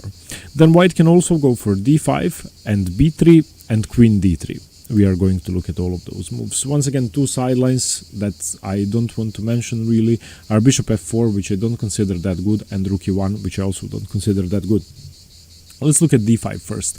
d5 might seem like the most tempting move. Now, black's main move and the best move is knight a5. There's not really much else to do. Transferring the knight from b8 to d7 into c5 is a good idea. The problem is that white is controlling e5 and c5 and is always able to play the move b4. Even if white plays a5, which would now be a waste of tempo, then a3, a4, a3, b4 is still an idea. So this maneuver doesn't really work because you don't have that many squares. So knight a5. White now has to defend his pawn. Defending with b3 would be too risky because of this knight on the diagonal. Simply knight e4 would put double pressure on the knight to lose a piece. So b3 is not possible. Knight d2 has to be played. Queen a4 could be played, but I think it's too risky misplacing the queen this early on. c5. And now taking en passant isn't popular really, because you would give a square to the knight, a perfect square in fact. This would be just great for black. Instead of that, after c5, white continues with queen c2, and we have rook b8, and this is the Pano setup, named after Oscar Pano. We've already been looking at the Pano variation in the Samish King's Indian, and the idea is the same. You want to play a6 b5 with rook b8, and you want to play in sort of Benoni fashion for black. When you have this weakness on d6, now the pawn is on e7 still, but in many positions white is going to be faced with e5, and after he takes, bishop takes, the structure is going to be d6, c5, b7, a6. And what black wants to do is expand on the queen side, use his pawn majority, and try to create a passed pawn. So this is the Pano variation idea. So b3, b5, bishop b2. And now bc4, bc4, bishop h6. And you can see that black has some annoying pressure on the queen side. This variation is often going to end up with black sacrificing the exchange on b2, so that's something that you have to be prepared for. And we are going to be looking at positions similar to this some more in the video. Now, after a6, if white doesn't go for d5, knight a5, which seems to be the most principled move, then b3 is another good way to play. Of course, you are not weakening this diagonal as much, so b3 is possible when d5 wasn't played.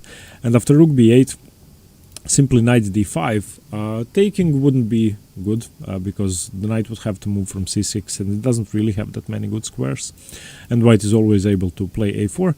So knight h5 is the move, declining the trade, putting pressure on d4. And now bishop b2, e6, knight c3, and b5. And now c takes b5 is a move, but not as popular. d5 is better, because now you have a bishop on b2. So d5, knight e7. Once again, taking I don't think is good, because, well, your knight has to move. White has just expanded in the center. You don't really have a good square for the knight. So in this position, after b5, d5, knight e7, we have d takes e6, bishop takes e6, c takes b5, a takes b5, and queen to d2. And in this position, white is supposed to have a slight advantage. The main thing that you can see here is that black is most probably going to be able to create a passed pawn on the c file with the move c5 and c4. And in the same time, white can play a4 b takes, and have a passed pawn on the a file. So it's going to be a race on the queen side if the pieces get traded off, so that's something that both sides have to bear in mind. After a6, another move, if you don't want to play d5 or b3, is queen to d3, a move which I don't really like, a move that often leads to a queen exchange and a sort of barren position. e5 by black probably has to be played. d5, d5, queen takes d8, rook takes d8, bishop g5. Not my cup of tea. An early queen trade, bishop e6, knight d2, h6, bishop takes, knight d4. White, of course, has a positional advantage despite giving up the bishop pair. The knights are really strong. The light squared control is great, and often when you give up the bishop of one color, then the other color complex is going to become your playground. In this case, White has given up his dark squared bishop, and now his knights are going to be dominating the light squares and try to exert domination of the light squares. Of course, the f6 knight was defending e4 and d5, and now it's not. So the light squares are much weaker for black. Okay, and the main move in this position, if you don't want to play d5, b3, or queen d3, you can opt for the move h3, which is the most popular and probably objectively the best move, simply stopping bishop g4. Rook b8 going for the Pano variation or Pano idea in the King's Indian. e4 expanding.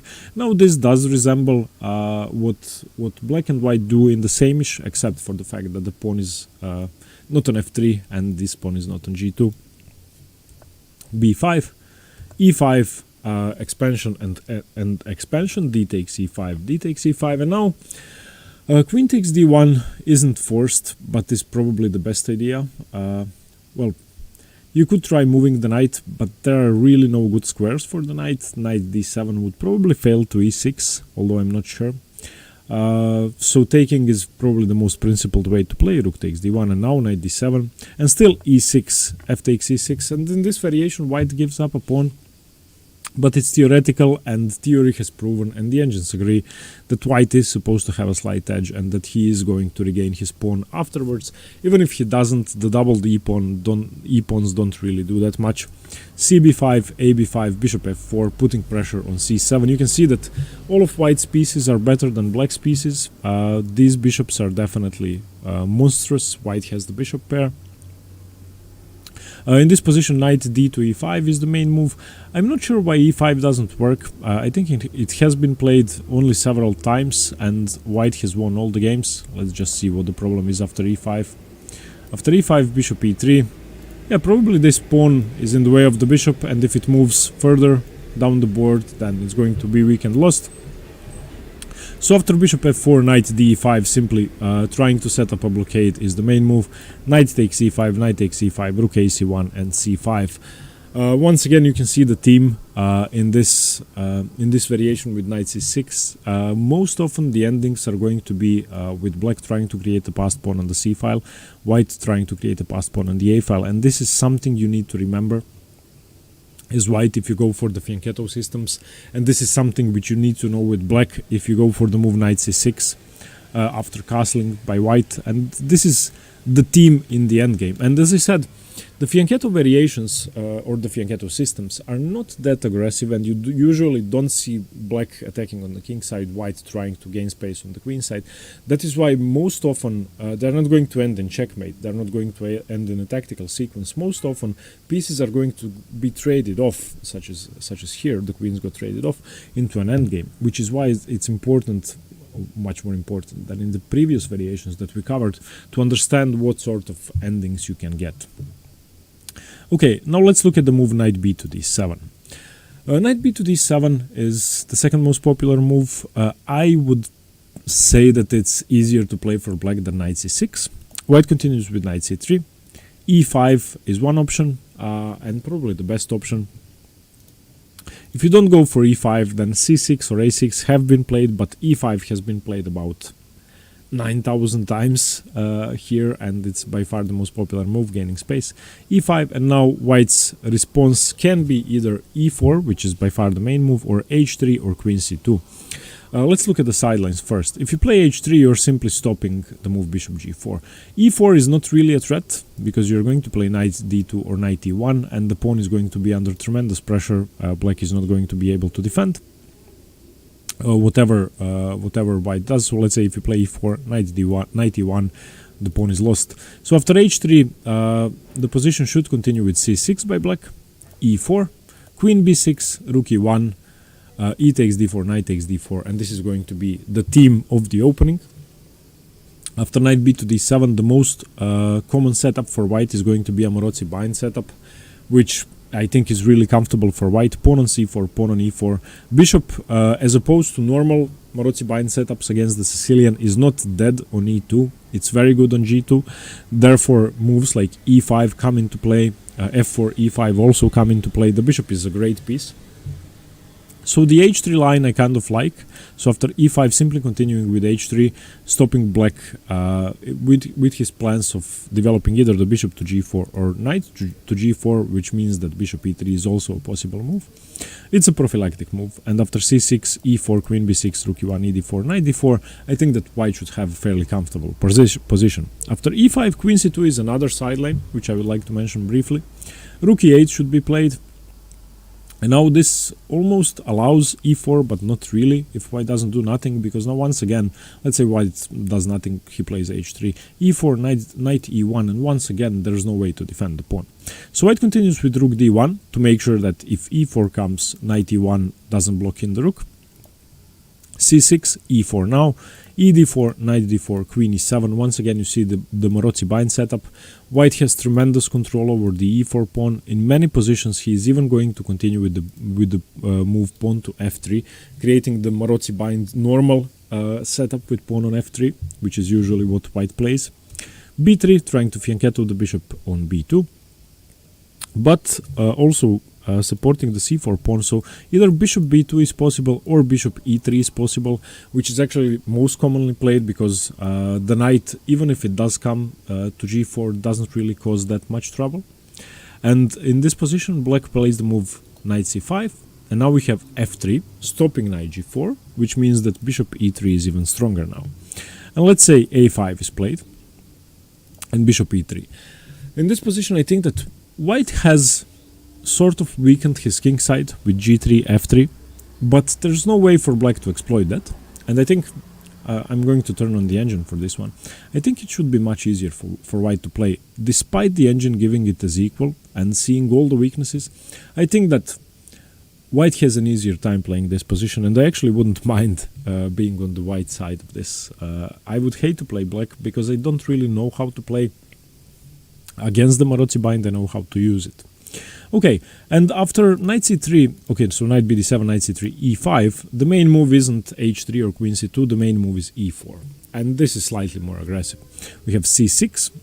Black can also go for e takes d4, immediately resolving the tension, and once again we get this Maroczy bind structure that we were already looking at with both h3 and queen c2. And he can go for c6, which is the main move, not dissolving the tension in the center immediately. h3. Queen b6, rook e1, e d4, knight d4, knight e8. Once again, we have the same Maroczy bind setup. So remember that with white pieces, after castles, knight b d7, your setup is going to be c4, e4. Your queen is going to belong on c2. Your knight is going to be on d4. Your rook can either go to d1 or to e1, and you are allowed to play the move f3. It's weakening, but it's not too weakening. So remember the ideas of piece position. So queen on c2, pawn on c4, pawn on e4, pawn on f3, rook on e1, and pawn to h3 is a good prophylactic move to stop knight g4 and bishop g4 to make sure that you can develop your c bishop to e3. Okay, and the two last moves I want to look at after castles is c6 and c5. c6 is the slowest option, and I don't really like it for black. Knight c3, queen a5. Immediate queenside pressure is the idea, trying to simply open up the diagonal for the queen. And now white can continue with h3, stopping knight g4 and bishop g4, or with e4. I prefer the move e4, it's much more aggressive. Black should meet e4 with e5 or with bishop g4. Since white didn't play h3, bishop g4 is a possible move. But now after h3, black is basically forced to give up the bishop. Bishop f3, bishop f3. Now you can see that the difference is that the d4 pawn isn't defended by the knight. So we are not going to have the same ideas that we have in the previous position. Knight b d7, bishop to e3, and now c5. You cannot really allow black to take because it's not as good if you cannot take with the knight. So most often white is going to close the position down with d5. I think the same thing can be said about the move e5. I think that after e5, well, let's just see what the best move is here. I think that d5 should be a good move, and then, yeah, d5 once again. Okay, so if you don't have your knight on f3, usually closing the position is the correct idea. So after bishop g4, this position with c5 can be met with d5. Now queen b4, putting pressure on c4, and queen b3 simply defending. Now black shouldn't take because the a file is going to be open for white. Instead of that, knight b6, putting extra pressure on c4, bishop e2 defending, and now a5. If white ever takes, the knight is going to be removed from c3. It can go to b5, but you could argue whether that square is useful or not. So after e4, black can use the opportunity to play g4, take the knight. I don't think it's as good. I think black should still continue with the move e5.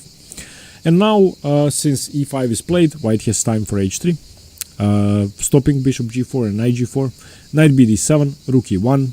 The knight is now, of course, able to take on d4, so after e takes d4, knight takes d4, once again the Morozzi-Bind setup, knight e5. And this is a really strong knight. You often see that in the Sicilian as well, especially in setups where white has played f3 and then f4 is a waste of tempo. Here f4 can be an idea in some positions, but it's quite loosening with the pawns on g3 and h3, and you basically have no more cover for your king.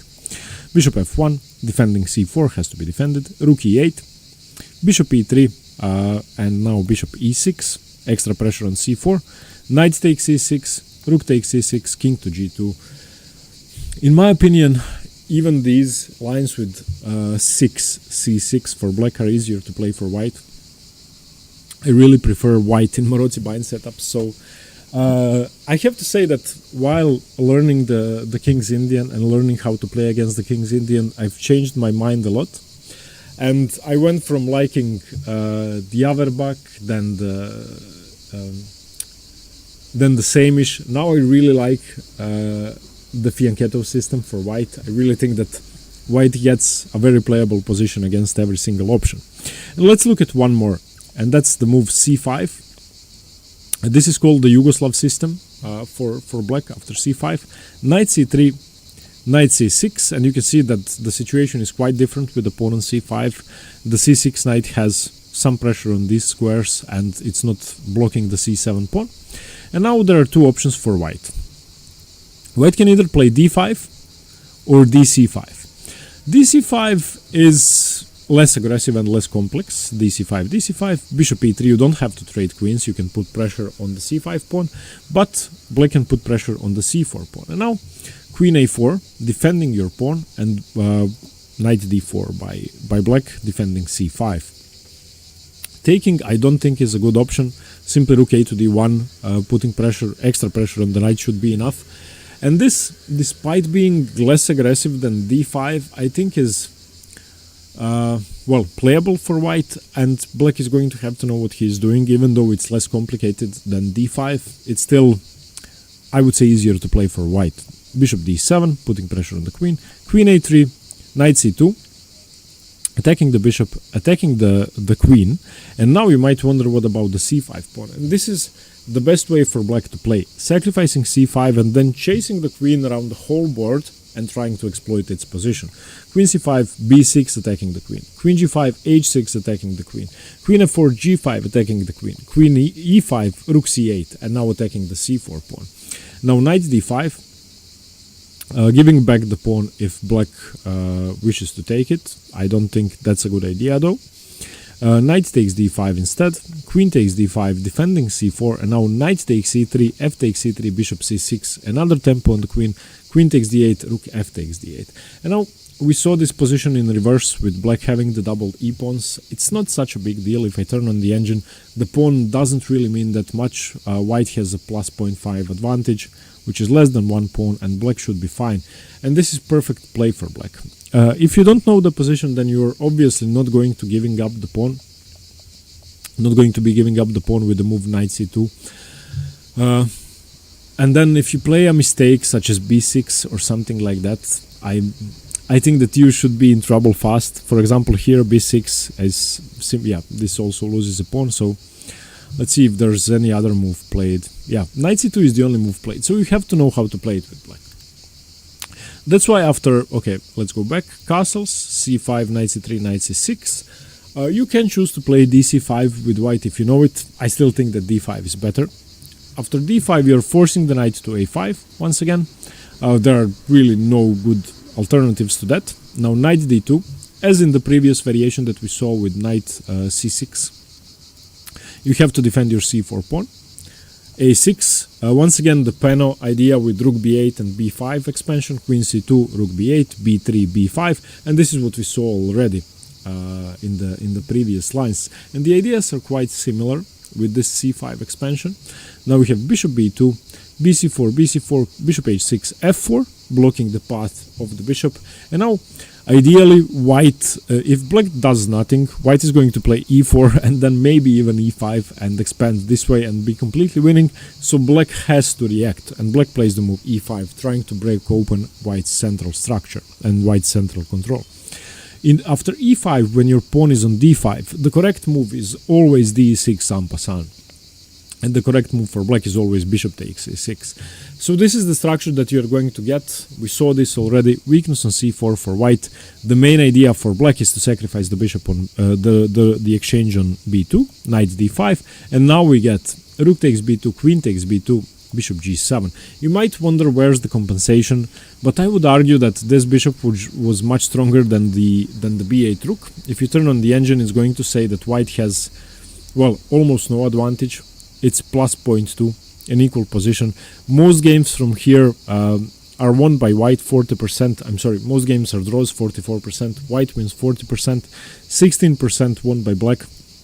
But apparently there's no real advantage for white. If we continue the position with queen c1, getting away from this dangerous diagonal, bishop takes d5, c takes d5, knight g4, attacking the rook, rook b1, knight e3 attacking the other rook, rook e1, rook e8, bishop f3. You can see that this rook on e1 isn't really that useful.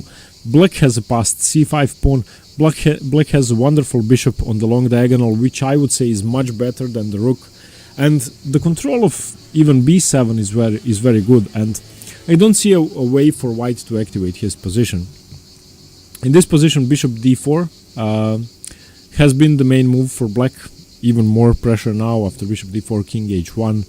I mean, and now h5. You can see that the exchange sacrifice is really a good idea, and despite being the exchange down, black seems to have tremendous control. So this is what happens after the move d5. So castle c5, knight c3, knight c6, d5, which I think white should go for. I mean, an exchange up is an exchange up. Learn how to deal with black's attack, survive it, and then you're just going to be better.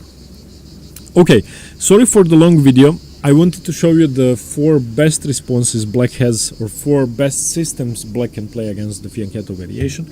Hope I managed to do that. Once again, use this video as the introduction to the variation. I would really recommend the book by Vasilias Kotronias. I'm not sure if it's available online.